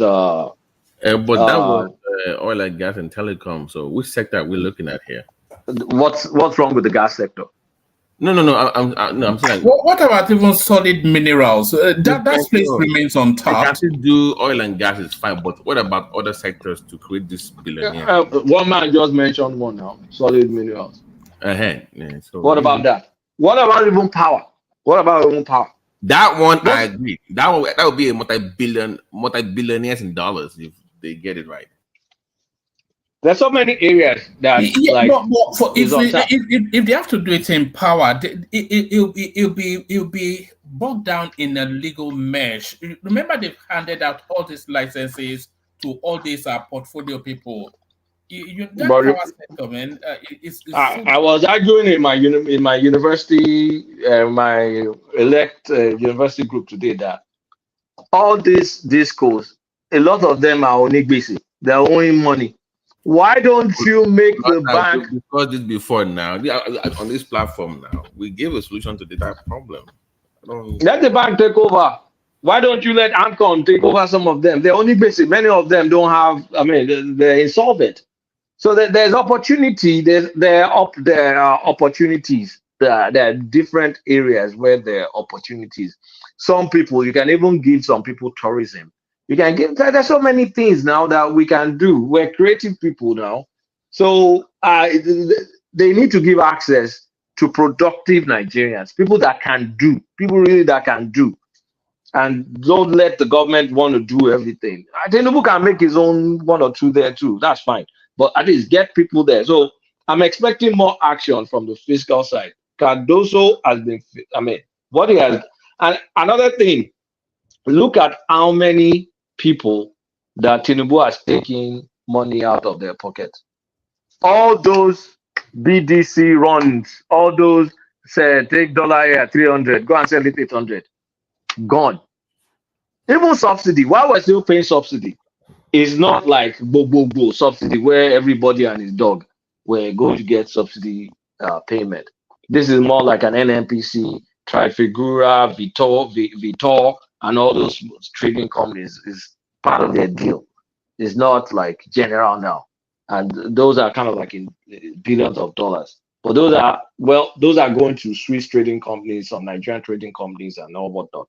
But while the number is high, it's not like you don't have too many people chopping from that anymore. So the fundamentals are getting set. And part of the fundamentals is also, like I said, not having a fixed price. That's not realistic. Prices change. So if all those things get in play, empower new billionaires, 30-something-year-old, 40-something-year-old, 50-something-year-old, empower them. They are the doers. Every society, the majority are not the doers. It's just a few. How many Elon Musk do we have in America? How many Zuckerberg? How many? I mean, not too many, just a few. But those few will create stuff. Additional mecunos like me will be able to chop out of the stuff, go and work for them or go and help them do one or two things. And that's how it's going to spread around. So, I mean, there's light at the end of the tunnel. Can you recap those sectors again that you think will be areas to create this billion? You said energy, mining, right? Gas. Oh, yes. Gas sector. Do you not think that space is oversaturated already? All that's oil and gas. How many more oil and gas can we I'm not saying oil and gas. I'm saying the gas sector. Gas, gas. We're flaring now. We're flaring it. I know we're flaring now, but the Germans are looking to liquefy it already. What about us? What about us, Nigerians? Go. Do you know that there's a problem that is coming from that sector? I just pray that the Tinubu government is able to manage it well. With this shell suit that they filed in the US, and that is another thing that can cause a lot of problem for that country. Is that another PNIDA? It's crazy and it's coming. I don't know how they are going to manage it. If they are really serious now, the Minister of Justice needs to stand up and start working, because another problem that is coming. What's the case, please? Let me Google it. So I think it's Shell. I think there was an agreement on what they are supposed to supply. NLLG, they didn't supply. Shell sued them in the US. There's another one coming up in the UK. They're going to sue them in the UK again. And it's huge. So, and these are things that I expect, them to start putting their Lego team together and see how they can actually, face some of all those things. The normal thing, when they want to sue you, they go to either the US or the UK, and they put you into another issue. So when you were talking about gas, when I knew that's another big thing, right? And most of all those problems happen because you have people, they kind of like do a lot of things under the table, and at the end of the day, the country is going to survive. That's another good thing, I don't know why that is not really making a lot of headlines, because it's coming. If they don't have I've seen it. Something with Shell. Suing Venture Global LNG, and they said the Nigeria may be impacted because Nigeria and Shell and Nigeria were in joint venture for the LNG now. Yeah. That's what it's all about. So why would they sue us? Yeah, I think there's an agreement on what they were supposed to supply, which I think they breached the contract, and Shell is all out for it. And there's another one coming in the UK. I think Oh, that, breach of contract. Failing yeah, to deliver 19 cargoes under a contract is executed in 2020, yeah, January 2020. yeah. I just hope that it's a lot of, I just hope, for me, I want Nigeria to be good. And what I need from the Tinubu's government is to be proactive rather than being reactive. Any government that is proactive will succeed. But if you are reactive, there is no way you can succeed. You can only keep patching. And that's the problem I have. Because for this particular issue now, right, if they don't start looking for ways, settle out of court, look for a way to mediate, look for a way to handle things, right? So that you don't, because they are fixing it's a lot of patches now, right? Imagine they have that thing again, that's going to impact one or two things in that sector. And these are the sector that you are looking at, because that sector is basically powering electricity in that country. So it's a whole lot of things. So for me, that's why every time I keep saying I need them to be out, to do some things, whatever they can do. Because some things, if you look at what is happening in Nigeria, there's a lot of things that do not follow the normal laws of economics. It's a lot of factor, it's a lot of variables. So for them to be able to handle things, so they need to use unorthodox way of solving conventional problem. So it's a whole lot of things. When you see some of all those things, and the people that are actually close to the government, you need them to be there to start working. Don't wait till there's a problem and everybody's not like, oh, what's happening? These are things that they can settle out of court, negotiate, look for a way to resolve it, and at the end of the day, it's going to be a win-win for everybody. It's just unfortunate. I just hope they learn from it. I don't think, I don't know if we ever learn, because all our civil servants that are responsible for all this stuff, they don't love the country, so they cut their own deals and they don't really care. So I really don't know. But what Shell is suing a company called Venture Global, which is an Oyinbo company, because I'm looking at their board, they're all white people. Yeah, and it's related to NLLG. Do they act on behalf of LNG? Because what they did was they ignored contracts while they were selling to higher margins with the risk of a court case. And I think they said each cargo had like a margin of $19 million or something. I just did a quick speed read. Yeah. So, I hope we settle it. But this one doesn't look as scary as the PNID one. Yeah. That would have bankrupted Nigeria. Why? Because, the issue is this. One is that if they are suing us in the US and they are suing us in the UK at the same time, and this is how those guys deal, right? They want you to be on it, they'll sue you simultaneously, and you kind of like, you be in the middle. So for me, that's why I'm always more like, yeah, let's start negotiating now. What do you guys want? What can we do? Obviously, most of all those things are not things done by the Tinubu's government. These are deals that predicts. They happened under Buhari. So now that's exactly why I need them to start negotiating. Okay, fine. What can we do to really resolve some of all these things? Because at the end of the day, it's going to affect them. Because number one, it's going to cause some distraction. And what they think they need now, it's a whole lot. And Kalata, I like the fact that you talk about the fiscal policy.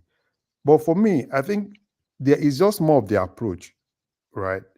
If you look at what is happening with the tax side, I think the tax side is more of revenue generation rather than really looking into one or two things. For the investment side, that woman, I don't know what she's doing. She's not doing much. And I don't know what she's doing. Because at this point, for me, I still believe in the short run, right? The likes of Dangote, Bois, and some of this local player, they can still do something. At least when it comes to food inflation, they can still do something. It's just more like, looking for a way to meet them at the middle. That's what I think they can still do, because that's everybody you see in Nigeria now is feeling the impact, right? So if Tinubu can really work, if that minister, I'm not even talking about Tinubu now, because that minister work with these guys, see what you can do, with these guys. I know people, Nigeria is always full of arbitrage. Everybody wants to make profit at the expense of the people. But there's a way you can, like what they did with this Bureau de Change thing, right?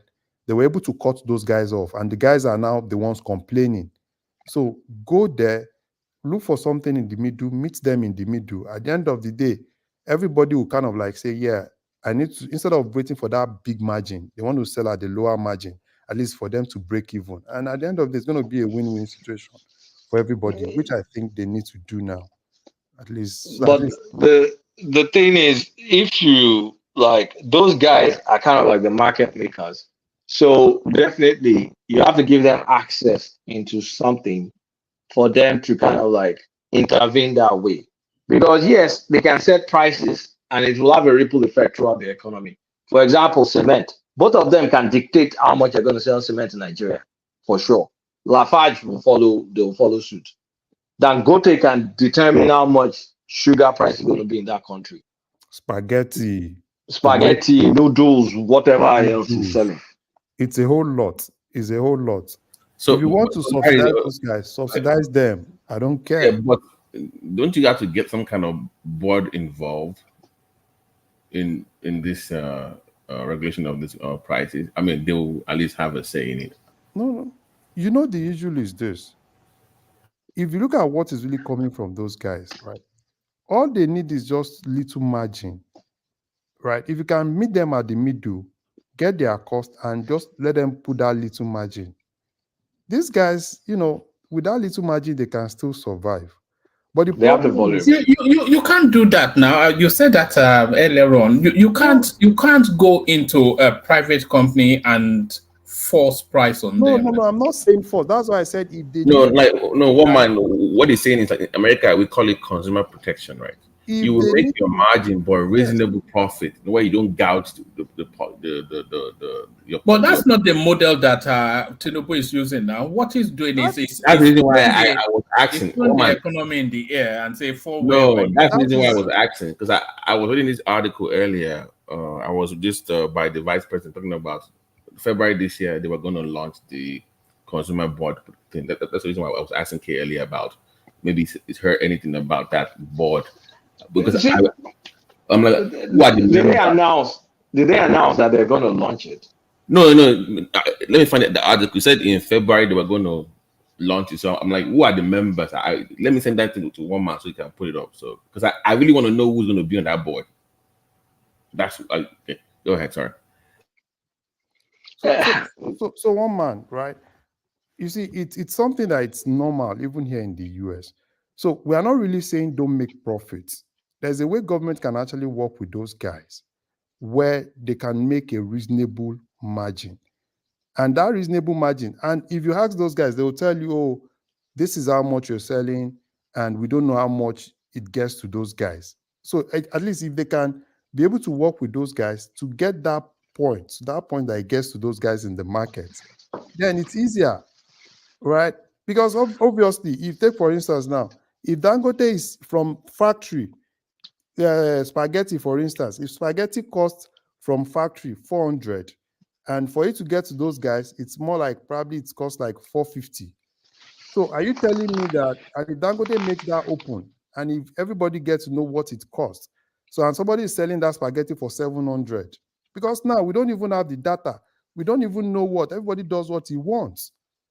And that's why everybody can actually, they can just decide in the market. It's a whole lot of things. Work with Dangote, work with the Yalojas, work with everybody. at the end of the day, but Dangote is crashing diesel prices. yeah, it's crashing diesel prices. It's doing a lot, but I think what they need now is, you know, we need more.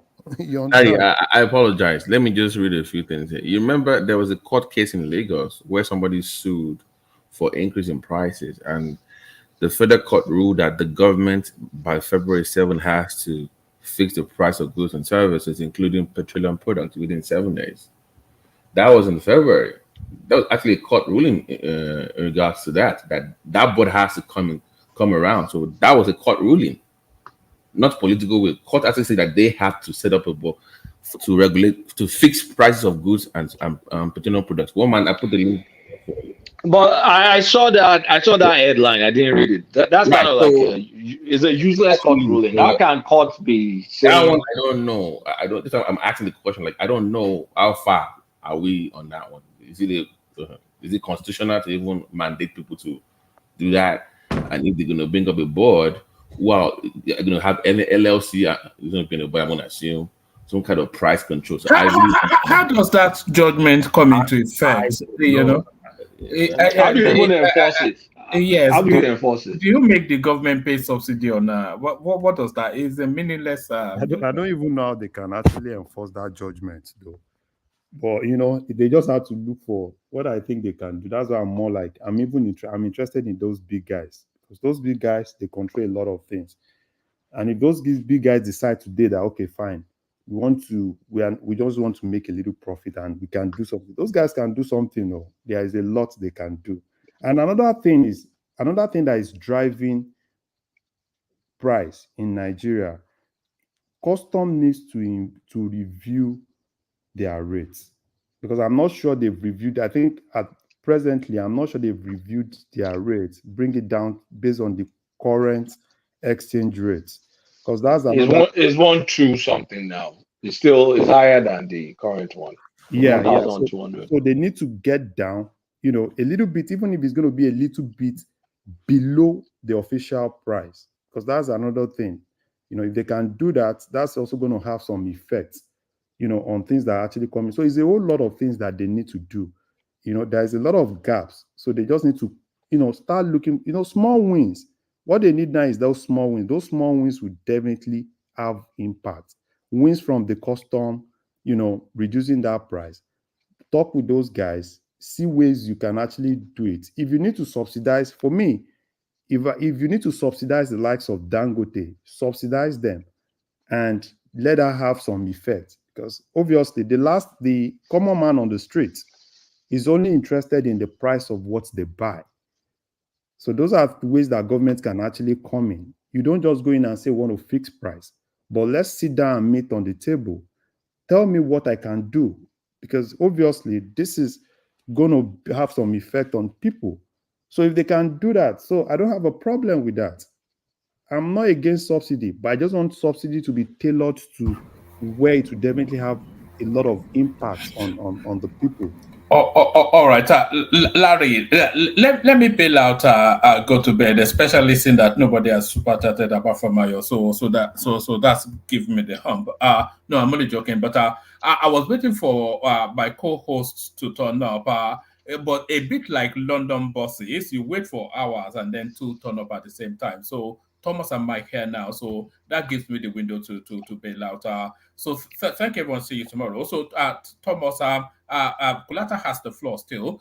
You may want to ask him about the goings on in PDP once they've done the economic bit. Ajale Koko has now spoken. When he's ready, he'll let you know. I called him earlier. Of course, the majestic BT here. So Mike here as well. So between the two of you, you coordinate matters. Thank everyone. See you tomorrow. Yeah, good night, Mama. Yeah, Kulata. Thomas. Babagba, how far now? I do. But let me just put some input. Yeah, what government did here is to subsidize the farmer heavily. They subsidize them heavily, so that and they monitor the price of the food. Yoruba said, I don't know how to say that in English. So they gouge the price of what they are selling. So subsidizing Dangote for food there's nothing bad in that. It happens all over the whole world. It happens here in Australia. They subsidize, they give the farmers grants. Then when they are selling their farm produce, they don't sell it, they sell it in a subsidy way so that there will be food in the land. I don't know, maybe it happens in US as well. So that's They my subsidize they subsidize farming in America heavily. They do it So here. It's they do it. Every country, you have food security must be a priority in every country now. You don't want you can't let your people be hungry. So I mean, they should do that, but I also think we need a new set of billionaires in Nigeria. We need the productive type to be incentivized. Like you need to give them incentives. I mean, it may sound crass, No, but I'm serious. No, I think you're right. I see a lot of investment, right? Just like you said, I see a lot of people now getting more interested in investing in Nigeria because, particularly people in diaspora, because with the way the exchange rate is going now, I think it's better to invest in Nigeria now, right? Because look at the exchange rate is now favorable. So I see a lot of money still coming into that space, and you know, a lot of people are looking into several sectors, and obviously, you know, I see a lot. But can you base your brain on this little fall in dollar to naira? It may rise anytime. You know, Nigerian stuff. Things go up, things come down. Things go up, things come down. I don't. No, Thomas, not like this. No. I have a quick question now. Can you Yeah, hear go me? on. Yeah, we so, can hear you. Honestly. So, Kolata, I think I heard like a couple of times now say we need a new set of billionaires. Is that a euphemism for new kinds of entrepreneurs in different sectors? Because I don't know why you keep emphasizing on billionaires. Yes. Well, when I say billionaires, I'm being flippant. But yes, new set of entrepreneurs in untapped sectors. Okay. Because why are we leaving them idle? We know the government is not going to do jack shit about it.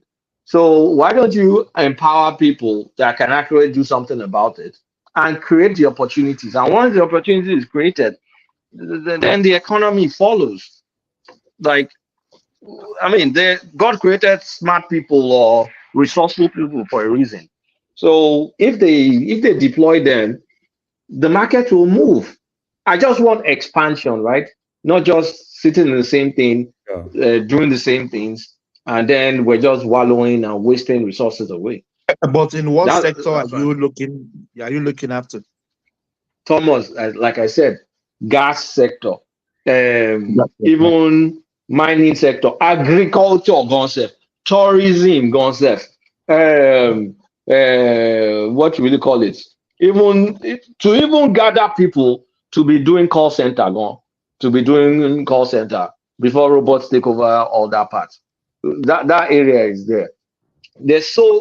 I mean, even Kolata, don't you think what we need is rich corporations and not rich people? Like wealthy corporations. It's rich people that creates rich corporations, Mike. No, like like a corporation, for example, it's not really like you don't really own it. You're more like a shareholder. You can be 100% owner, but it's really separated from you. It's more like a major liability company. So it's own. A LLC is owned by the corporate public, but in a sense, it's a separate entity from you, the individual. But someone needs to create your salary. What you pay yourself is regulated as rules. You can't just the money that belongs to the corporation also belongs to you. You can pay. You can decide to pay yourself whatever you want, but it's still it's a corporation. So if something happens to you, it doesn't die with the business doesn't die along with you now. Yeah, but I mean, I think we're saying the same thing because the entrepreneur that is going that should get empowered. Hopefully, it's not going to go and create a limited liability I think company. Mike was talking more of public companies. And that I was going to get there, that someone needs to create a company, and then it will need more money. It will be doing well, and it will need more money, and it can decide to either go to the bank and get a loan, or go to the market and float float the company and sell shares. I don't But even. someone needs to start. Do you know that I don't even think those public companies are the ones that really drive the economy? If you look at US, for instance, majority of companies that drive the economy are basically private companies. Most of all these LLCs. So, which I think it's really lacking in Nigeria. I think it's just a little bit of, stepping it a little bit further, right? At least that middle tier where people kind of like open LLC. If you have an LLC that can, have, you're recruiting like 50, 100 people. If you have more of those, you are beginning to have that capacity to tap into some of other sector, even at your own little way. And those are things that really drive economy. If you look at US, for instance, how many companies are actually, listed in New York Stock Exchange or NASDAQ? Majority of the companies you see in New York are basically LLC that have probably like, 100, 200 staff, right? Not really gotten to that point of really getting listed on the stock exchange. So, which is really lacking. If you look at Nigeria, basically most little companies you see in Nigeria are majorly probably sole proprietor, kind of like, There's no perpetual, like limit, very yeah. small. So very small company like that. So probably they need to have that middle tier where you have people having more capacity in terms of LLC, opening LLC that have that capacity that could actually run with like 100 staff, run with like 50. Larry, yes, let me say this. Yeah, all the time we always depend on the government. I don't know. I haven't been in US. I don't know how you guys got. There's nothing government doing in this country. What are they doing is just create the enabling environment. It's the private people that are striving and making the country. And even Okay. even frustrated private people self. They will frustrate you. This American government. I disagree. I disagree with Thomas. I disagree with Thomas. Your government is doing a lot. Your Australian government is doing a whole lot that you don't know about. Okay. Can I ask you something, Thomas? What is your definition of enabling environment? Let's start from there. Yeah, my definition of enabling environment is in tax. Just I don't even know what to say now. Let me come in. That's what I wanted to say. Yeah, let's hear Padosti. Yeah. You see, there are all of us, these things that we are saying, a lot of people have been saying it, that the drivers of the economy are the small and medium scale companies. And I'm happy somebody in the US is saying that, the real people that are driving the economy are the small and medium scale company. Now, in Nigeria, our own definition of the small and medium scale is small. Most of the limited company, the publicly quoted company we have in Nigeria, they will fall into category of medium scale companies in America, in Canada, because of this revenue size and maybe their scale of operations. But Nigeria know that's what we need. The small scale companies are the ones that will eventually grow to become a medium scale company. Somebody does not just come up and say, I'm setting up a medium scale company and put his money. He can do that. But with time, it might collapse. But if a small scale company grows into a medium scale company, that makes sense. And how is that going to happen? Government need to be deliberate and be serious. I said deliberate. I'll start with. And very decisive. Very decisive. Yeah, serious in the sense that we have been saying it. We have done something about it. That setting up SMIs. There's one SMI funding that the banks were supposed to have. They were supposed to set aside a portion of their profit for small and medium scale companies. But what I discovered was that a lot of banks, MD then, they now went and set up their own small, medium scale companies. You see a bank having a printing company, Oceanic then had a printing company, this one had this company, this one, and they were using those money to fund their own companies. Whereas those money are supposed to be in pool accessible by any small company that or medium scale company that's trying to thrive. But for a small and medium scale company that's trying to thrive to access those funds from the bank, they will bring a lot of conditions. So that's why I say government need to be serious about it. They need to say, okay, yeah, we want to take some risk. Relax those conditions, make it easy for a boy that is just coming out of school that is ready to set up a small company to access funds, maybe based on his certificate or diploma or anything. Relax it. If you don't relax it, the banks are the ones going to, the big companies and their friends are still the ones that will take those money. And those people are not necessarily entrepreneurs. They will just go and use the money to buy dollar, use the money to buy house in Dubai and keep it. When the return comes, they bring the return. They say they are doing business. So you need to be deliberate. Pato, thank you for bringing that up. That part that is for establishing right now. My question to you is this: for those that are already established, I want to expand or they want to grow their business. That transition, right? What can government? Because what you were talking about is people that are just starting from the beginning, right? With their degrees, but those that are already established. Let me sweeten your part. Look, Pato, answer this one, join. Let me give you a comparative statistics. In the so-called big company in Nigeria, our market capitalization in Nigeria, $35.43 billion, right? $35.43 billion. The market capitalization in South Africa, $1.2 trillion. Why is our market cap a dwarf compared to South Africa? Don't you see, even the companies we have in Nigeria, they declare profits higher than some of these companies in South Africa that have more valuation. Why are big businesses undervalued? What can the government do to even get a market capitalization to like $200 billion? Pato, if you can join that one to your question, to the question. Yeah, let me start with that. You see, you are saying that companies are not properly valued. You understand? It could be a lot of things. There are infrastructures, for example, statistics. You'll be surprised that even our companies, their books, the books they are keeping, the quality of reporting, those are the things that the real company, the real valuers will look into and say, okay, yeah, this is the revenue we are looking at. This is going to be the cash flow. Now, when they discount that cash flow, that's when they will know this is the value of these companies. You will discover that it's either we are not keeping proper reporting for those companies for so many underground or undercover reason. I don't see a reason why a company that is making so much more profit than another company and that has potential to continue to make more profit will be valued at a lower amount than a company that is making lesser profit. I will explain how that works to you. If you want to value a company, there are so many things you can do. You can look at the assets, look at other things, and then assess the value of that company and say this is the worth of this company.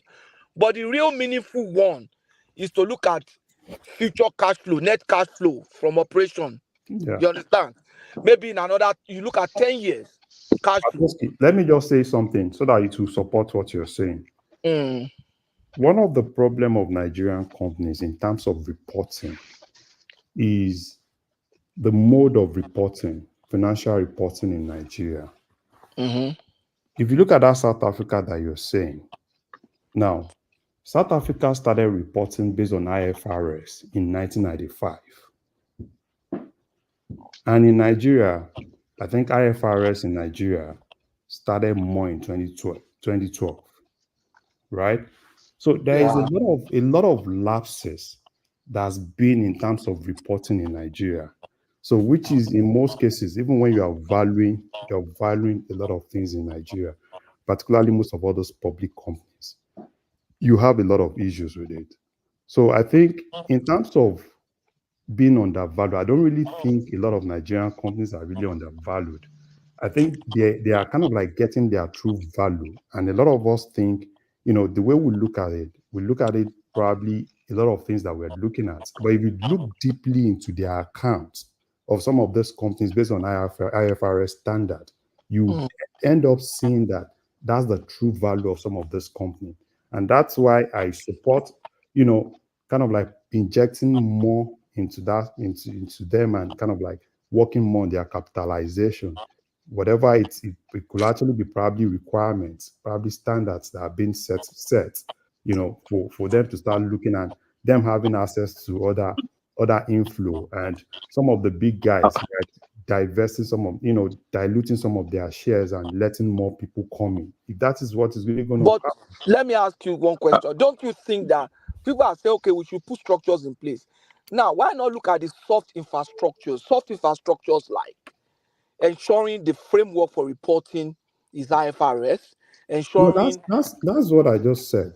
Yeah, that's what I'm saying. I'm saying there are other soft infrastructures, even apart from that, that's supposed to be in place that will make our system open, transparent. Part of the soft infrastructure is this floating of currency. Part of the soft infrastructure will be very reliable legal structures and systems. I'll give you a good example. I'm an investor from India or maybe from Europe. I'm bringing 10 billion into or $1 billion into Canada, into Nigeria, and I discover that somebody can cheat me, or if I have a receivable that is so huge, if I go to court, I can spend 3 years in court trying to realize my receivable, and at that point, my cash flow is gone. So I don't want to be in that kind of environment where I have to go meet a judge to get someone, a senior advocate who knows a judge, because that is the Well, one who knows the judge is one that can win a case yeah. in the court for me. So I don't want that kind of system. I want a Let me system chime in, Patoski. that's Go ahead. reliable. Yeah, line your points, Patoski. So I want a system that's reliable. So if I do that, those are the kind of soft infrastructures. It's not just the road, the power. If you have road and power, some foreign investor will still not come. Right. If I know that to even get my tax returns from IFRS, I need to pay so much. To get a particular thing, I need to pay this much. It's not going to work. And for them to have that kind of confidence, it's not just going to be, oh, we have a new president who is serious, and investor will now say, okay, let's come. They want to see it work. They want to see that seriousness maybe over 4 years. Okay, that's a good place for me to chime in here. Great point. What you guys are talking about right now was pretty much delineated by Festus Keyamo like a couple of days ago on Arise Television. To the point that you're making about, for example, the airplanes when Nigerian airplane, what do you call them? Airline operators, when they do a dry lease on airplanes, right?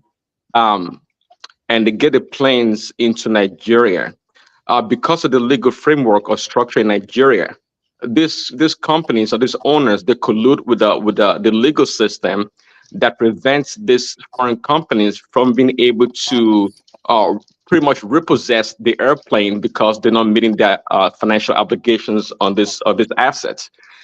Because they corrupt the system. Now, Keyamo now is working to overturn that. In so doing, actually making Nigeria's airline industry more robust and attractive to the rest of the world. Now, open the books for them so they can actually have access to capital and leases. So to your point that I think was Larry speaking earlier, this legal challenges is not unique to Nigeria. Mostly in developing nations, and maybe quite frankly, apart from Japan, many Asian nations, you're more likely to suffer a legal risk or challenge trying to recoup your money, be it receivable or whatnot. Okay, but in regards to the valuation of companies, we have to know what category or industry of companies we're talking about here. You got to keep in mind, South Africa is somehow well-developed business It's more environment. diverse. It's more diverse. Okay, good. It's more diverse, and they have legacy companies that, apart from their physical assets, okay, when doing evaluation for such companies, they also calculate or factor in the intangibility of these companies also to know their true value, because they've been around for such a long time and they have good processes and they make good products and they're well known. So I'm not sure how many Nigerian companies, perhaps apart from Dangote that has the name, is able to accumulate enough intangible asset on its books to give it a more robust valuation. In addition to that, no. can I say something? Okay. I think most of our companies are locally based, and their assets and valuation are, are very local. So when you are trying to value it in dollar, they're worth nothing in comparing to that of South Africa. So, comparison to that of South Africa. So as long as we have our currency so battered, we cannot match South Africa when it comes to the valuation of our company's asset and capitalization. So South African companies, in Africa, are more international company than that of companies that we have in Nigeria. So, and that gives them that, how do I say it? A higher valuation. Yeah, high valuation than ours, because they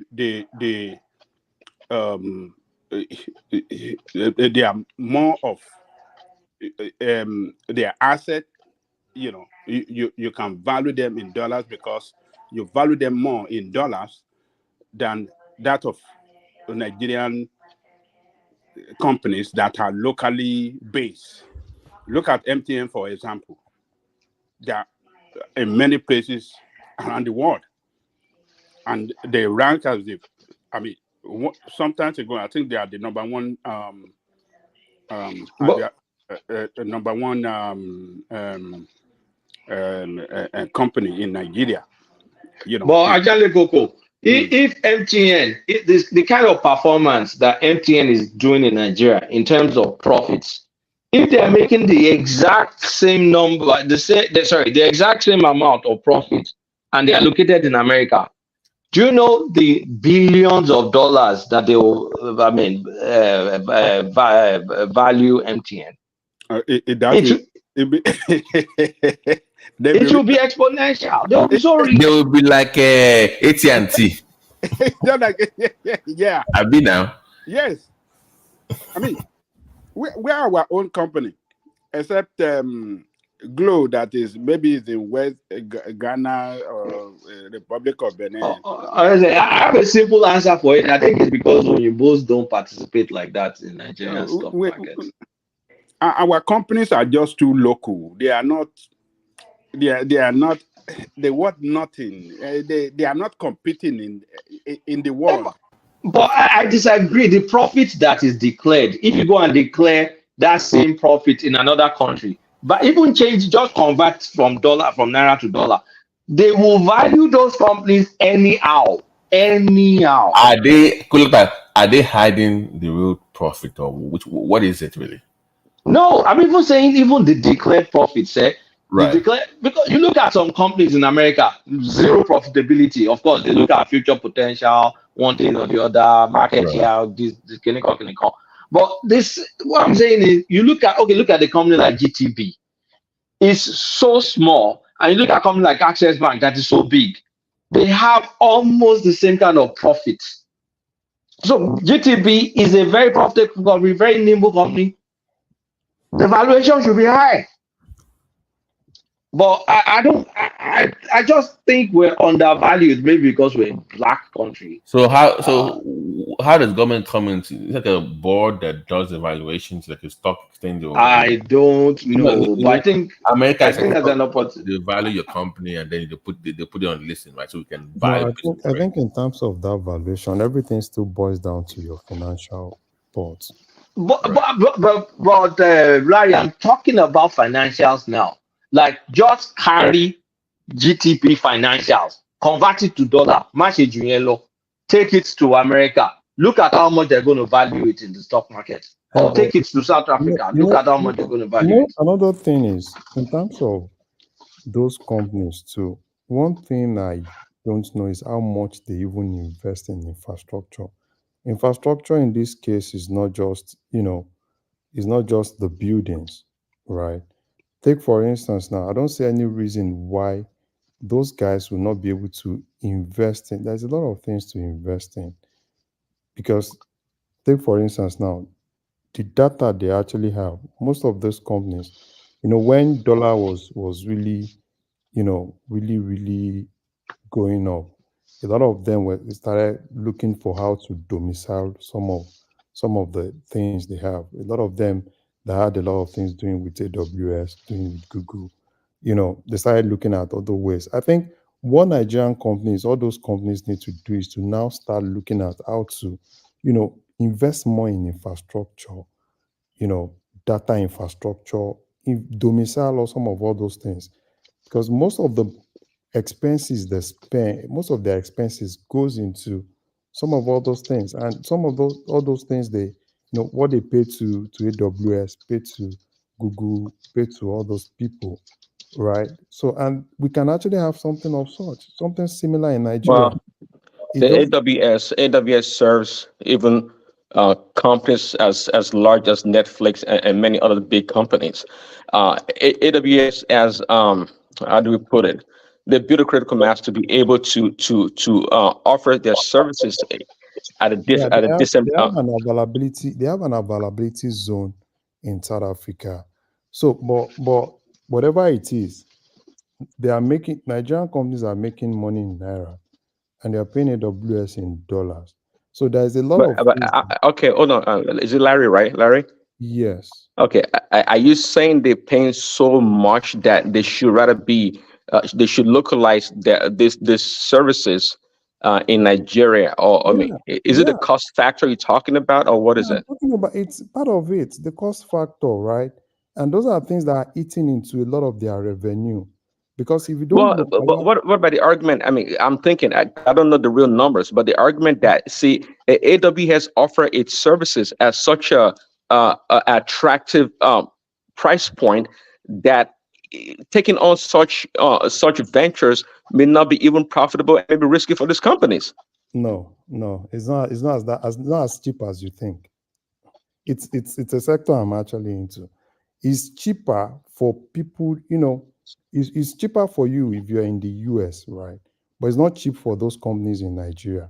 If you look at a lot of startups in Nigeria, when that dollar was really, issue, if you look at it, because most times I'm always on LinkedIn and I'm always in so many conversations with tech startups in Nigeria. It was a lot of issues, Okay, sorry. So you talk about startups. I'm talking about established Yeah, companies like the banks, yeah, and we are still saying the same thing because they make their money.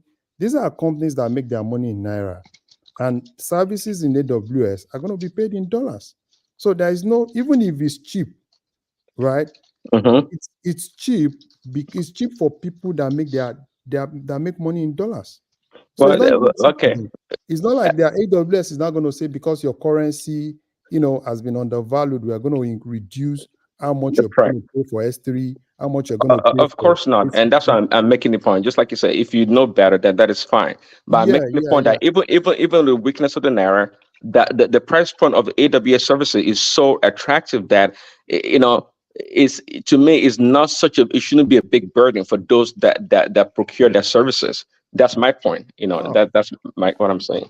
It's still expensive, Prince Daddy. It's still expensive for some of these companies because everything is benchmark on how much the dollar to naira is, and they make their money in naira. And Okay. that's why you see most of them trying to like divest into some other African countries, at least to be able to reduce that risk, that financial. Larry, can I ask you a quick question in regards to your evaluation? Just to Yeah. see, I know they have different method of evaluating. As someone that trades stocks here in the diaspora here, we always look at price to earning ratio. So I'm looking at your quarterly earnings to your price point. I'm always reading that. And I know the major part they would do. They would look at the assets, right? That's the popular way to look at it, the market approach. But how can you best, looking at our own peculiarity in Nigeria, what would be the best approach to properly evaluate a company in Nigeria? What would be the best approach for that? No, in terms of evaluation, it's the same thing everywhere. You know, like somebody said about intangible assets, which is kind of like goodwill. You know, take for instance now a company like Zenith Bank. If you look into their financial statements, I'm not sure their goodwill is going to be more than 30 billion naira. Right? That's small. What do you say? I said that's small. That's small. You understand what I'm saying? I think if you look at, let me see.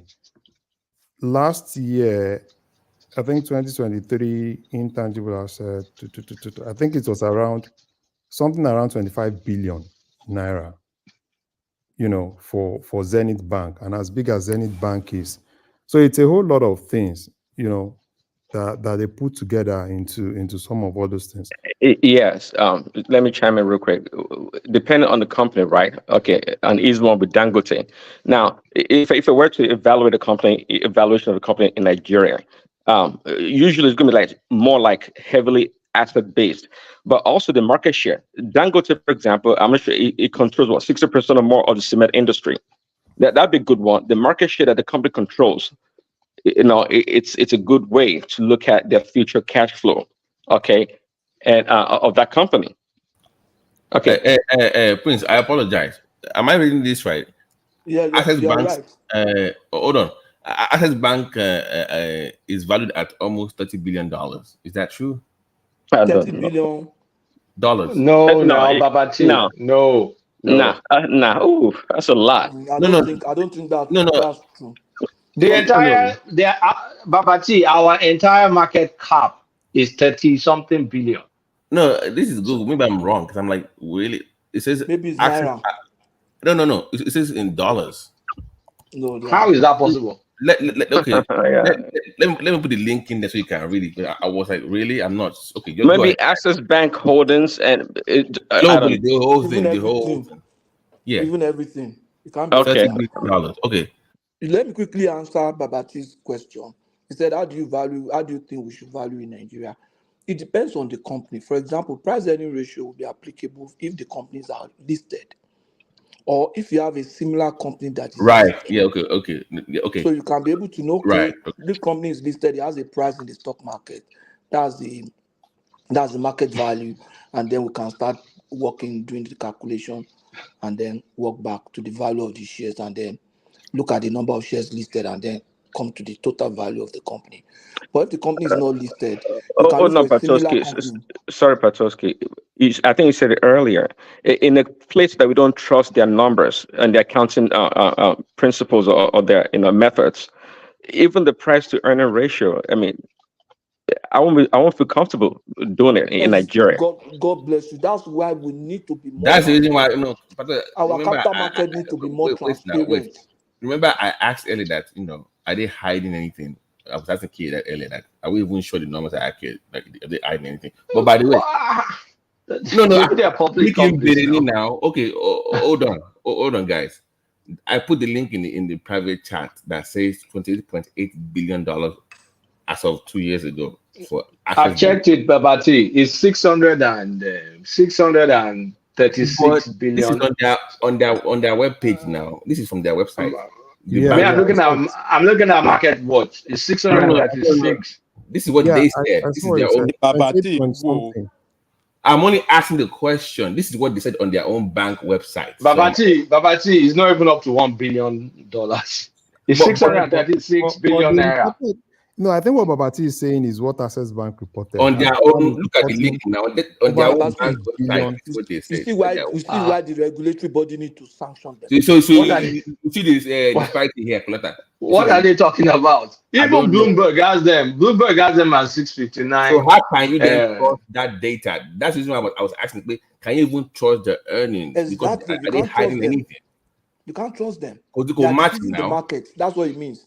Exactly. Hey, Babati, what they are telling you is if you want to buy, this is how much you are selling. You want to buy the No, bank? Do you know that? no, Do you know that the problem? no. Do you know that the problem most startups that want to see that need investment in the US faces? Most Nigerian companies, right? They overvalue themselves. They go out, look for funding, and they get some of those funding. At the end of the day, you kind of like see that, what's it? And I think that's where I think the Okay.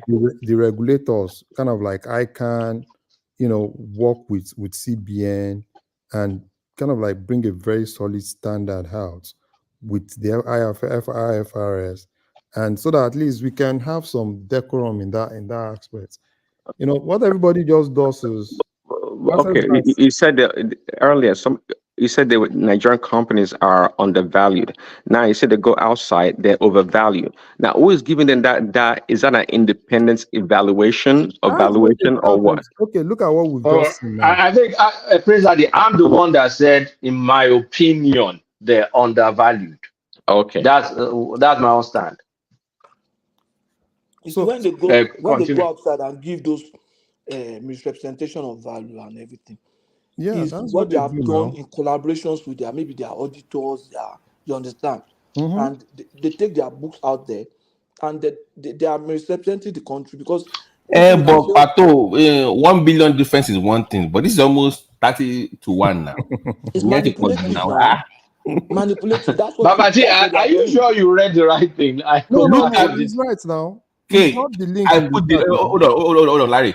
Okay, I put the link of the bank on the one Ben now. Oh, I and put this the link there Saleh. now.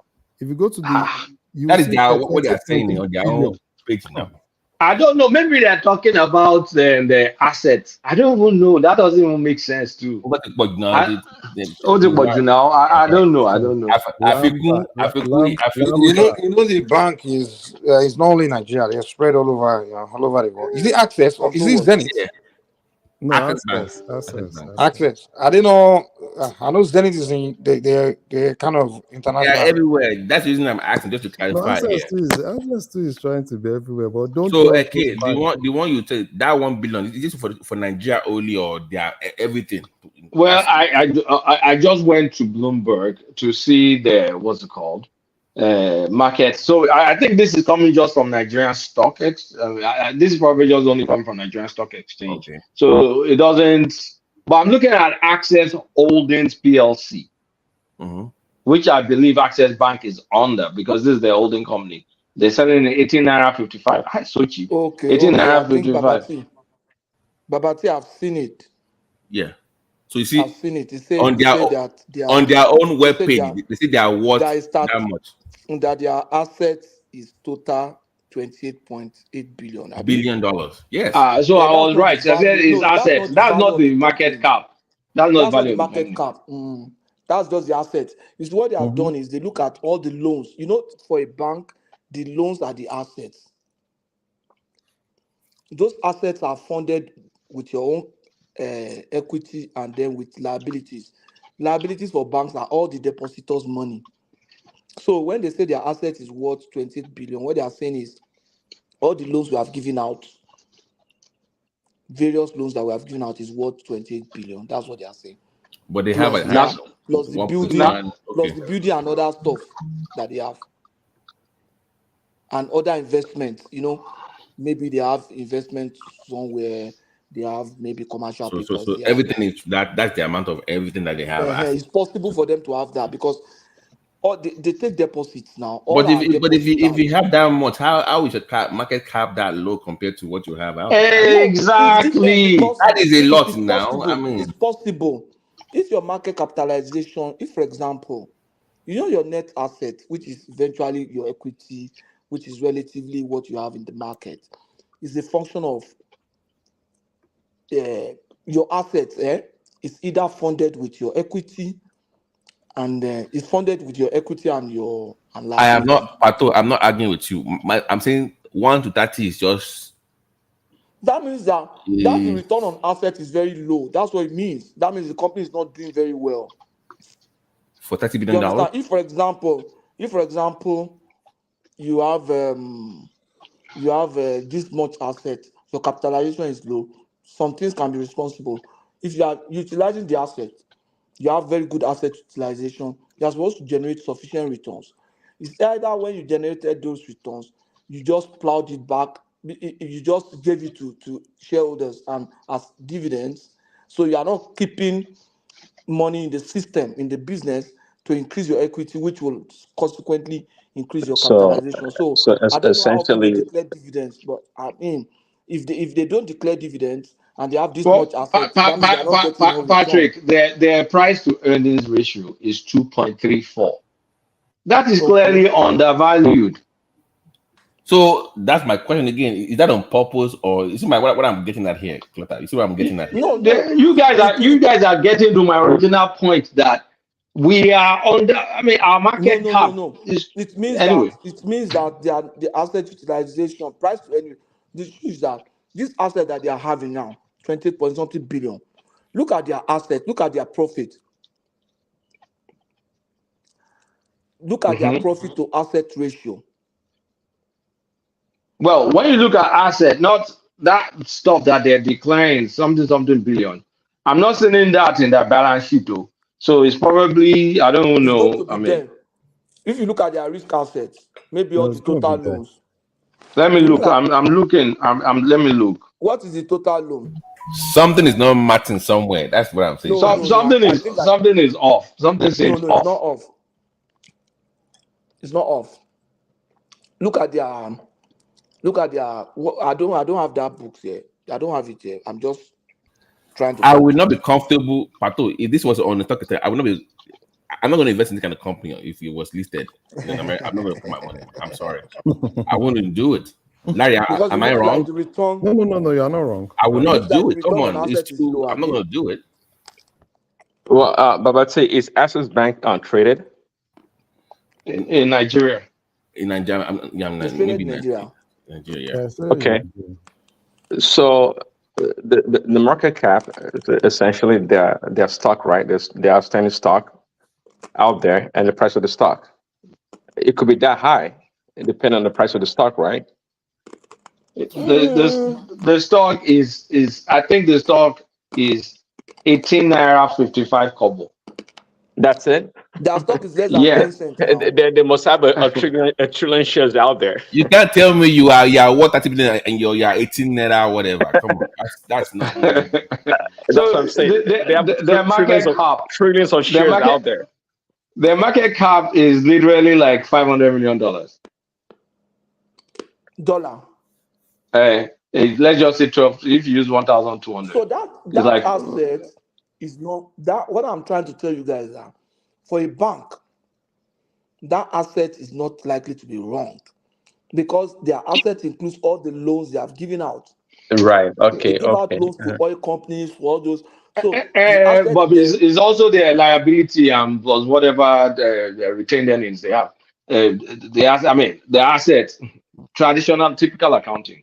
So, but what I'm saying, how can a stock that is 18 naira 55, they pay dividend of 1 naira 80.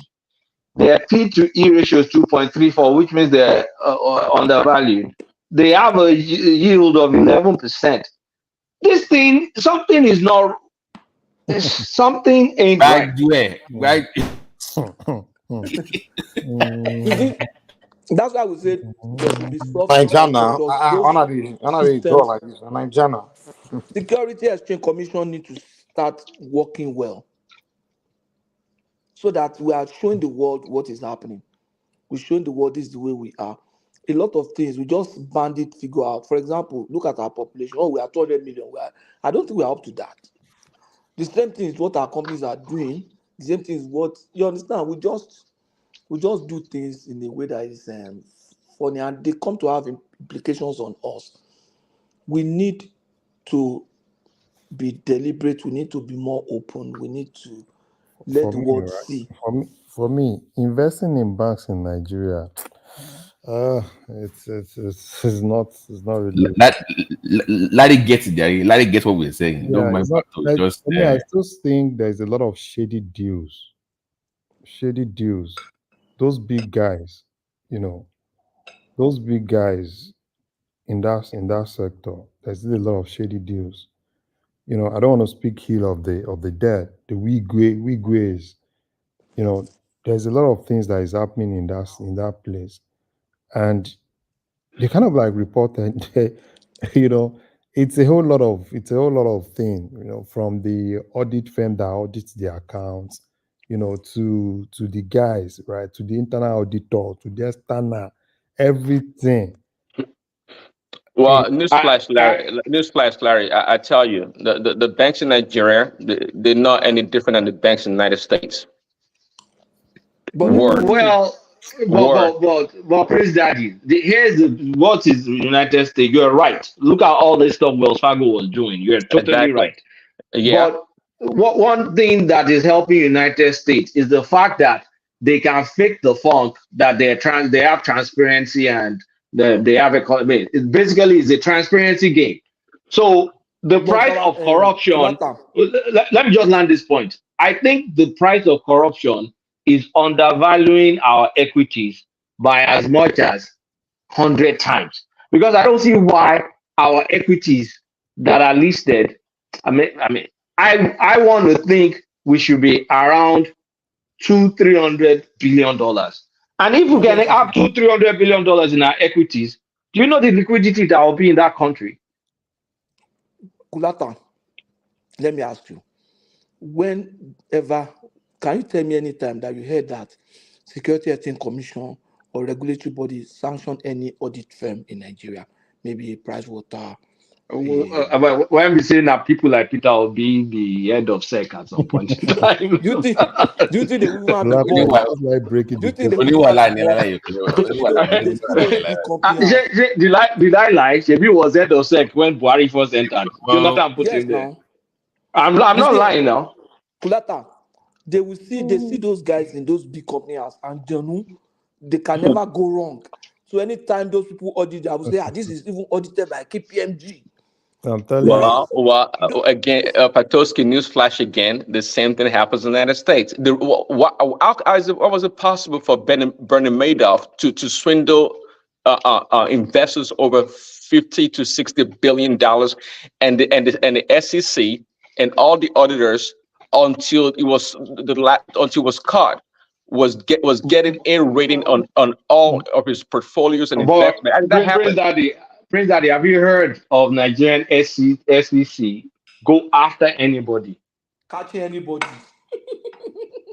They're not going to catch me. They won't even go after. No, that would be the answer the question. Answer now. I don't know. I don't think they do. But my point here, this is in America also. There's a lot of shady deals that happens. A lot of companies are overvalued. Many of them they're overvalued by over 20, even 50% sometimes. And I don't trust all this auditing companies, KPMG. All this, I don't tend to trust them a lot because at the end of the day, they produce report. They produce report on a lot of these companies, and by the time you dig deep or something happens to the economy, the way these companies fold based on the reporting over these years don't support anything. But let me ask you guys something. Will you blame KPMG, PwC, Ernst & Young, and all of them? Because obviously those guys will do what they want. I do. No, okay, wait, let me say something. Don't blame them. What do you mean? Wait, those guys want to do what they want to do. Okay, take for instance now, in terms of financial reporting standard, right? Not until recently, when Nigeria started the full implementation of IFRS, right? And with that full implementation, even if you are going to some of those banks to audit some of these banks, you still have the local standard, the Nigerian local standard, that some of those guys will still kind of like follow for them to be able to audit some of those companies. So all they need to do is just, they come in, they do their thing, and Nigerian system has done it in such a way that, we are not doing the full implementation, just do what the regulator wants. And even if you are able to raise something, do you think most of those guys don't raise a lot of things? They raise a lot of things. some of the audit reports that they release, right? They have one or two things that they've raised in some of those audit reports. But obviously, the big guys in the bank work closely with the chairman, and they're able to really, dial some of those things down. And even at the AGM, they don't even put out some of those things at the AGM, which by standard, at the AGM, they're supposed to put every other thing out. But what do you see in most of the AGMs? If you go to most of the AGMs for some of these Nigerian banks, all they do is just that, the guys, CEO and the chairman, they work hand in hand, and the only thing is just tell you, want to do Well, this. Larry and Kulata, you trying to exonerate all these auditing firms? No, one second. You trying to you make it sound like they're not part of the whole game. I mean, they turn their face many times also when they do their reporting. No, you only audit what is given to you, Prince Daddy. No, you don't. If you want to audit anybody, you can only audit what you have, right? You can't go extra mile to start looking for data that does not exist. All you need to do as an external auditor, you are coming in, you are expecting them to be transparent and to be able to give you everything that you need. And that's where the regulator needs to come in, right? To ensure that they are able to comply. But if you as an auditor, you look into their books, right, and you kind of like give a qualified audit report with some one or two things, right? So it's just for you to audit and leave. It's now for the regulator to look at that audit report that you've given and work on that audit report. Okay, no. See, it's not as easy to make it sound. Completely agree with you. Yes, one second. See, it depends on the line of business. Okay, you can't say you come in there and just go by the data they give you to audit. No, it don't work like that. I don't believe it works like that. I'm not an auditor, but nonetheless, it depends on the nature of the business. You would know the performance. You would know the ratio internally of that business. Okay, regardless of any policy or regulatory laws. I mean, there's a way you can like if you evaluating a business or doing a company evaluation, you can do it independently of laws and know if a business is viable or not. Prince Daddy, what about things under the books and all? How will you audit that? Prince Daddy, what I'm saying is this: if you audit, KPMG will only come in to audit, right? And in terms of the people that needs to do something on whatever they've audited, KPMG is not there to implement anything.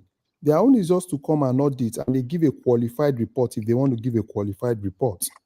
Now, it's now left for probably CBN, SEC, and every other people that is supposed to do their work to look into that audit report and do some things. Will KPMG, this is what I'm saying. Okay, so now you support my argument that this auditing firms, I don't pay too much attention to that. If that's all they do, they don't provide any value to me in that regard. Exactly. Let me tell you something. Okay. You see, the auditor has a duty also to ensure that the financial statement fairly represents the performance of the company. Yes, I am give an a XY qualified company. report. I'm telling you that my company makes 20 billion. I want to be sure that that's a true representation of their performance. And there are so many things. If you follow the standard, the audit standard, it will throw up issues and it will throw up questions. You raise queries and they will respond. With that, you're able to see that actually it fairly represents. But if, for example, you don't know whether it fairly represents, you can refuse to give an opinion. No, that is what I mean by qualified. No, a qualified opinion is that it doesn't really represent, of course, or it doesn't.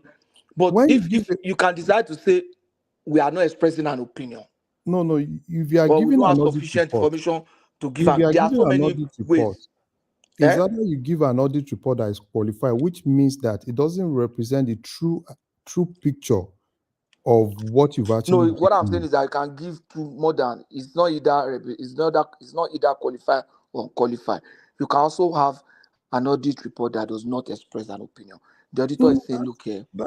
Because you see the whole essence of everything. Because for me, I believe most of those audit, if you look at some of the audit reports of some of those people, There is a lot of things that are there.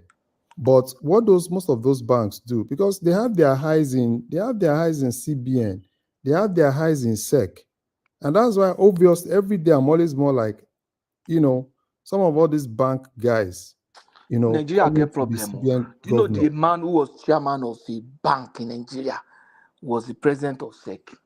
So it's just more like my paddy, Now, it's paddy conflict thing. of interest is there now. So you understand? Even when Cardoso came, not Patrick, until who be the guy? Who be the guy? No, leave me. Who is do that guy? Who is that guy?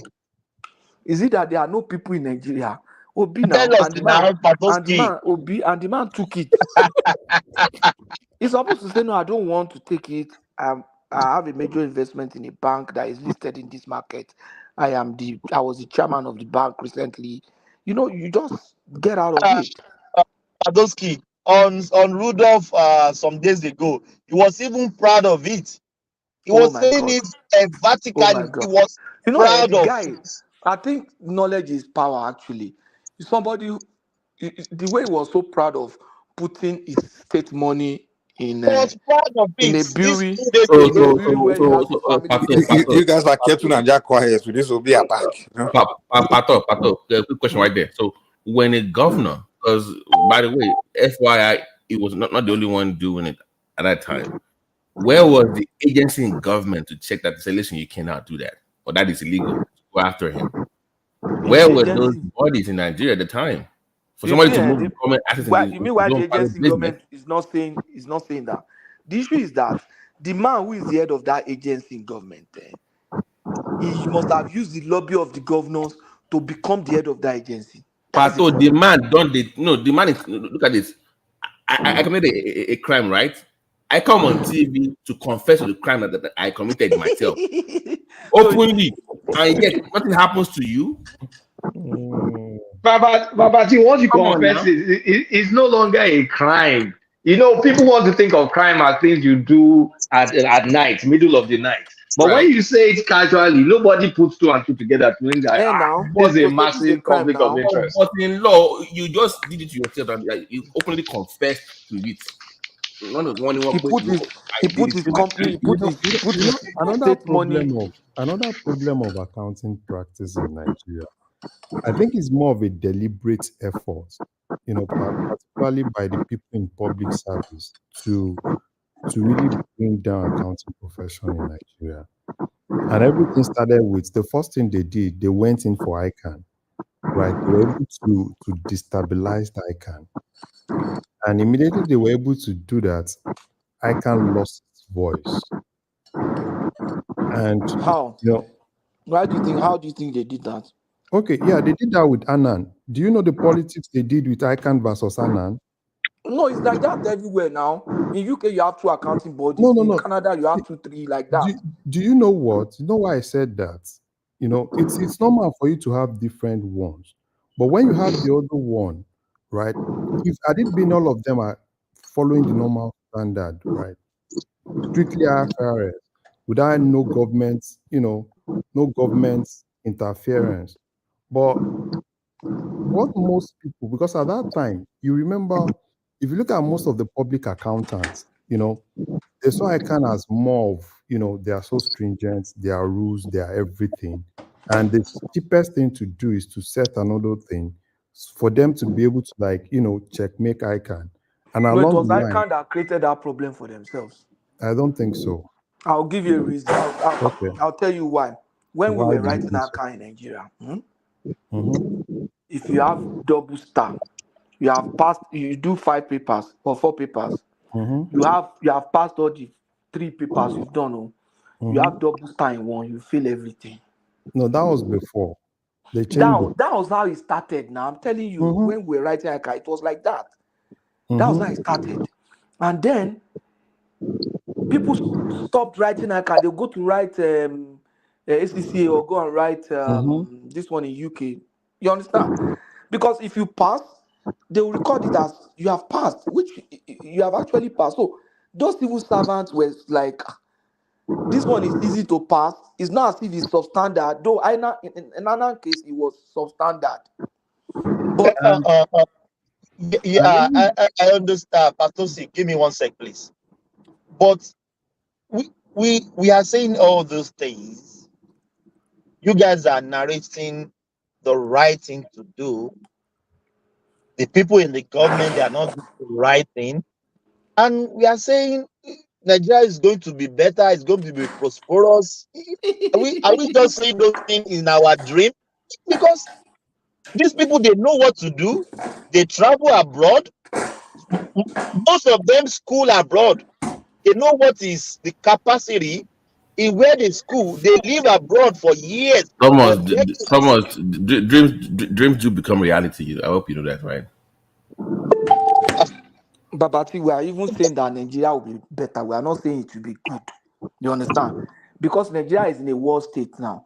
If it is better than it is now, that means Nigeria is better. It doesn't mean that Nigeria has become good like that. But in fairness though, let some of what this guy is doing, example for that forex one, to have a transparent forex, even though whether it's free float or managed float, to have is part of the transparency that attracts is managed float. It's managed float. It's not free. Yeah, it's never been free float.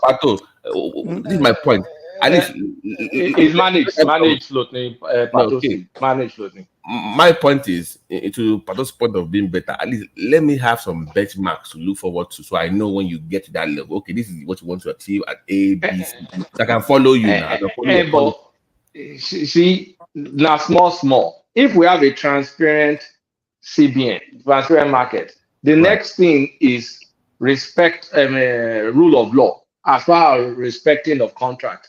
Then if people see that foreigners, then they will be bringing their dollars into our market. Right now, they have no qualms investing in our fixed securities. Kulata, where to even start is that legal framework. That's the starting point.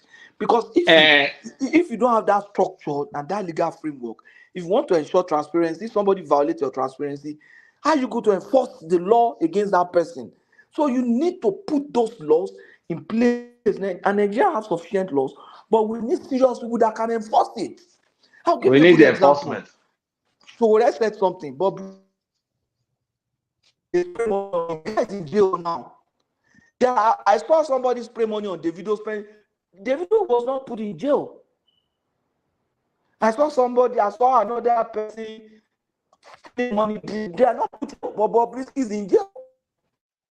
That's how serious. Pastor speak.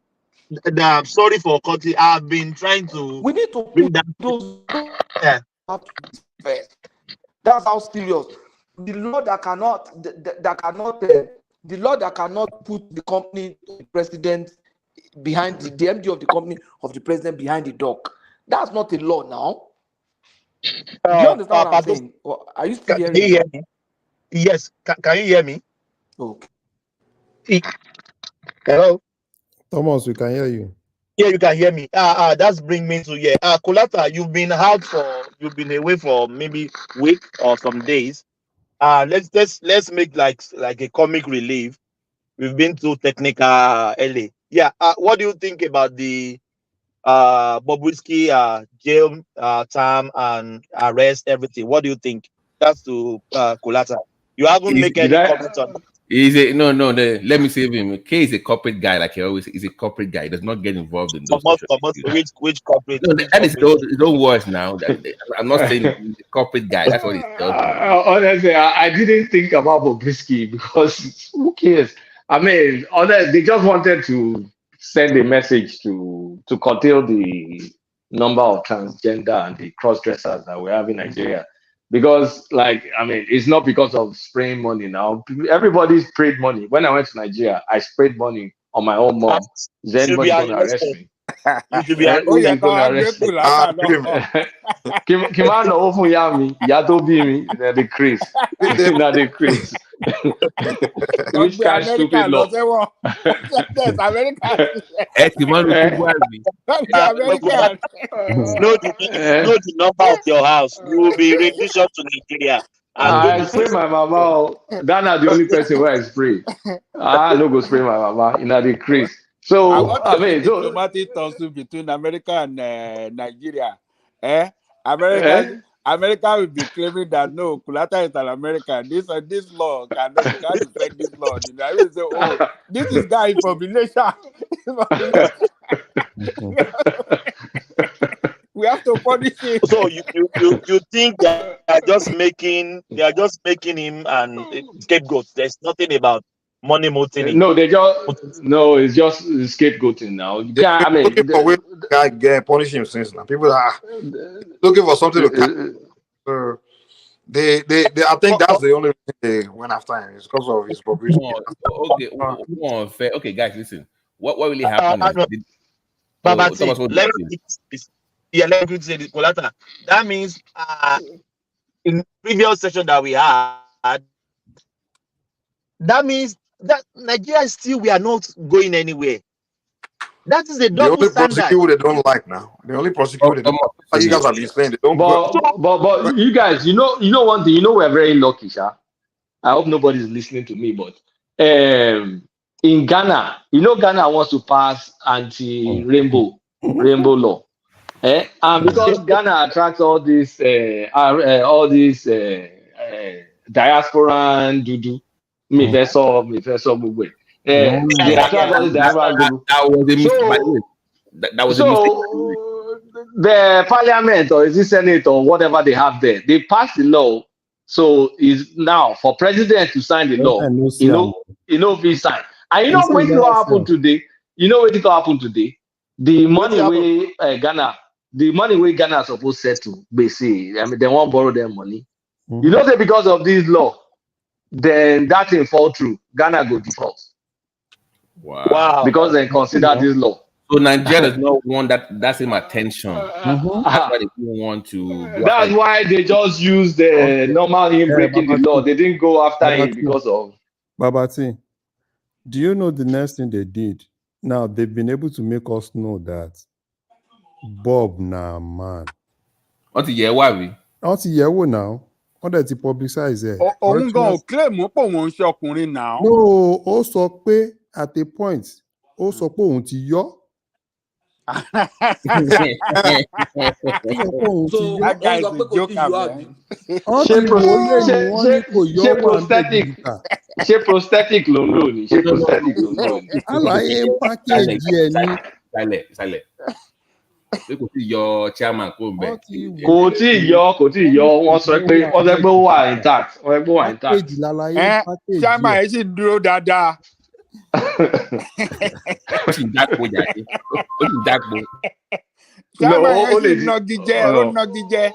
Ó lè di fi estrogen, ó lè di fi estradiol àbí estrogen hormones, ó lè ti fi báyẹn. Síwájú méjì ẹ̀ tó dáadáa náà.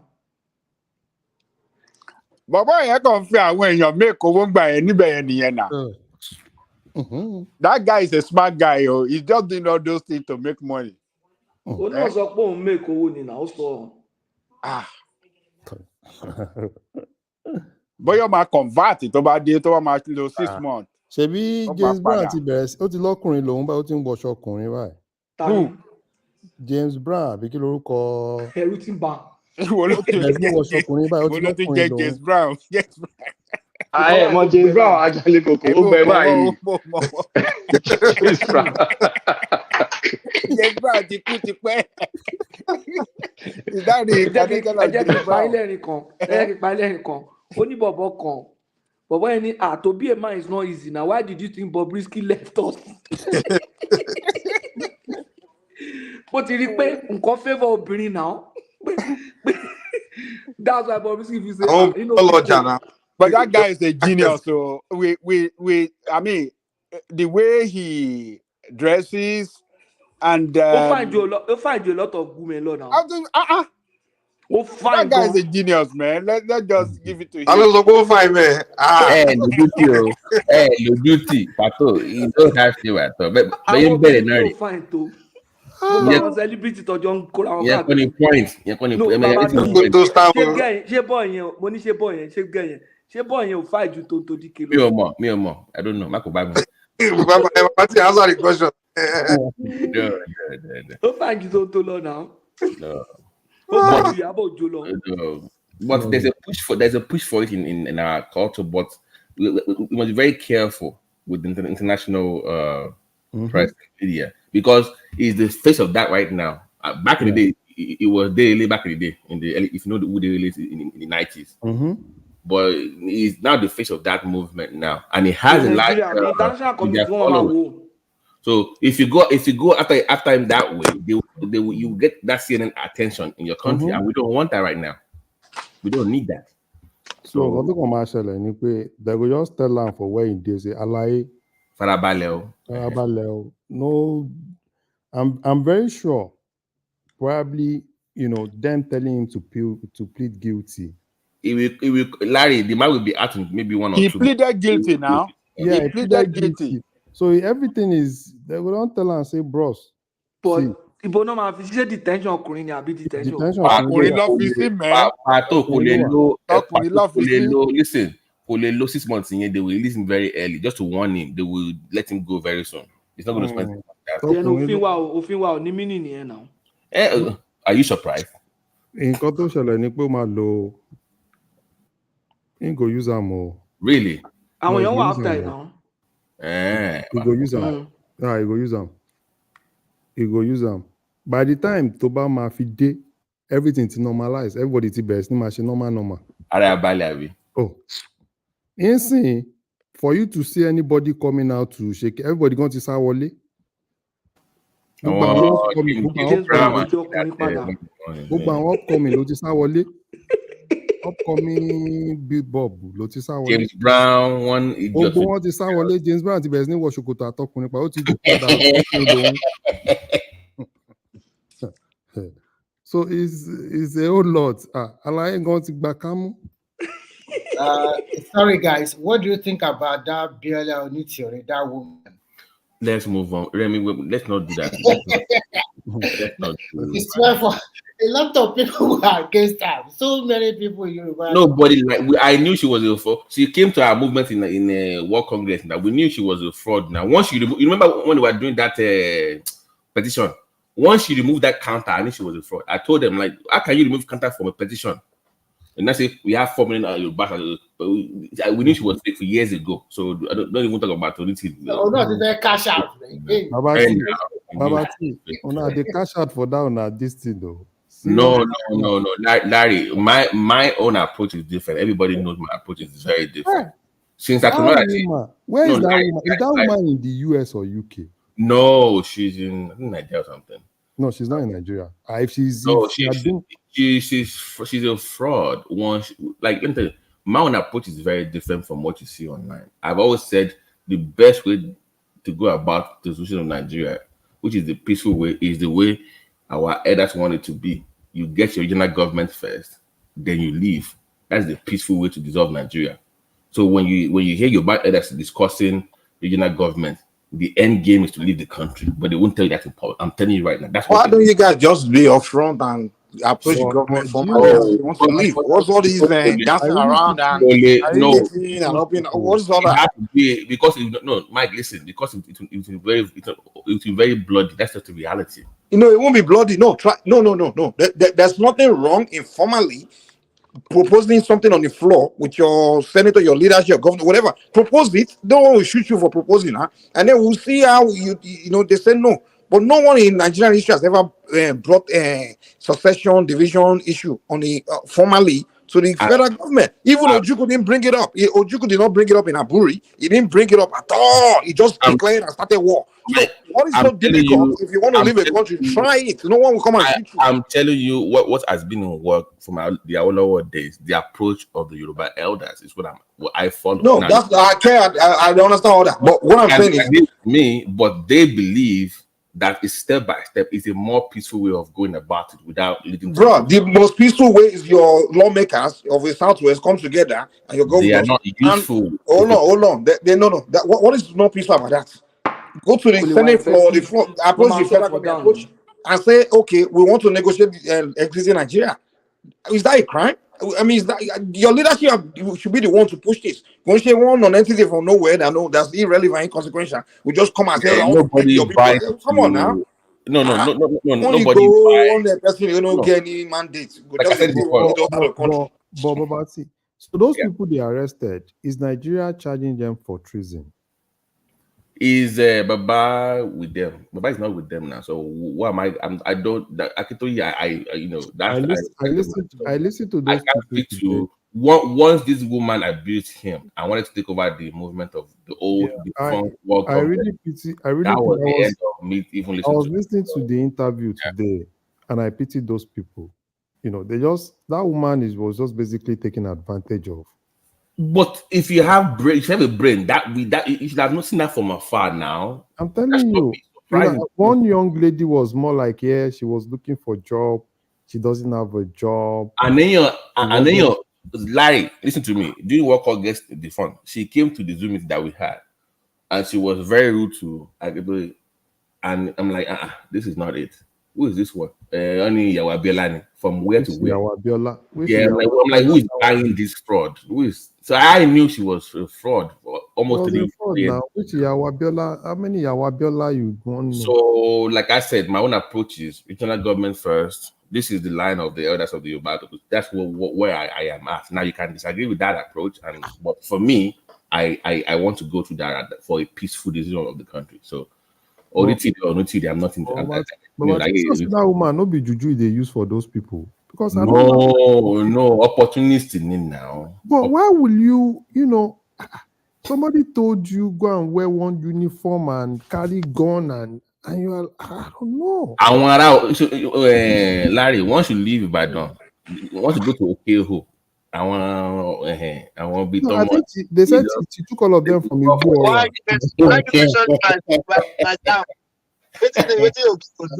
What you bring from Okeho to come and follow that suit down? No.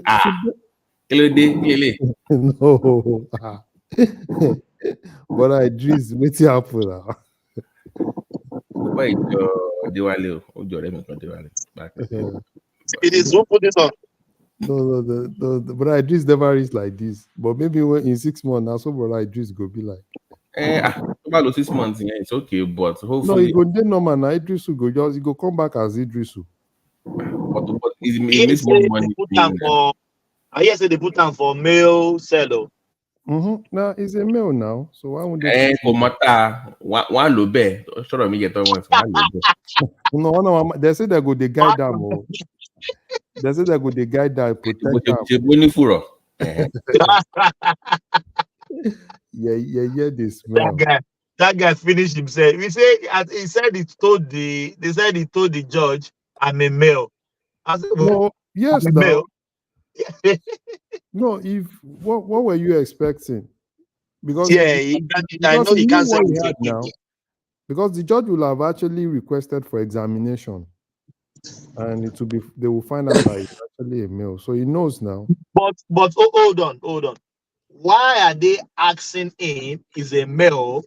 His offense is not about is a male or a female. No, because the judge is he has to identify himself now. The judge was trying to help, for the correctional guys now, because he needs to, you are the ones to say your gender. You are a male or a female.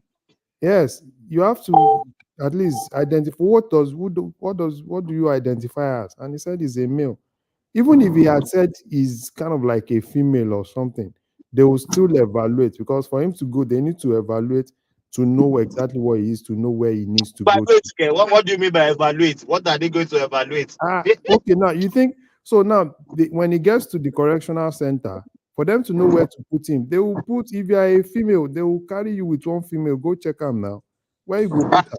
And that guy, the one go see say something still dead there. They will put her for where he belong. They say the guy still have that thing, no? Everything there full intact, no changes. Yeah, they say no changes, no changes. It to talk, and if you remember some years ago, he had an interview with Dele Momodu, and he even said it on that interview that he do female. But after that, it was after that now they now said he has done a major operation, that he has removed. No. He's just using that one to You know that guy is just using. You know, it's an entertainer. He's just saying what Nigeria wants to hear. Do you know how many people is following him on Instagram, on Almost, TikTok? I think he has almost 2 million. No, 5 2 million. million 5 5 million. followers. million. Can you No, 5 imagine? million. And people are saying he's a bad character, he's a bad image, he's You a don't know bad. Nigeria.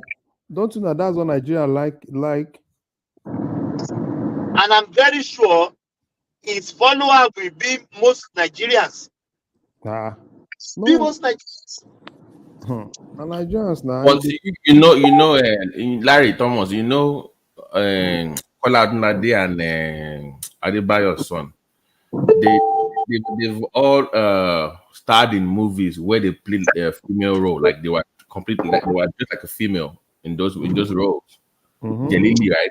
If you remember those movies back, they've done movies where they were like literally dressed up like females.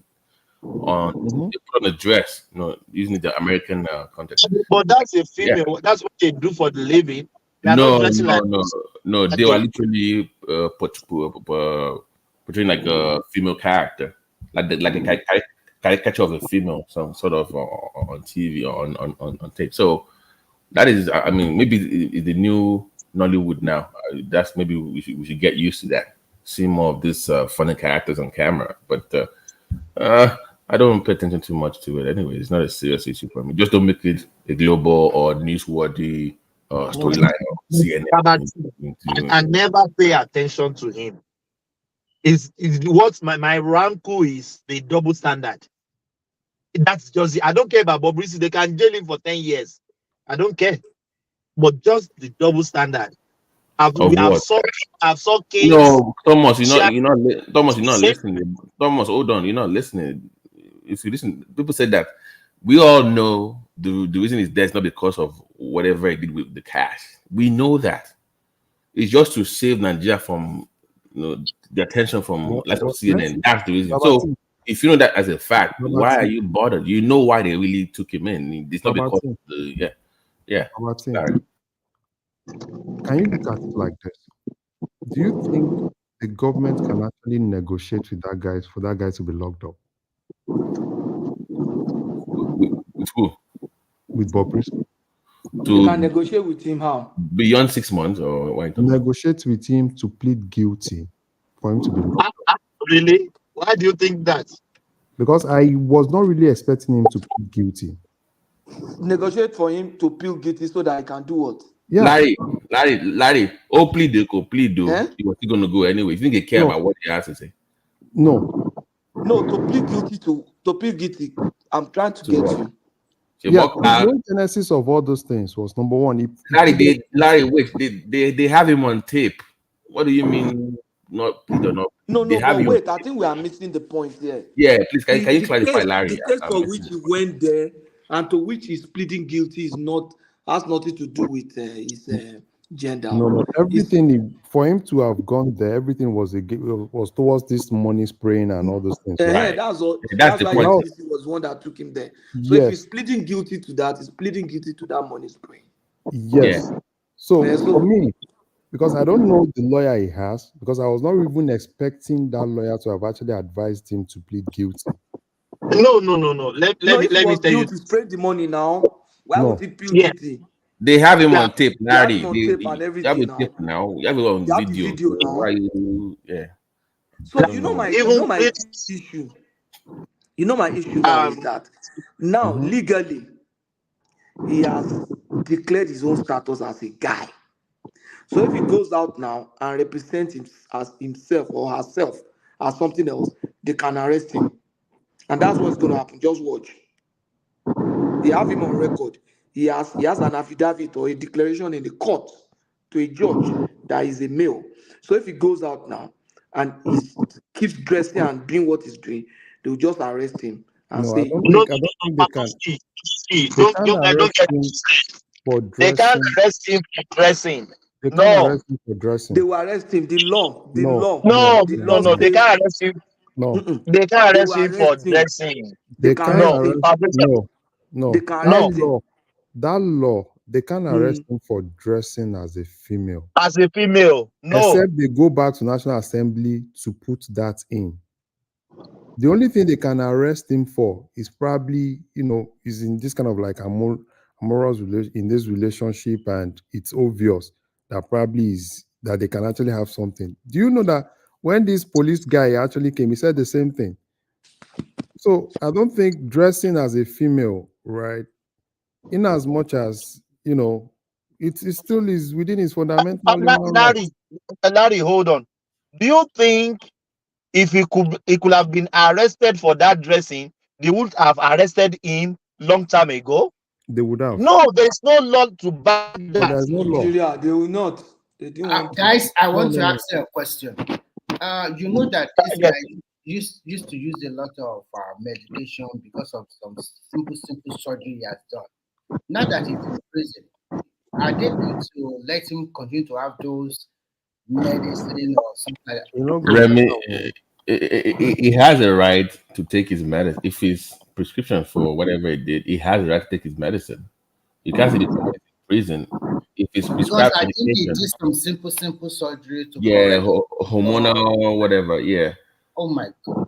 Yeah, so if he has a doctor's prescription for it, legally he has every right to take his medication. You can't back up for Babati, if they don't let him take that, that means they are infringing on his right.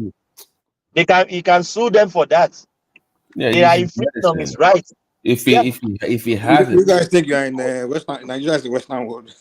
Well, I'm just telling you what I got say look, you got to protect them in that regard. Mike, the ethics of it, as if that you you cannot back from taking in America, I mean. Yeah. Well, it should be a global. It's not an American. Ethics should not be. Babati, forget ethics. Those guys no go allow him. So far, what he's doing him is not life threatening. Come on, I want to go now. Nigeria prison, someone know you. Come on, beating the shit out of you.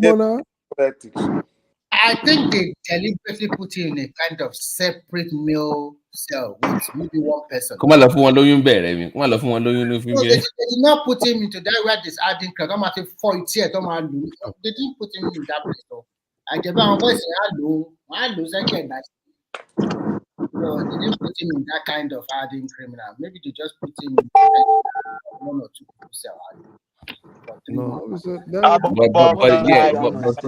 come on. So he should have access to his doctors. He should have access to his medications. Things like that. Forget that thing. So far.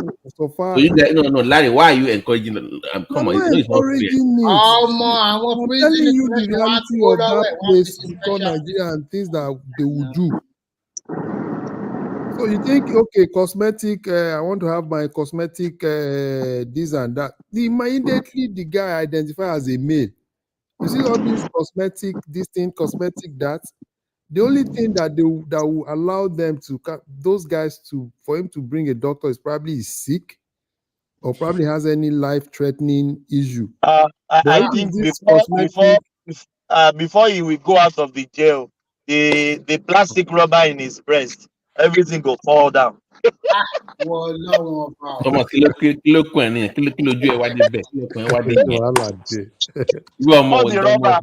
all the rubber way in package for breast, everything and for yash, everything will fall down. I'm not sure anything did then. I just package because if you get one picture where I be see where the guy everything flat though.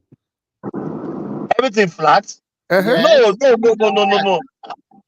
Have you saw? No. Mike.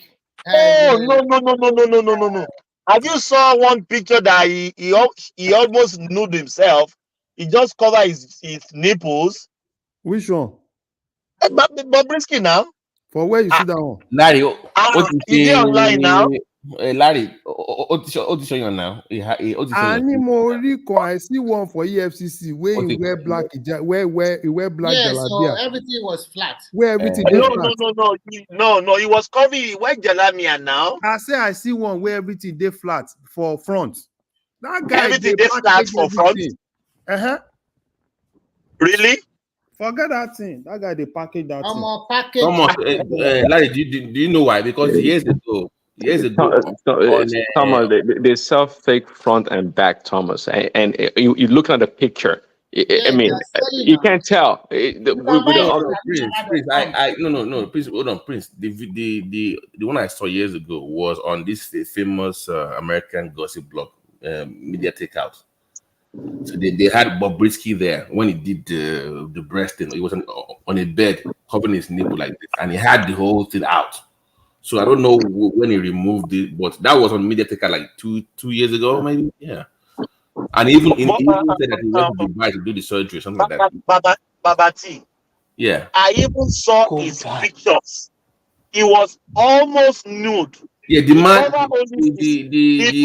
the boy even, no, Larry, the man even announced it and said that, okay, he went to Dubai to go and do breast. That one now, what we see for Dubai. I mean, we are saying what we saw now. Yeah, I'm letting know. Now, so everybody they talk, say where the team Why you guys surprised? But see, this guy is a fraud. The guy is a fraud.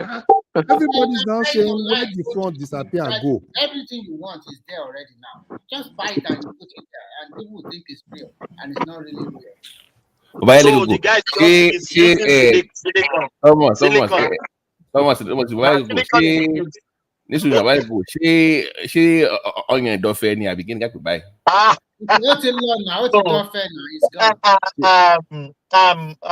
Remy, if truly you guys saw a picture when the chest is flat, that means he's packaging himself. It's a packaging. I do support to repeat it again. Why are you repeating it? I think you can buy it online for free. It's easy. And you put it on, people think it's real. They are selling everything now. Yeah, I know. Yes, yeah, of course. Blend to your skin color. They also have different color to blend to your skin color. And people your skin color, yes. So they are selling. So that's what he's doing. I think he packaged it very well. So this guy is a fraud. And he's making fortunes.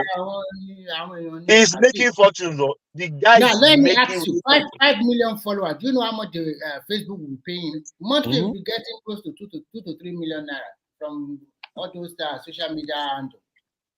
They make a lot of money from it now. He has TikTok. He has Facebook. He has Instagram. Remy, my advice is you already have a feminine name anyway. You know, you have a very.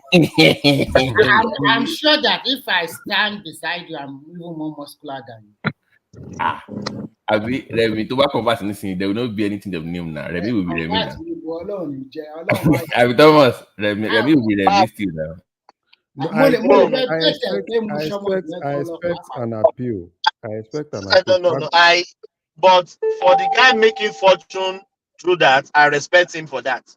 No, he is really making fortune. So for me, I'm actually expecting. He's a smart guy. He's a smart guy. If his lawyers are really looking well, I'm looking into more of an appeal that the lawyers should appeal. But the guy, Remy, let me say this. I think they caught him on video and the lawyer advised him to plead guilty. They thought they would just fine him 50,000 naira. Yeah. That is their notion. They didn't know that.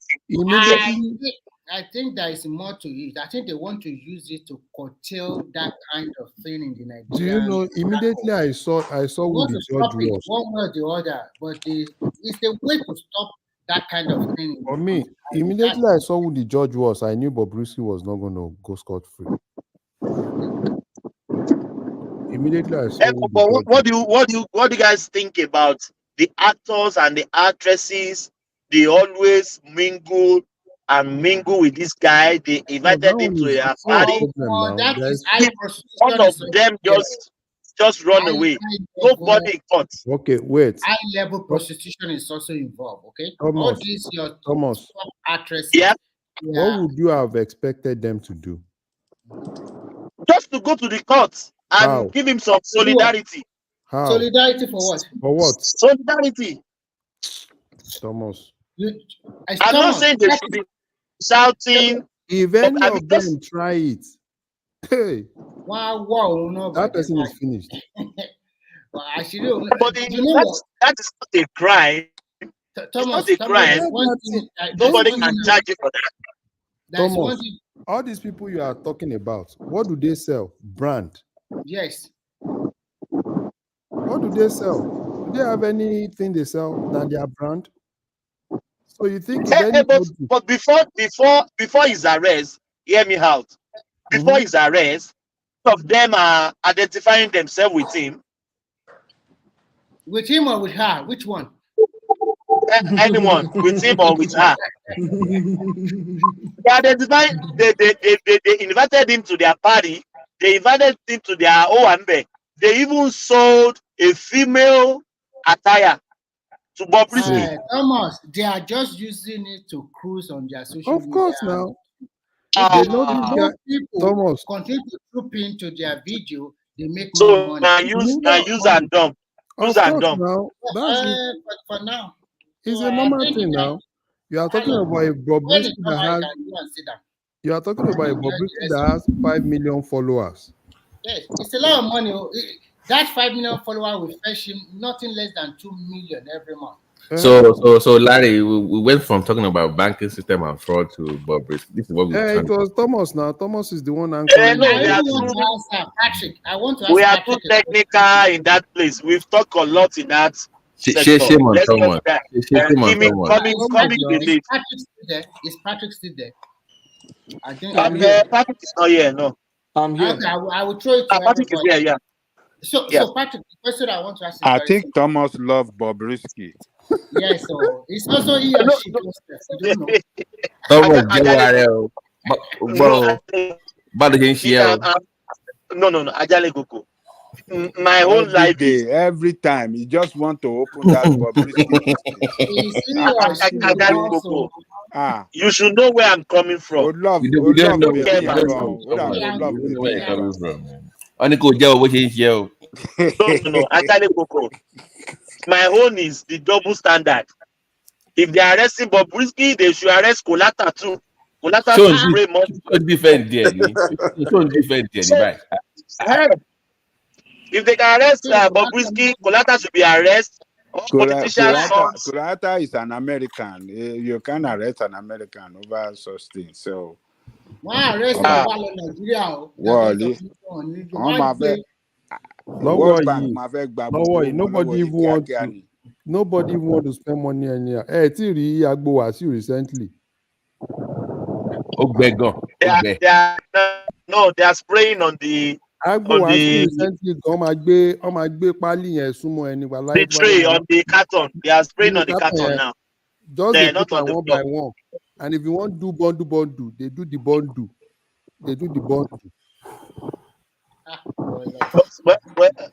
Which is really good because you know our people in Africa now, they brought those things to abroad too. Australia, they spray money here, throw money on the air. Thomas, okay. Can I ask something real quick? Okay, forget that one for a second. How about the one they also brought this so-called evangelism on the street? Putting loudspeaker on the street and getting really? Where is that? Is it in America? In the UK.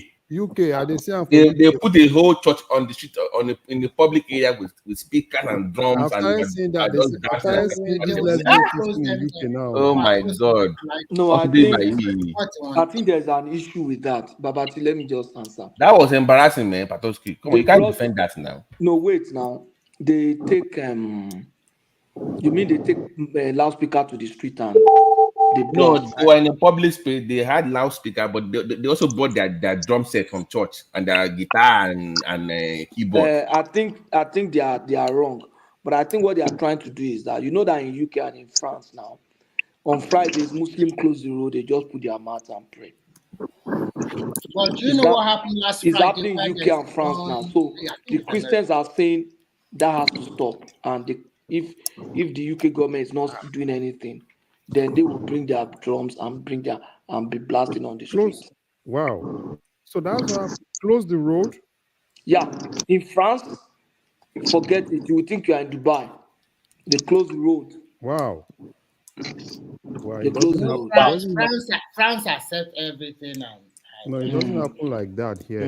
You know, you would think you're in France now. You would think you're in the middle. So, Patrick, my question to you is because I know you're a former banker. And that means I've been listening to you guys about the technical and many dangers and terms you have used. That means most Nigerian banking sector and also insurance, they have been cooking their book for nearly more than 40 years. I don't want to say that with Only Sonyo Bato Baba Son no, I English. don't want to say that with every sense of assurance. You understand? Yeah. Because I don't have proof, but it's very possible.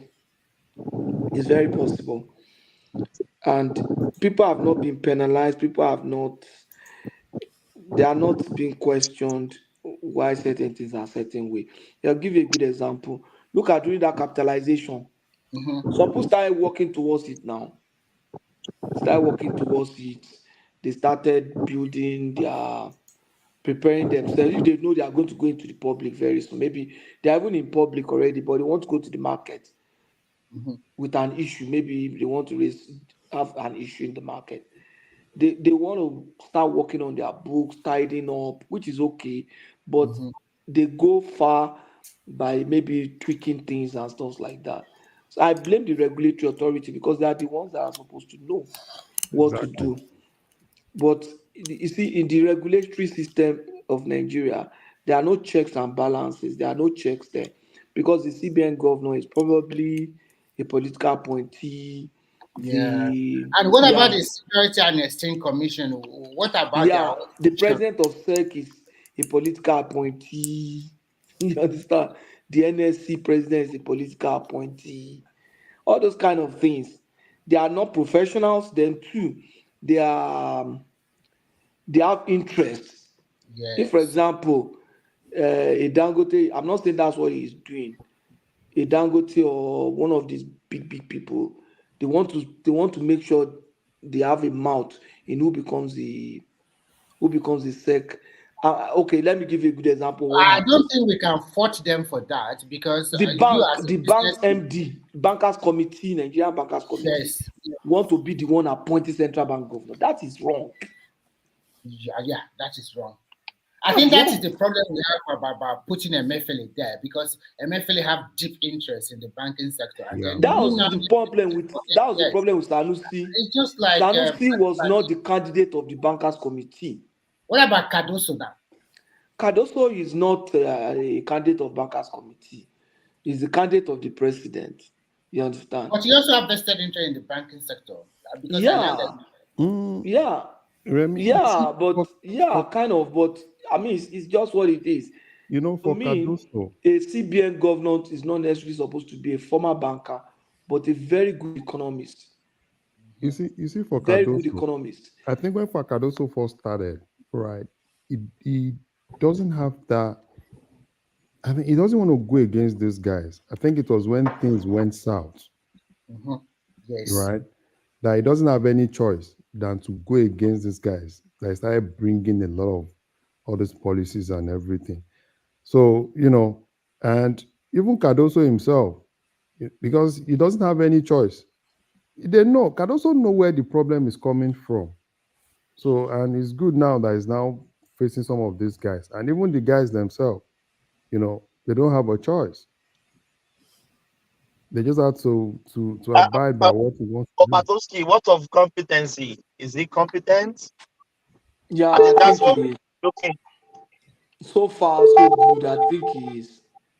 at And I here. also want to ask questions about the auditor. I mean, as ICANN, which is the regulatory body for people that become a chartered accountant in Nigeria. I think they also have a big blame because if these guys are cooking their books, they are solely responsible. I mean, most of these accounting firms helping them to cook their books because they are not reporting the true value of their financial statement year in, year out. So, what do you think we should also do to this kind of accounting firm, or how can ICANN come in and stabilize the system so that this kind they can withdraw their license easily if they go against the ethics of accounting? You see, ICANN is who is ICANN? ICANN is a committee of accountants, just a body of accountants. Who are the members of ICANN and who are the officials of ICANN? The official ICANNs are members of ICANN. Some of them are players in the industry. They are players in the in the firm. You understand all those kind of things. The people really need to do I can't his own role. The people really need to do the job at the Nigeria Financial Reporting Council. I think they have a body like that. But I Yeah. also think that most of the members of NFIU and SEC, some of them are economics, some of them are chartered accountants. Some of them are economics. But what I'm saying is that Mr. Remy, SEC, you know the thing is this. Why I won't blame ICANN that much. Take for instance now, if you're an auditor and you're an ICANN member and you want to audit an account and you put an ICANN seal, if there's an issue with that particular account and an issue, something is raised against you in ICANN has a disciplinary committee, right, that is very, very active. But unfortunately, what you have now is, prior to when this issue of Anan and all those things come, ICANN used to take things very serious. But the government has been able to demystify ICANN to the point that, presently you see a lot of auditors using the Anan seal and everything. But I think ICANN is still doing what they can do. But there are still limits to what ICANN can actually do, particularly in terms of, their own member, because ICANN cannot even every accountant in Nigeria are not ICANN members, but the ones that are ICANN members, if they audit an account, if they are putting an ICANN seal, if there is an issue with that account, and you raise an issue against the auditor, probably the auditor did some malpractice, right? An external auditor did some malpractice, and you're able to establish something. All you need to do is just to raise that with ICANN. There's a disciplinary committee that is very, very viable, sits on that, and if they find that person wanting, there is also a panel that person But goes I still believe that they are not really doing their no, they are because they have more credibility worldwide than that's what I said. That's what I said. That's what I said. They've been able to demystify them to the point that now you see a lot of people using Anan seal, but a lot of people don't even know, right? That's why if you're looking at a financial report being audited by an ICANN member, that ICANN member will definitely put an ICANN seal. And if you see that ICANN seal, and if you have something against that person, all you need to do is just to raise it up with ICANN. I've seen several people that have lost their ICANN license because of things like that. So my question still boiled down to, you guys said is the regulatory body, they are not doing their function very well. And we can also see that some of these multinational corporations are cooking their books. And if they cook their books, that means most of ICANN accountant, chartered by ICANN, they also put their seal. So they are working in cohort. And you have to look at it, like you say, you cannot blame them. I think they must do something. I think no, you can't blame ICANN. That's what I'm saying now. ICANN is doing their own bit based on what they can do. And ICANN can only do things on their members.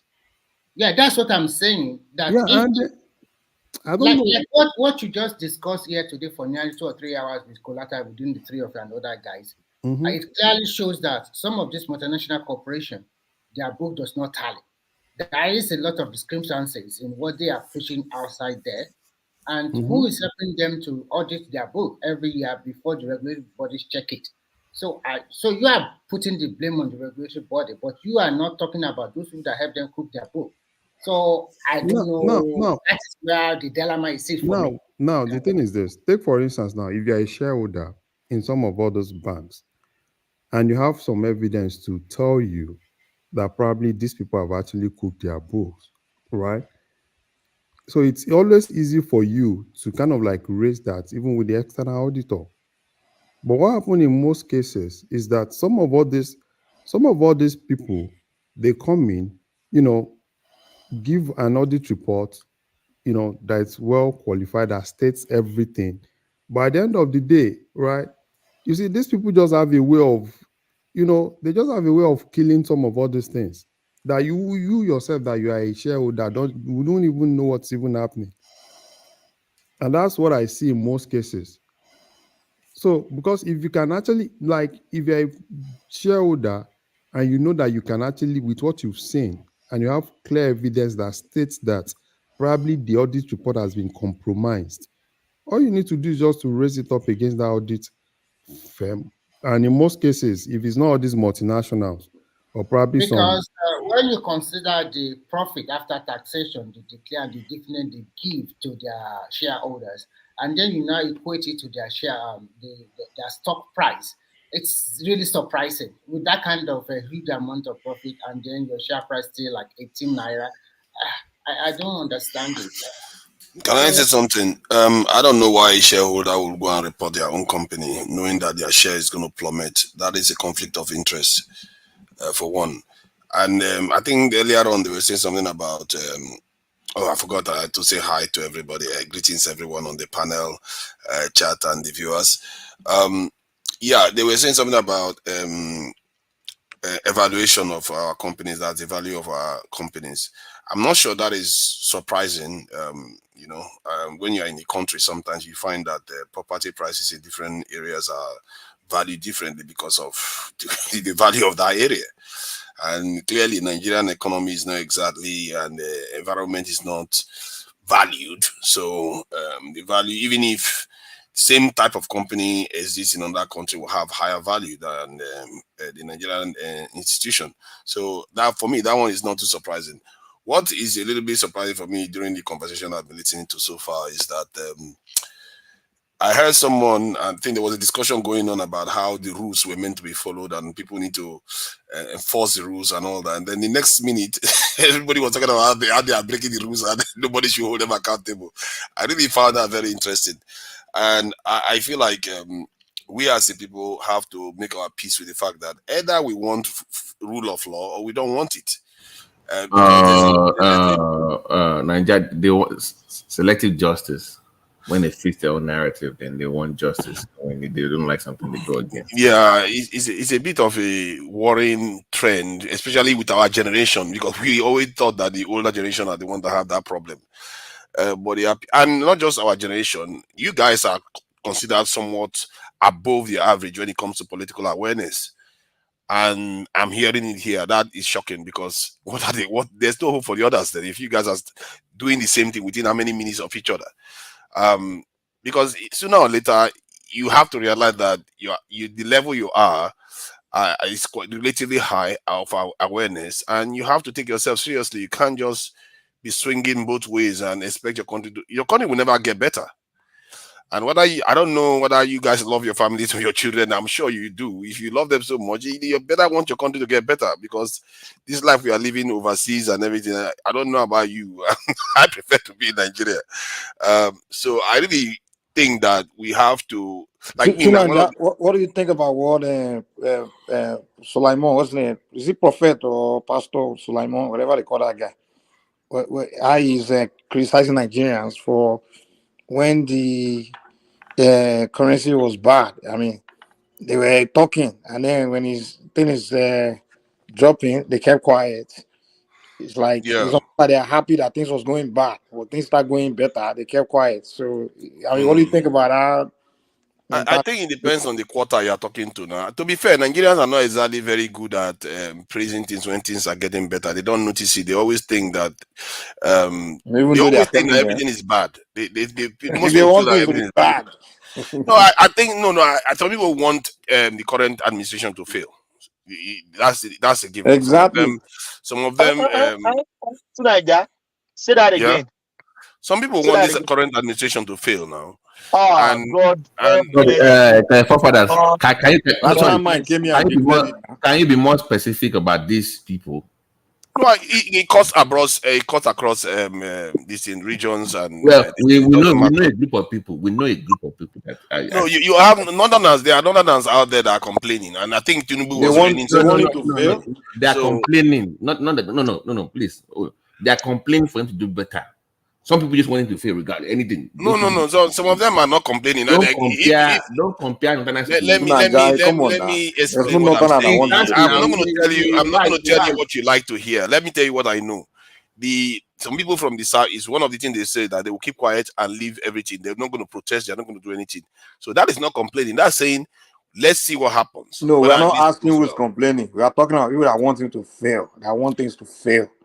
That's what we are talking I about. think most people don't want him to fail because they know No, that no, it there are some affects them people that too. want him to fail. Of There are course, there some are some people category that of want to people. fail. There are a lot of people, even in the And we are asking every who region are that those, want him to fail. people, the demographic of those people. There's no real demographic. You see, Come that's on, man. you It's only you know them now. You know your people now. Stop behaving like this.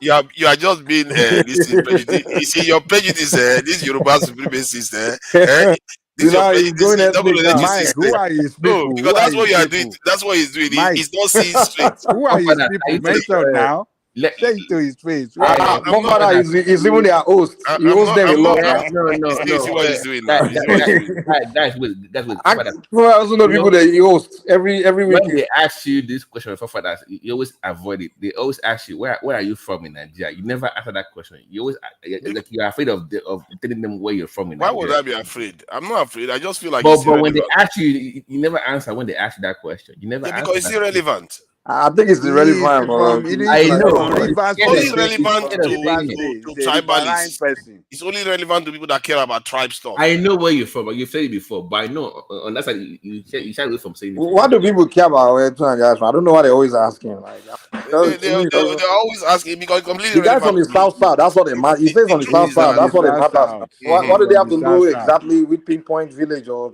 tribe in the south Maybe it's side?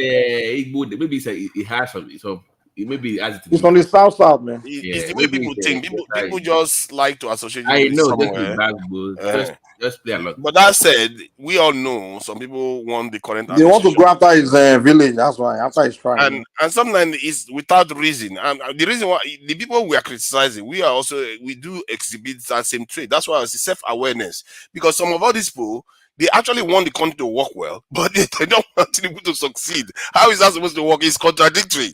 Because Tinubu needs to succeed for the country to be good. So and it's not because they hate the country. So many of these people, even like from my experience, and you're talking to people in the southeast, the hatred they tend to exhibit towards the country, if you ask them what they want, it's not going to be very different from what you want. So that is it's very, very strange. So let us go by your statement, sir. Your statement now. You say they want the country to work, but they don't want Tinubu to succeed. Some of them. So can you put percentage to those who want?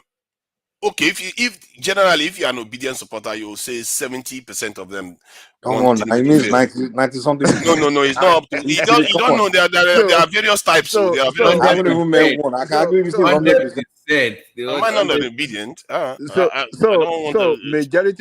majority of them doesn't want Tinubu to succeed. So how does that? I mean, how can we interpret that if we want to, It's political now. People that are too politically biased So beyond at this reason. point, with what we are going on in Nigeria, they don't want him to succeed. So who is going to suffer it? Is it not? That's why I say entire it's nation? illogical. It's illogical. It's illogical. Yes. So if Tinubu fail, we all going to fail, and them too we fail. So somebody like you, that is always in their means, you should be able to, tell them that look, what you are doing, you don't want this country to, you don't want this guy to succeed. What do you think I do? I do that. I do that to them all the time now. I do that to them all the time. And I see that sometimes when you say that they want to, everybody will carry not cutlass. I do take a beating. I do take a beating all the time. So, but I did tell them the other day now that Tinubu has it in his gift to be the greatest president Nigeria has ever had if he doesn't squander it, and it's because it's a fact. No, they didn't say anything. No, they don't oppose it because I give reasons for it because of the environment. Everything seems to be favoring him, and I must say, Buhari left a lot of good momentum for him. The question is whether he takes advantage of it. If Tinubu just does what he says he was going to do in his manifesto and execute it perfectly, he's going to be one of the best presidents Nigeria has ever had. It's not necessarily his own doing. It's just the environment. The oil prices are increasing. Dangote refinery is coming on stream. And the world events means that he has a little bit more room to do what he wants to do in Nigeria. He could even improve security. If he does all those things, just oil alone will make Nigerian people's life improve significantly. Please go ahead. I just asked some people, some of my family in Nigeria, how much is the bag of rice now? It's now 60,000 naira. Well, I don't know what that means though, because I don't know what the previous price was. The previous price is nearly 90,000. Like okay, it's come down. It has come down 60,000, 60 Thank to 65. goodness. Was it 60,000 last year when Tinubu came into office? Yes, it was around that price, from 55 to 65,000, around that range. If it goes back to then, it's not the worst thing going under the back. sun. That is what I'm telling you, and Yeah. people will not report it. But at that time, though, people hated the country at that time, though. So let's not act as if that time was nirvana. Talking today, naira to dollar is already 1,000 naira today. So the question is, how long is it going to stay there? No, before the week runs down, it's going to continue to appreciate against the dollar, and probably. I think it could appreciate. I think it's not because of some of their policies did help. They started, basically what they did was they started going back to the way it was before. They started controlling the exchange rate to an extent, and the Dangote refinery, it didn't work. Don't you understand when the policy work? If he had left it the way he left it, the whole thing would still be going in the wrong direction. Because they took a lot of measures. They took a lot of measures to correct their error. I beg to differ with. The currency is not floating, right? You think the currency is not floating right now? It's not. No. He floated it before and they reined it in now. No. You see, there are a lot of policies, that are actually working now compared to what we had before. Fine, they are managing it, but how are they managing it? What method are they really using? Larry, sorry to cut you short. I apologize. Can I ask you a question in regards to this Tinubu government? Do you feel like, especially in the financial sector, do you think that they are building? Because we always lament about we don't have strong institutions, right? That's one of the issues that we have in Nigeria. We don't have strong institutions. We always rely on body language and whoever comes in. Do you feel like in that sector that they are building something that will last? When it leaves, it will still be as strong as it is right now. That way we can curtail all this nonsense of having new CBN people coming and just changing the system. Because I'm seeing something where the way they're changing the system in that sector, it's like you're building a solid foundation for the future. Am I wrong in saying that, or am I saying it differently? Do you see it differently? Institutions, for me anyway, I think from my mind, I think when people talk about institutions, I fear that people tend to talk about it as if it's some kind of mechanism you just put together and it's just strong on its own. No, of course, backed by the rule of law. I get you. That's the backdrop. That is not where I'm coming from, and that's something else. There is something else. The strength of an institution comes from precedence most of the time. If someone can you imagine Bobrisky now has gone to jail for this thing, spraying naira, and maybe there was another lady that went to jail too for spraying naira in just last year, December or so, November. So if that keeps happening, guess what happens? If ordinary person goes and sprays naira, what do you think they would think? They would think, if those guys can go to prison, I definitely should be careful. That's how institution gets strong. You have to take big scalps, and you have to have precedence. That's the strength of an institution. It's not. No matter what you create, human beings will dismantle it. Hold on. That's why I was asking that there's some kind of precedent being set in the financial sector by this present government, in terms of curtailing like the forex things, for instance. What they're doing. If they continue to do that over time, like you said, forefathers, if it's sustained for a period of time, then it sets this kind of precedent don't do this will happen. But I'm only focused on that sector for now.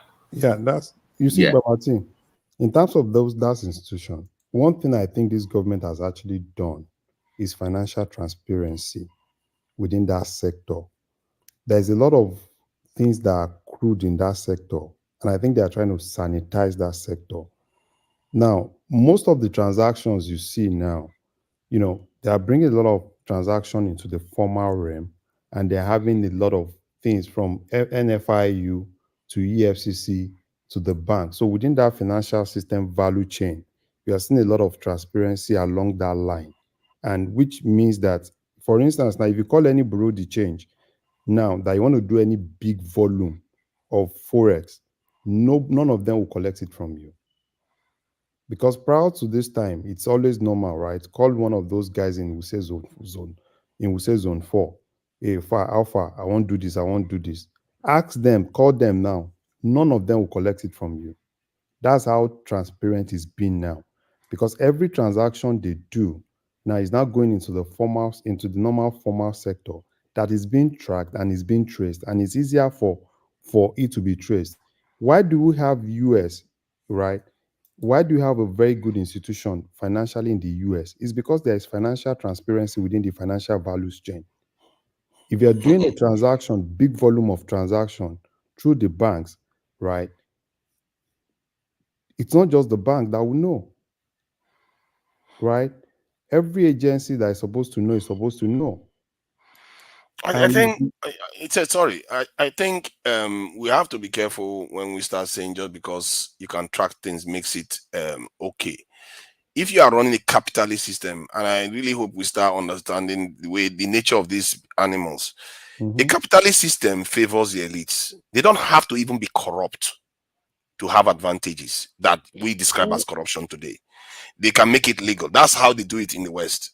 So Yeah. you can see transparent transaction. No, It's just that Trump is a crazy guy that managed to get himself in trouble. Transparency that I'm actually talking about. One thing is for things to be transparent. One thing is for it to be transparent to the extent that institutions that are supposed to do their job, they have access to that data and they're able to do their job based on that data. What is the whole essence of transparency in the US if it's not the data? But it doesn't prevent corruption. FBI can knock on your door, right? You don't go to FBI to do that transaction. You go do that transaction probably through your bank, right? And FBI have access to that data. And your bank is able to notify FBI if you're doing a transaction above $10,000, right? If you're doing a big volume, FBI have access to that particular data. Every other person have access to that data. IRS is able to knock on your door if they see that you're stealing from the government. So, and that is exactly what makes an institution to be viable. But hold on though. But to what end is all this? Because if you have an institution that you can catch somebody that steals, but in the end, because these people are very, very rich and powerful, to catch those people that steal are the poor people. But because these people are very rich and powerful, then they actually get the key. They don't need to steal. They get it. See, everywhere, even in the US, you still see people that are rich and powerful, right, do their things. Why will someone like Trump be in court? Is he not powerful? Because the guy is he doesn't even know how to do stuff. No, there are a lot of people, not just Trump, that are even in this system, right? But because they have this transparency within the system that can let them, even if they don't audit you today, if you do one or two things today and you go away with it, it can actually be in 2, 3, 4 but years. what you are missing is that you are saying the institution is what is catching the institution. What is doing to Trump is just entrapped Trump. It's not because it was designed to catch Trump from doing real corruption. Because what Trump did was because of the election cycle, he had to take money and hide it sideways, which was a stupid thing for him to do. If not, he could have taken the money from his the legitimate company and give it to that lady. It's not going to matter. That's not the only thing they are charging Trump for. That's not the only thing. That guy he doesn't run his business well. That's not the only thing. So what I'm trying to tell you is just that it's not like they don't have bigger thieves here. There are bigger ones here, right? But what I see that is lacking, that I think they are bringing into that system now, it's always easy those periods, right? And now it's even difficult. Why do you think do you think it's easier for even the bro the change guy? Why do you think they are crying? Why do you think of course it's not good for them now? They were making exorbitant profits before. They need to stop. It's not good for them because they can't do most things under the table. If it's and they should go out of business then. So is it by force? Prior to this time, they can do a lot of things under the table. But now, doing things under the table is not even viable again. Because the government capped it. They are not offering value. What are they there doing? Just exchanging money. Yeah. What are they changing money for? You see a lot of them now coming out that the business is no more viable. which I think is a very good approach to send them out of that business. Which I think, for me, I think That you go and find proper job that is actually productive as to of do. today, I was reading some of them today complaining, that the business. No. Can you tell us what they were complaining about exactly? What were they complaining about? Yeah, number one, they are complaining that you can't even, they said, okay, one of the things I saw in the dailies was, I think their chairman was more like, nobody wants to do any, undercut any under the table, anything, everything is open now. And look at what their exchange rate now, most times now, their own exchange rate, they can't peg it, and with the fact that they can't peg it, and even is not even below what they are actually seeing with the official rate, which means that all this guy needs to do now is put some new fresh funding. If they're, I think at presently now, I think it's at 1,100. That's the official. So just bring the official down a little bit and wait for some time. Obviously, that is also going to have some effect. That's how you will keep bringing it down to probably like 900, 850, which is now even viable. So I still see it more going down. And if you see them now, they are now shouting now that there is no demand because nobody wants Exactly. Isn't that what I was talking before? They need to cut demand and and they nobody can wants. reduce demand even further. So If you those reduce demand further, artificial, the Nigerian currency will appreciate so more. those artificial thing, right? Those artificial scarcity are not even there again. So which means that there's a lot of volume in the market, and by Yeah, so doing, but Larry, yeah, sorry, yeah, you're the one that was talking.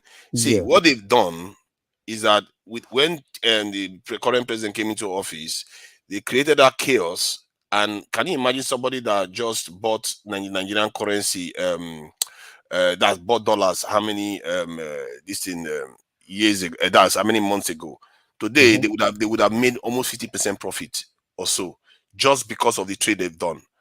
That is the chaos that the current government created that didn't need to happen. They know these measures that they could have taken, but they didn't do it. I'm not just being a doomsayer here, but they are experts. They know better than I do. Why is it that suddenly now they know that breed the change, they need to cap it? Why is it that they knew all these things already? No.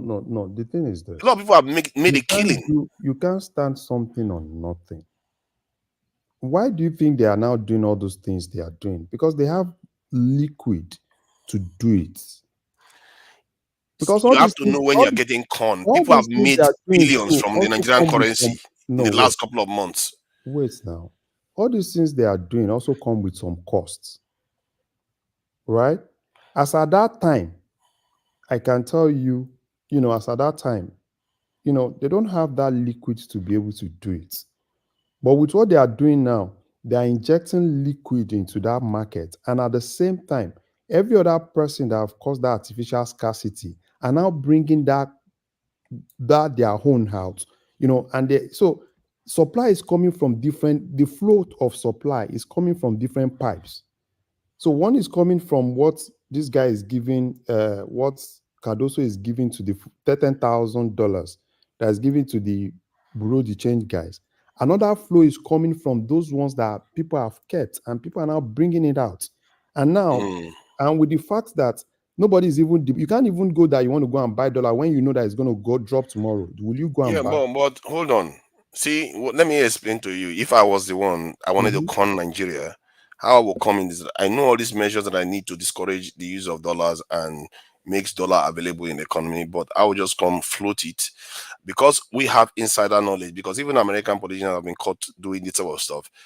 Then they will go and procure the dollars at a cheaper rate, and then when it gets expensive, they offload it on the market, and they will make a killing.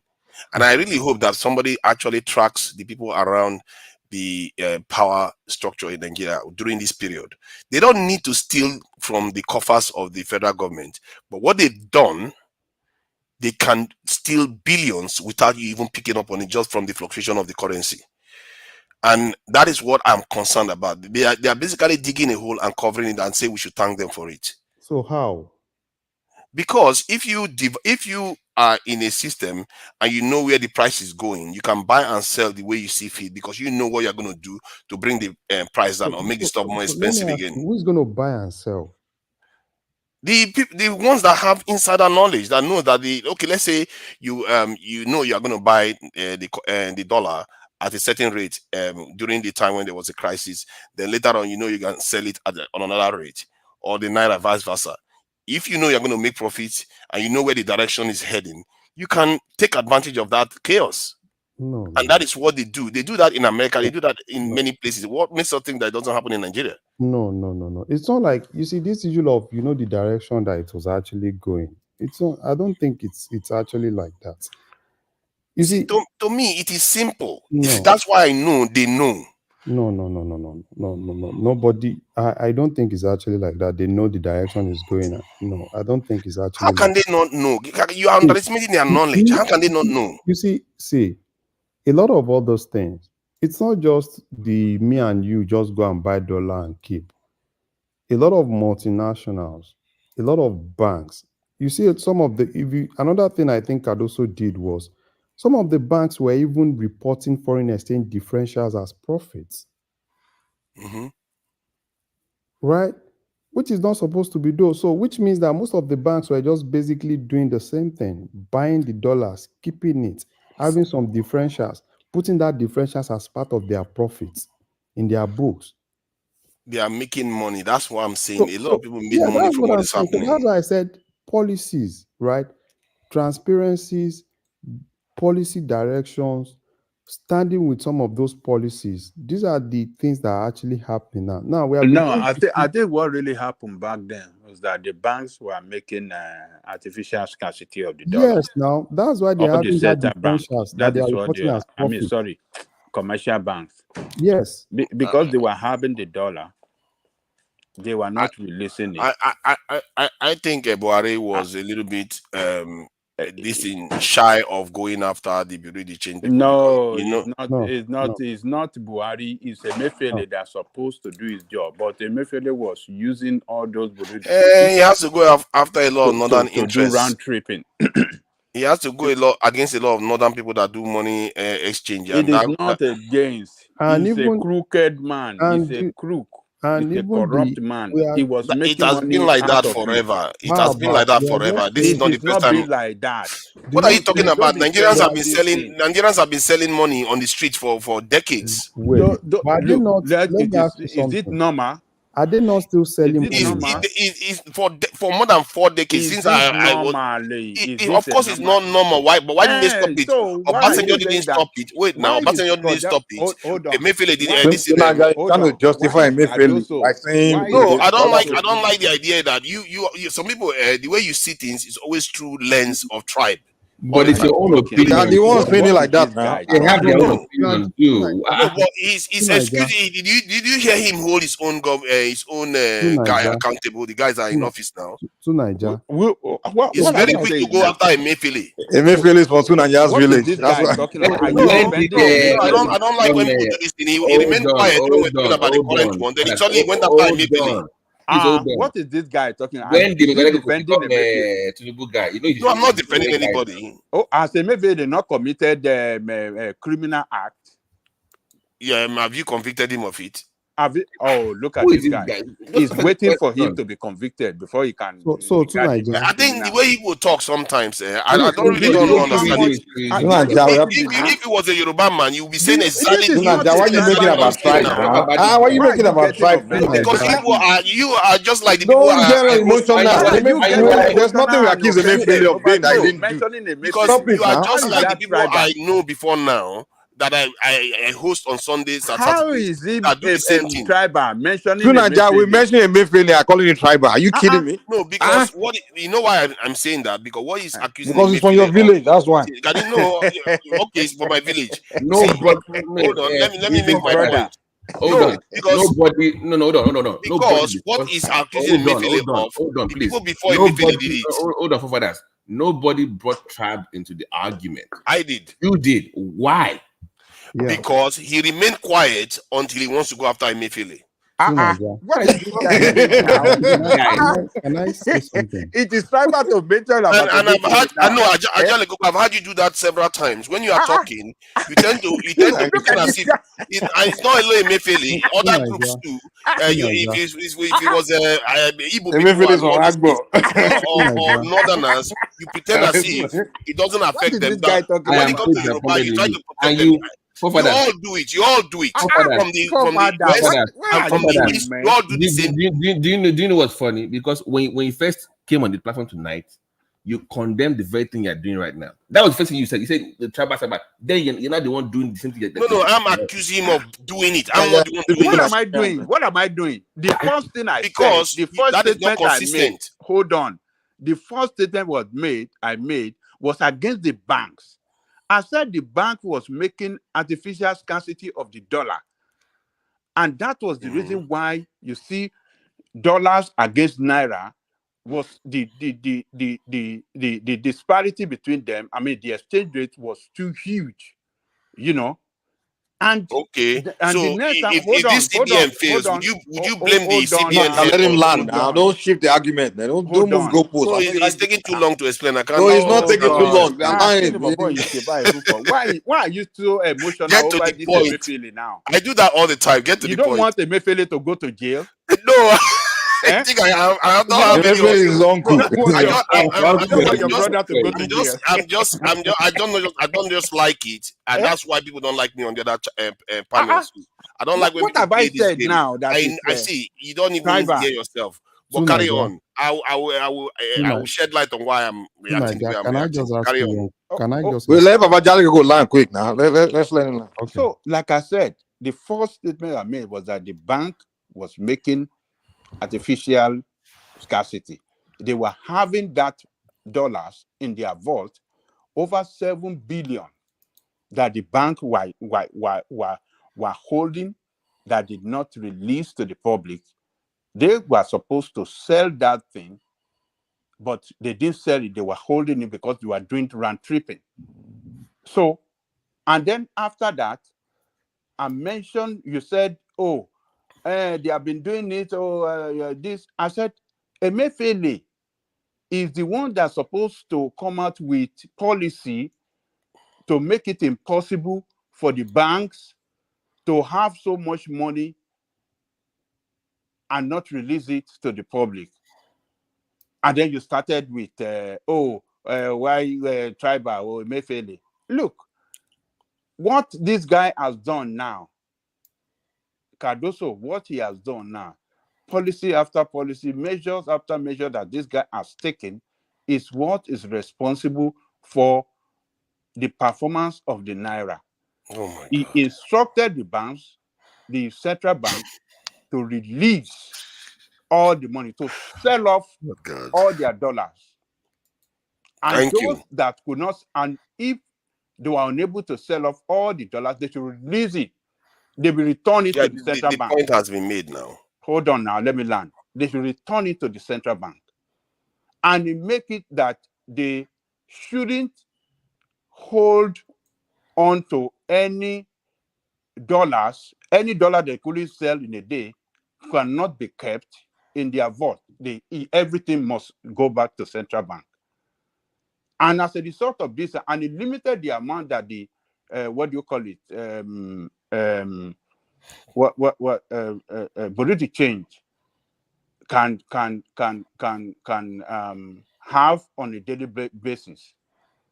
And Okay. due to those measures, Bureau change that were in existence when it came in were over 6,000.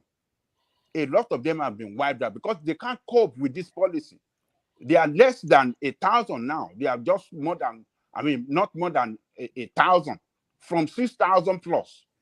So he has taken some policies that are sanitized that banking system. And that is why you see this Naira appreciating in value against dollar.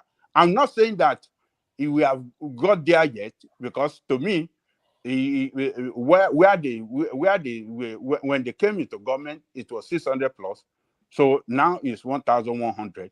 So, but to me, I don't think that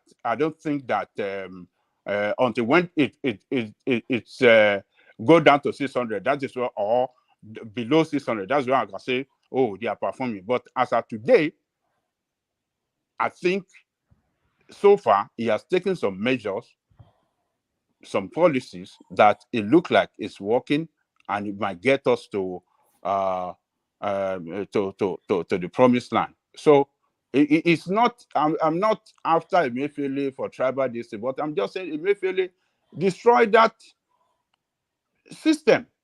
He almost bankrupt that system, make mess of our currency completely. So what do you call it? To Niger. So I don't know what you are referring to. Oh, I always do this. I always do this. I don't know what I've been doing. Okay, to be fair to you, you do try, even while you are explaining that. Have you guys tried to, use a manual gear in the car, and you're trying to put in a gear and it just keeps refusing to get into the gear?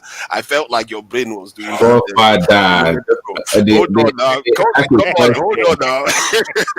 They ask a question. You can make it a duty or not. Yes or no? Can I finish what I'm saying? Question. Because that's how he felt like his brain was struggling to get it into gear. He just wouldn't get into gear. See, the point I was making was very simple. I attributed the situation to Buhari not wanting to do stuff, and he just diverted straight to Emefiele. And completely, and this is the blind spot that is going on in the country right now. As if Emefiele was the president. There is nothing Emefiele does. Okay, well, central bank is central governor is independent now. Okay. Not that independent. What do you mean not that? The current one cannot do something without Tinubu. So let's not. What do you mean? So Niger, if I ask you one question, aside what I'm not even dissected what you said, but go ahead. Yeah, aside what Baba Ajani Koko said, what exactly do you think this guy Cardoso has actually done, right? That has actually made a lot of impacts in the foreign exchange. What I think he has done, which he did months, like 7 months after they floated the currency, when the damage was already done, was when he started, like Ajane Koko mentioned just now, the Bureau de Change limitations that they placed on the Bureau de Change, and had people the banks release currency. That's where I just want you to. That's what I want. So those things are the things that were supposed to have been done before you even float the currency. Wait, that Bureau de Change that you said, that's the genesis of the problem that we have. Yeah, but hold on. I know that. Let me finish. In 2021, Emefiele discontinued the sale of dollars to this Bureau de Change. In 2021, I can still remember July 2021. That was why Emefiele discontinued the sale of dollars to these guys. And Emefiele was basically doing the allocation himself from CBN. And it was more of allocating to whoever they like. The only difference that this guy has actually done is to now use that particular people, legalize them, use the former ones, and sell to them. And that's exactly why you are seeing the impacts now from the market side, not from the IE window. Now, it's now beginning to do things. CBN is able to do things from the IE window, while on the parallel side, because it's selling directly to these guys, and everything is documented. Their transactions are now documented, that we can actually see what is actually happening at that sector. That is exactly what is happening now. That's the transparency we are talking about. Okay, so unlike what Emefiele was doing, arbitrarily giving this one. That is not the reason why this stuff is this thing. The limitations is placed at the one critical one. The bank release of funds, which made dollar a bit more available, is another one. And you saw that I don't know whether that matters much. Where the federal Tinubu's spokesman came out and told Nigerians to buy Nigerian-made goods, which they could have set an example. All those ones are not See, even every little. Hold on now, let me finish. And then you had the Dangote refinery come on stream. All these little things add up to the markets to say, you know what, this economy is not going down. The currency is not going down. It needs to be going up. So those are the things that were put in place to shift in the right direction. But remember, from a year ago, the currency has value has almost lost value. The value of the currency almost lost almost twice. Is this is because 600 to 1,000, depending on how you look at it, could be 50% this thing loss in value that has occurred. So from that point of view, you can't sit here and say, he has done very well. This is within a year. The damage that has happened. No, I'm talking about, see, I'm not looking at what happened 7 months ago. I'm more interested in what happened from 2 months to now. And if you look at everything that's actually happened 2 months to now, right? Why? I agree with what is happening 2 months to now. I talked about all these months before that. Wait, let me talk now. It started from when the backlog, foreign exchange backlog, right? They paid the backlog. That's number one. Immediately they paid the backlog, we knew that something was going to happen. Thereafter, it brought back the policy, all these things that Baba actually said.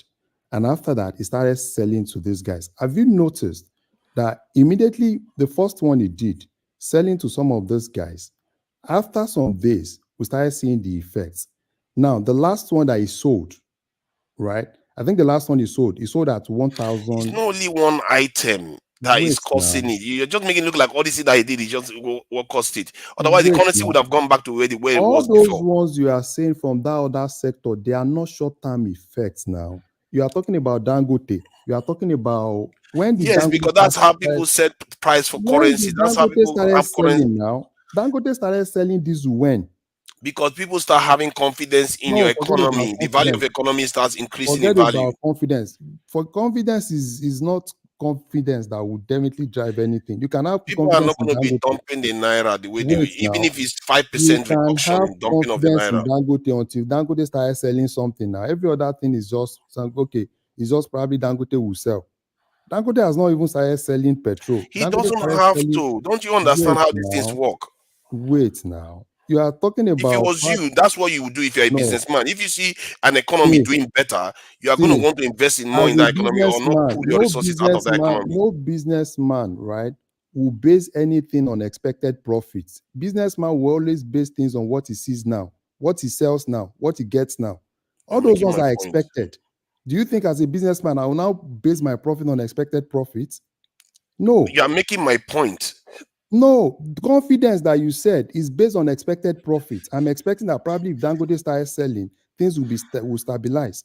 I'm talking about what I bought now. It points the right direction. It points in the right direction. We're not talking about. I'm buying diesel. Okay, take for instance, now Dangote said he will sell diesel at 1,000, and I'm buying diesel at 2,000 today. Will I wait for 1,002? I will base everything on the 2,000 I buy now. Calm down. There's a reason why even last year I was saying that. That's why I said Tinubu had the chance to be one of the greatest presidents in Nigeria because the headwinds are in his favor. The crude oil price has gone up. This in Dangote refinery has come on stream. They've released currency into the economy, and that's the CBN did that one in terms of having the banks release currency, and they limited the Bureau change, the one that actually do more damage in terms of speculation and all the rest of it. Talking about those CBN policies. So no, these are CBN policies. But remember, at the same time, your view seems to be narrow in the sense that you are saying it's only 2 months. But the reasons why all this is appreciating. I'm saying 2 months because that is when we started seeing the impact of that downfall trend. When did the downfall trend started? 3 months ago. What you have now, the statement you have now, let's say all the policies that the current government did is in place. Let's say all of them are in place. And what was happening before, the difference between that and now is that the only major difference between that and now is that the Bureau de change and the speculators have been curtailed.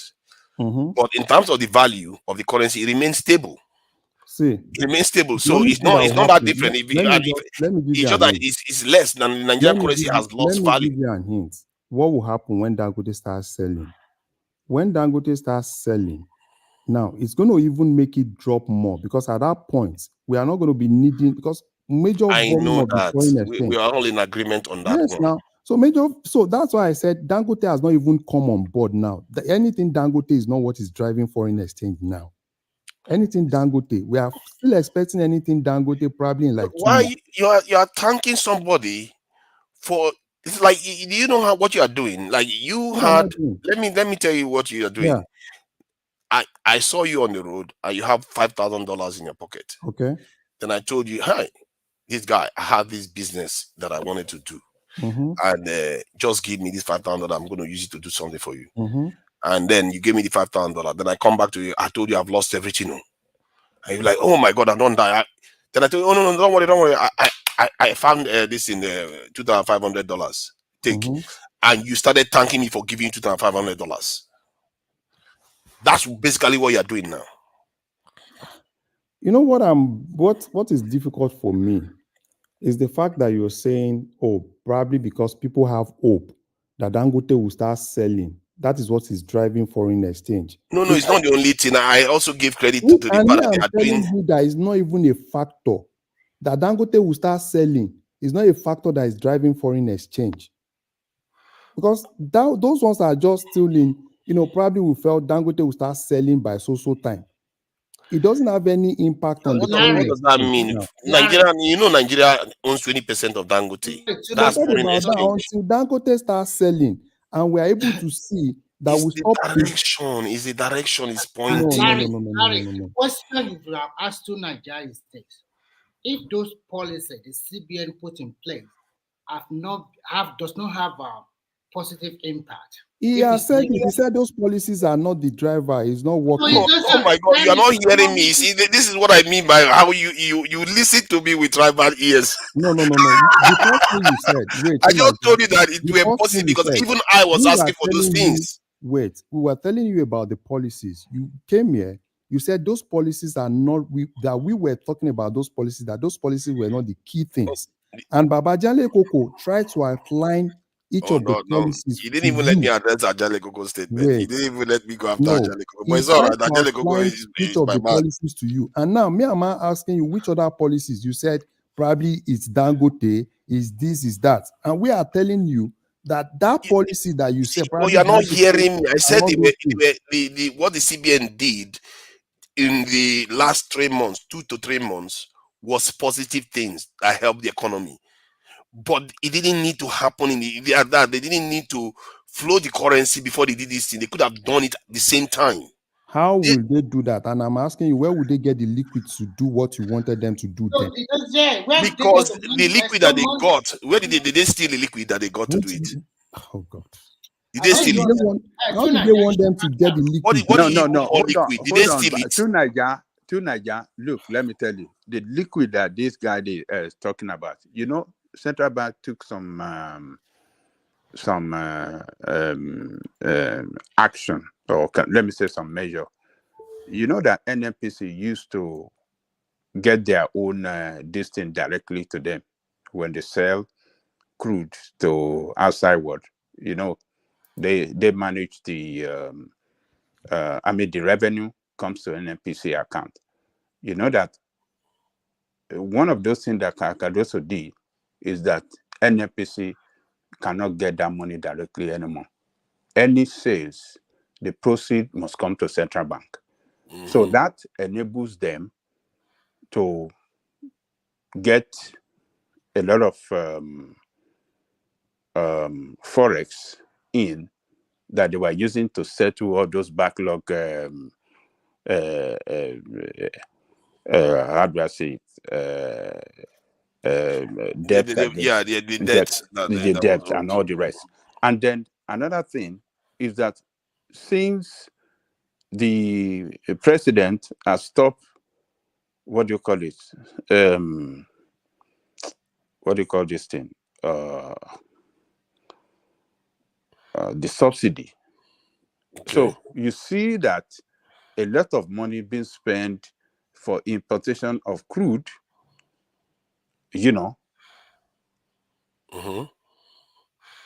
were not spent anymore. They still lost quite a lot of it because now they Hold still have on. to put subsidies back again. Hold on. So now a lot of money that they were spending for importation of this crude, that one, was eliminated too. Dangote came in and that is how they started saving money. So a lot of steps that he has taken, central bank particularly, is what is really, really helping us now. You look, the system was so bad as at the time they Can I ask you straight you know what questions? is I'm wrong going to with be me? Let me asking just say certain something. questions now so that you can think about what you are saying yourself. Naija, let me just say something before I go. Because you don't want to agree that your brother Emefiele has done a very bad job. This guy, man. Yes. You know, that's the Because fact you now. don't you agree know That's that what the he you has are fact. done He a doing, doesn't very want to bad agree. job. He doesn't want to And agree. See, you no, Eh? you He think was listening to blaming you me think through. Buhari. He was now blaming has done a good job the to president, be a Oh my disservice God, to man, your Nigerian brother. speakers are Buhari really that That's funny. time. exactly why Instead of Even when blaming the you way you know the hear Emefiele, truth, things, you can't even eh? hear it right. When somebody is even when you supporting know your the policy, you truth, fight them you for it. decide to kind of like cover the truth so as to No, there make is it no look as covering of if any truth. See, what no, I hear in that's this country is exactly that, what has actually see, happened. Call a Emefiele, spade a spade. Call a Emefiele, if spade he a stole spade. Nigerians' money, should go Emefiele and rot in is jail. a Let problem me say this. See, that killed Tinubu that stole country. Nigerians' money too. Did you ask him to go and rot in jail? But you won't, because that's how you see things. If Emefiele stole Nigerian money, personally, if he stole anything over $1 million, I believe in capital punishment. They should take his life. Do you believe that for Tinubu? You don't. That is the problem with our people. You say you want rule of law, but you don't want it. You just want to play your tribal games and run our What country to do the you ground. mean by tribal game? So is Tinubu the Because CBN governor? you didn't even hear that I supported what the central government did in the last 2 months. You didn't even hear me because you were just thinking about defending yourself. Nobody is defending anything because when the genesis of what you said was basically coming here to say, oh, we were thinking Emefiele did this, and to you, I'm quoting you, that to you, all those things that we felt Emefiele do was not really the key thing. That was what you said.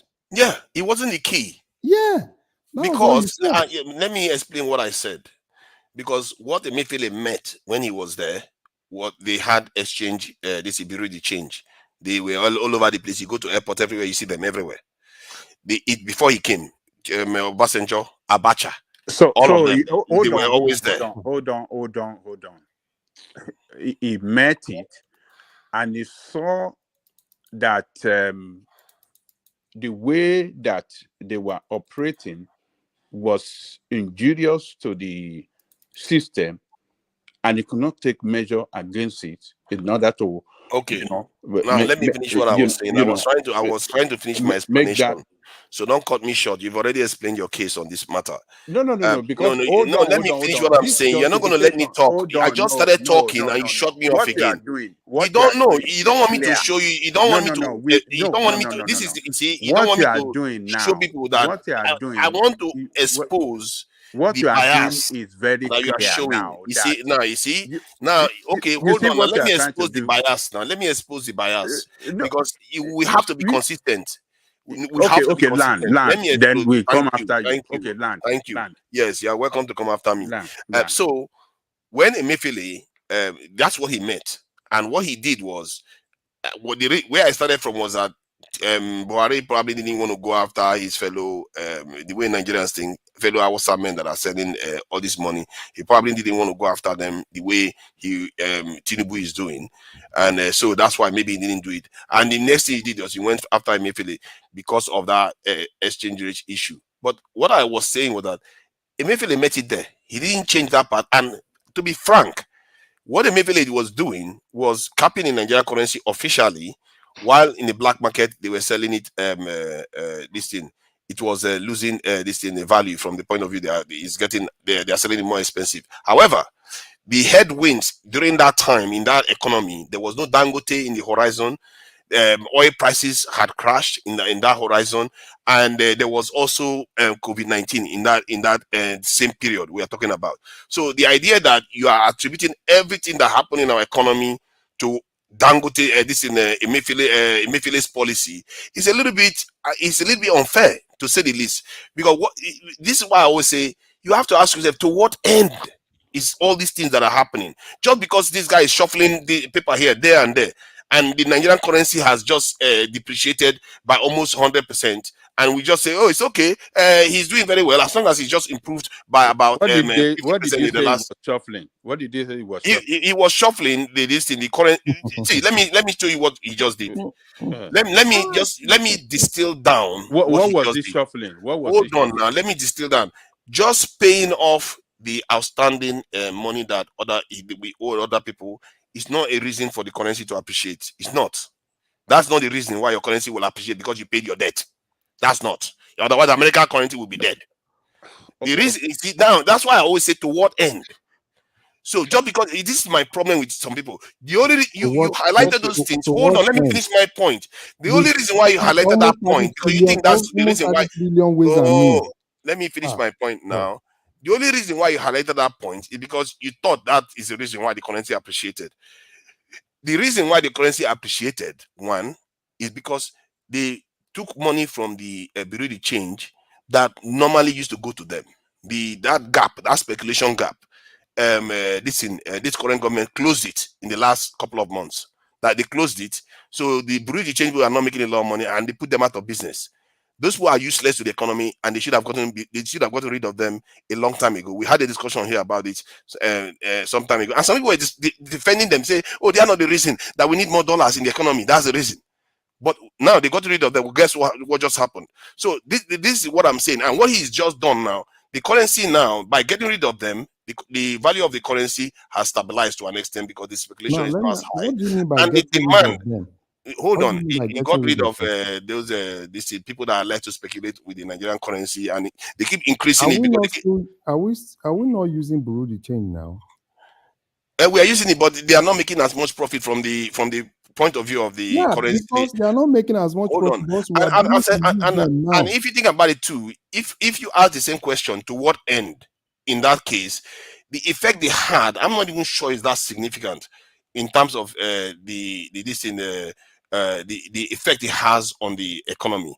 Like the way the Nigerian government is going after Binance, maybe there was some things Binance is doing with the Nigerian Binance exchange rate. was, see, let me now tell Hold you about on now. Binance. No. Let me just finish my point. You have your chance to. So the way the Nigerian government was going after Binance, because that's one other area where hemorrhaging value, because they were allowing the Nigerians to speculate on the Nigerian currency. So they are selling, in other words, they are buying Nigerian currency at a lower value, because the Nigerian currency was buying the dollar at a higher value, something like that. And then you also had this thing, this gap that has been closed now. Because if let's say the government left the bureau de change, the Nigerian currency will be selling at 1,500 right now, because they will be hoarding the currency and increasing demand, and then you have to buy it. So by getting rid of that economy, they have taken space. They have taken that space in a way similar to what Tinubu did in Lagos. Because it's not, because it doesn't mean that before Tinubu started taking tax in Lagos, people were not taking tax. Agberos were taking tax from people all over the place in Lagos. But when he came in, he got rid of a lot of all those infrastructure and replaced them with himself. In a way, that's what he has done again here.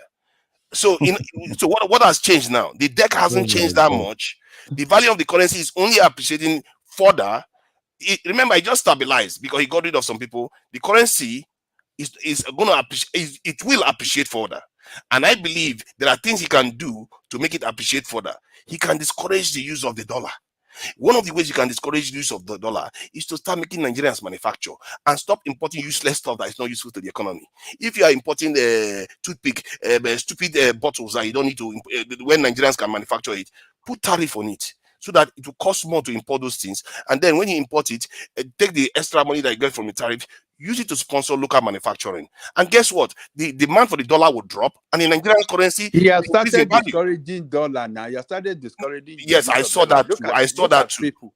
I saw Look at that too. I people. agree with you on Look that. at the people that were holding those dollar. Everybody has brought their money out because dollar is losing value. I agree with you. But they started doing You it 2 still have months to give ago. credit. Ajale Koko. I give him credit. See, I give him credit. They started doing it 2 months ago. Yeah, Ajale Koko, you have to understand why I feel the way I see. I know I sound very, very critical. I don't want to. You know where you are getting it wrong. You know where you are getting it, because you are trying to defend Emefiele. No, Trying I'm not to say defending him that at all. I just told Emefiele, you, if he stole money, he should lose his life. He stole money. They caught him. He was Then selling. take him to court. How hard can it be to try him? Look, hold on now. Wouldn't he be investigated, get all the How facts long? against him Literally, people before staying in taking it to office. court? So Okay, so report, so hold on. You just report accuse of him his and accuse him of stuff investigation. without trying him.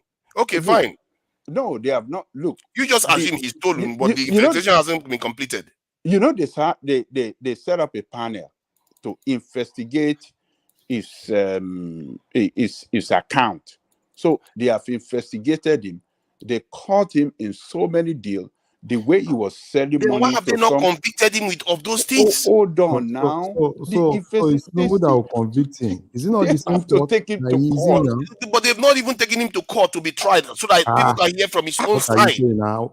You see, They've not the taken him to problem you court to be have tried. is your How? defense for this guy. Do It's you as know if you they are held him having for months because sympathy. no, It's I as see. if you are having No, I What do you don't mean have they've not sympathy. taken him? It's This as is if same thing. it's as Saying, if you it's I as don't if have sympathy. the way you are what you are saying is as Oh if my a God! Mayfele have not done anything wrong. First No, of all, you are no. saying That's not that what I'm saying. no, hold on. You I said think you that Nigeria is not conversant with what is going on in Nigeria. you That is said not that what I'm Emefiele saying. has been taken to court. you are saying that Emefiele met something on the ground, the way it's being practiced, and he let it continue. I mean, it cannot continue But like that because to everything me, he meant, he encouraged the expansion of the of under what? him. The Expansion real of what? exchange I don't even expand know in thousands. Niger. I don't even know why Do you you are have They blaming. actual figures expand for by that? Do you thousands. actually have figures for that? Are you? I don't even know why you are blaming Buhari for Emefiele's incompetence. Because he's the commander in chief. How? No, Is commander in it chief does Buhari not that control central does bank. Emefiele go to Buhari Oh anytime my he wants to God. do foreign exchange allocation? He does the policies that the central bank carries out Forget is about coordinated with the policy. finance minister Day-to-day and the running of president. central banks. Does he go to Villa every day to They go do and tell coordinate Buhari, I it want with to the do this? president. Let's not see what we do. This is what You see, shocks me this is about you where you are guys. getting it It's wrong. because You are Coordinating with the defending president. Emefiele. no, coordinating with the I'm not You are president. defending defending The Emefiele. Emefiele. I'm president not defending doesn't. Emefiele. I'm saying You are you guys defending are all, him. You are you would rather go defending up, him. you would You are rather go up defending Emefiele. see what That's your Angelica Koko problem. is doing. Angelica Koko, if you carry on in this trajectory, I will lose all respect for you. You are Seriously. defending Because Emefiele, man. What are you saying? what you are doing here, you are trying to You don't excuse know the that president. Emefiele is an independent body. Central bank is an independent No, body that from is the why executive. Tinubu was able to throw him out of office. So, That's why I he's so don't know why. independent. I don't know why. You see, problem I have with people is, you see, You don't want to blame the president when they put that they somebody coordinated somewhere, everything together. when they put somebody somewhere to do a job, and that person does not do the right job, you tend to always shift the blame on the person that actually put him there. Emefiele do No. the day-to-day running of affairs of CBN. It doesn't go to Buhari every morning to go and tell Buhari, I want to do this foreign exchange allocation today. Come and sign this. Emefiele signs all those things. The only thing he goes to Buhari to do is if there is a policy Oh my that God. actually affects the country. So why are you now saying Buhari should be responsible? Can I This is come somebody in that here, My please? point is Please, that good Nigeria, please give it's me like 1 minute. the currency change issue too. this same People Emefiele, keep saying that this it's same only Emefiele, without Buhari's approval, Emefiele can't do it. see, There are, Please, can I there come are so in many here, things please? oh my Emefiele God. did that he cannot do without the president's approval. What Good are you Nigeria, can I saying? come in here, please? I beg you, because first and foremost, CBN governor is being the president will choose one candidate and send the name to the Senate. Without no Senate approval, nobody can become CBN governor. And CBN have they are independent on their own to follow their monetary policy. It doesn't need to go to Buhari for anything. What it does is it has been, in the constitution specified. What you are doing here today, to me, just my personal opinion, you are basing everything on speculation and anticipation. And that is not how economics work. That is Exactly. what you are basing, what you are thinking. It's about anticipation and speculation. But what they are trying to tell you is that a lot of policies put in place by this government help them to make the naira to appreciate against the dollar. Oh my God. He didn't appreciate. What is wrong with you I people? said 1 minute. Jesus Christ. The naira depreciated within a year almost by 100%. And you are saying he appreciated. How can you hold on for 1 minute? I can see where you are coming from. If you calm down and don't look I get tired of just talking like this. I don't have time. I have to go and watch. Yeah, maybe. Yeah. I get. I'm just a little bit frustrated. I don't have a lot of time. Let others talk because so I see, to me personally, this is my opinion. You are looking at it in quite emotionally, which you are not supposed to do it because and when you follow Nigerian trend very well, when they came in, there is no money, there is no liquidity, and if there's no liquidity, it's very, very difficult to, and they don't, maybe they also have their own blame. They don't get the overall picture of Nigerian economy very well. But when they get to government, they discover that there's no liquidity. And of course, when a new government comes in, there's so many things that they have to readjust. And readjusting can bring negative or positive impact. It brought the negative impact immediately. And we can see later the positive impact. Because if free money, when they remove subsidy on petrol, today we are consuming less than 30 million liters of petrol in a day. Before we are consuming up to 80 million. I don't, just let's do the math. From 80 million to 30 million. Have you So, considered that a lot of people shifted from petrol? No. I'm just trying to tell. Okay. Let me finish just 1 minute. So at least the difference is there. That means some people are very smart to buy more than 2 decades from so many years of Babangida, Obasanjo, and the rest, and Buhari. A lot of people have become billionaires. So we know that our country has a lot of trouble. But what we are trying to tell you is that the policies they put in place is far, far outreach what you are speculating or anticipating about. The so-called Dangote started lifting diesel. Even it's not up to 2 weeks. And before 2 weeks come, last 2 weeks, the Naira has appreciated considerably over the last 1.5 months. That's what they are talking to you about. That means if there's these policies, if they are not in place, maybe we are still going to be where we are before, even worse than before. So that's what we don't need to. And to be frank, no matter what you said or what you are going to say about Emefiele, that guy did a big disservice to our government, our country. And seriously, all of them have done a big disservice to our country. By the way, it's not, nobody is defending Emefiele here. Hold on. He just said a lot. He just said a lot. I'll forget everything he said if he carry on talking. I'll forget everything he said. Let me deal with one thing at a time. You see, Buhari now is a stupid man that everybody takes advantage of. It's okay. Took advantage of Buhari because he doesn't have a finance minister. Please, let me just say something. Even working with the finance ministers. Hold on now. Let me just say something. Not even working with any finance minister. Okay, Emefiele is his own mafia now. Okay, good. Let's say Emefiele is his own mafia. He's so powerful, and that's why he was in jail and all the rest. Let's say he's the boogeyman.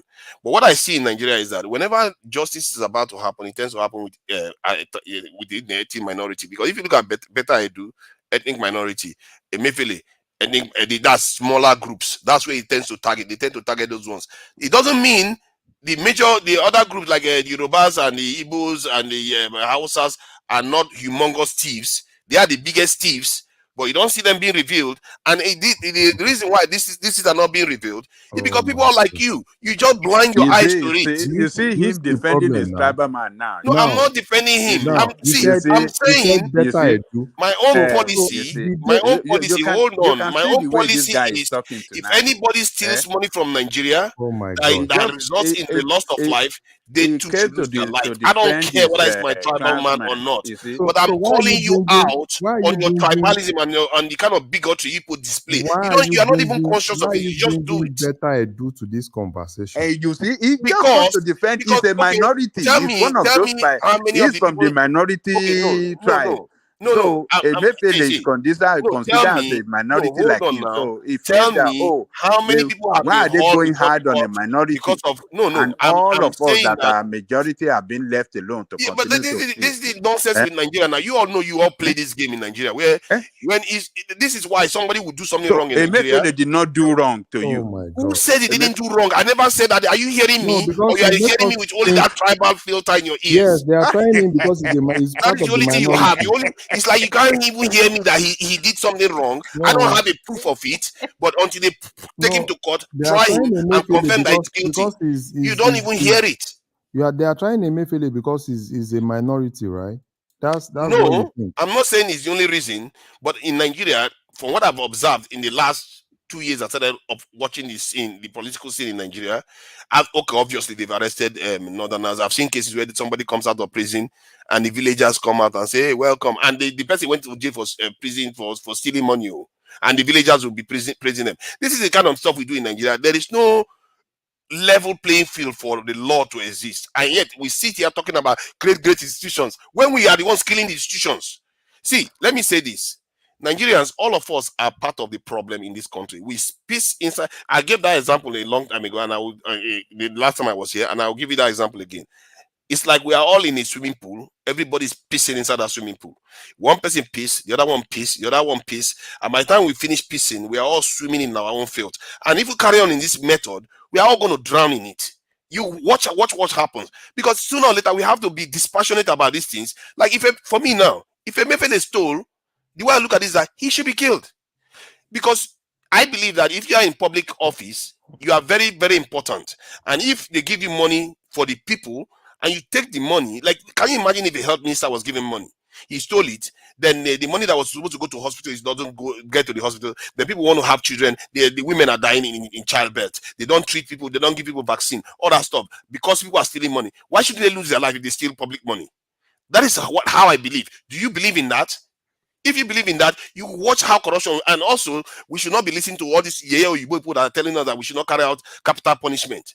Because if you don't carry out capital punishment, you know there are about 3,000 people in the Nigerian prison that have been given capital punishment. But if you don't carry it out, what do you think is happening? You are giving room for people that lack integrity to thrive in the Nigerian system, while the ones with integrity are being denied space. Because can you imagine if you start a business in Nigeria now? You want to do the right thing by the people. You want to work hard, develop your business Let me for ask 10 you years. this question. And So, some by other your person own just comes judgment, and but let steals me ask money you this and question. becomes a millionaire.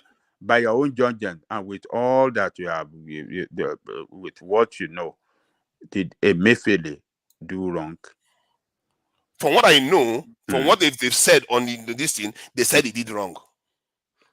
So, by your own judgment, what do you By my own judgment, if you ask me, all our leaders, elite class, well, no, be 90% specific. of Be them. specific. No. Let's focus on Emefiele. No. I'm not. Just only on Emefiele. Forget about others. Others, in their own areas of position or where they operate is a different thing. But Emefiele, being the head of central bank and the man that was managing the monetary policy of the country, by your own judgment, with what you know, do you think he managed it well during his time? I don't think he managed it well at all. Okay, so there is no Nigerian government that has managed the Nigerian economy well. Is that shocking to you? Forget about Nigerian government. Stop it. You see, why are you asking me to stop it? Why are you asking me not to criticize the others? He is not part of the government. You see, this is what you both do. You don't want to criticize the others. You just want to criticize only one group. We are not talking about the government. The government is different. I criticize Emefiele, but he doesn't want me to criticize other people. Who is the tribalist now? No, let us focus on Emefiele. Forget about the government. Emefiele is separate. Just focus on him. Okay, what else do you want to talk about him? You want us to get his DNA? It is separate entity from the government. What do you want us to get from Emefiele now? Since you are obsessed, what do you want to get from Emefiele? You want to get his DNA? No, because it's like I criticize Emefiele. It's not good enough for you. You're obsessed with Emefiele. No, it's like it's ridiculous. This guy is so tribal, and you are quite tribal actually. What is tribal? You are quite tribal, and the worst thing about it is that he walks around talking as if he has integrity. No, because you don't want me to mention anyone else. You are telling me stop. Let's only talk about Emefiele. No, let's talk about Emefiele. The way he managed that, monetary policy of the government. You have just said it, that he did not manage it well. This is sick. And do you agree that he managed it this is just with sick. corrupt I'm really disappointed in practices? you, today. Do you believe? So do you want to agree with me that he managed that plate with enormous corruption that totally mess up our monetary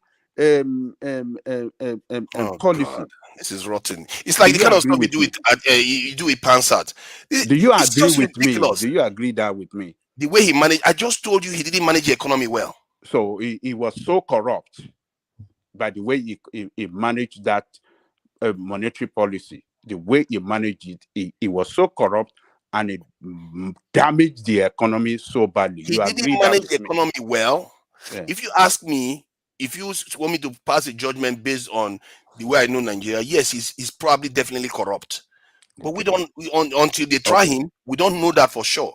So from my own point of view is that the economy has never been run well, including with this government. It hasn't been run well. Most of the things that is working for this economy is not even in their own hands to control. If anything, they mess the economy up, and we are thanking them for just retrieving a lot of the damage that a little bit of the damage that they made. It's unbelievable. It's astounding. And you guys are quite a Angelico. You are one of those people who actually listen to. So that is scary. So if you want to compare the way the Cardoso is managing that central bank now against Emefiele, who would you say has done a good job? I mean, between Emefiele managed it for 8 years, and you said he didn't manage it well. But Cardoso, since he came in, with the way he has managed it, do you want to give kudos to him? Do you want to agree that it if I look at the data, at the data, I would say I don't know, but if I'm going to predict that, I don't know if I go and check, because Emefiele was in office for at least 8 years, at least. And the depreciation of the currency, if you can give me a breakdown of how much the currency depreciated under Emefiele versus how much it depreciated under Cardoso, it will be easy to make a judgment. Can you give me that? Okay, if you want to consider, you are not going to give me, are you? Can you give me that? No. Hold on. You see, he's not going to give me that because he doesn't favor him. Hold on. Emefiele, the ways and means that that we had under Emefiele, and the debt that he incurred, and the collateral of our our reserve against debt, compared to what Cardoso have done, is settle all the debt that Emefiele incurred, the ways and means that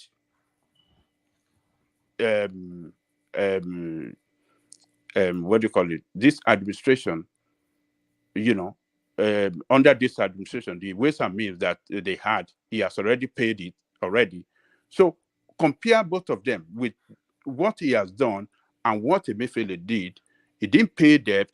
He incurred more. The ways and means grew from almost zero to like 23 trillion. 30 trillion.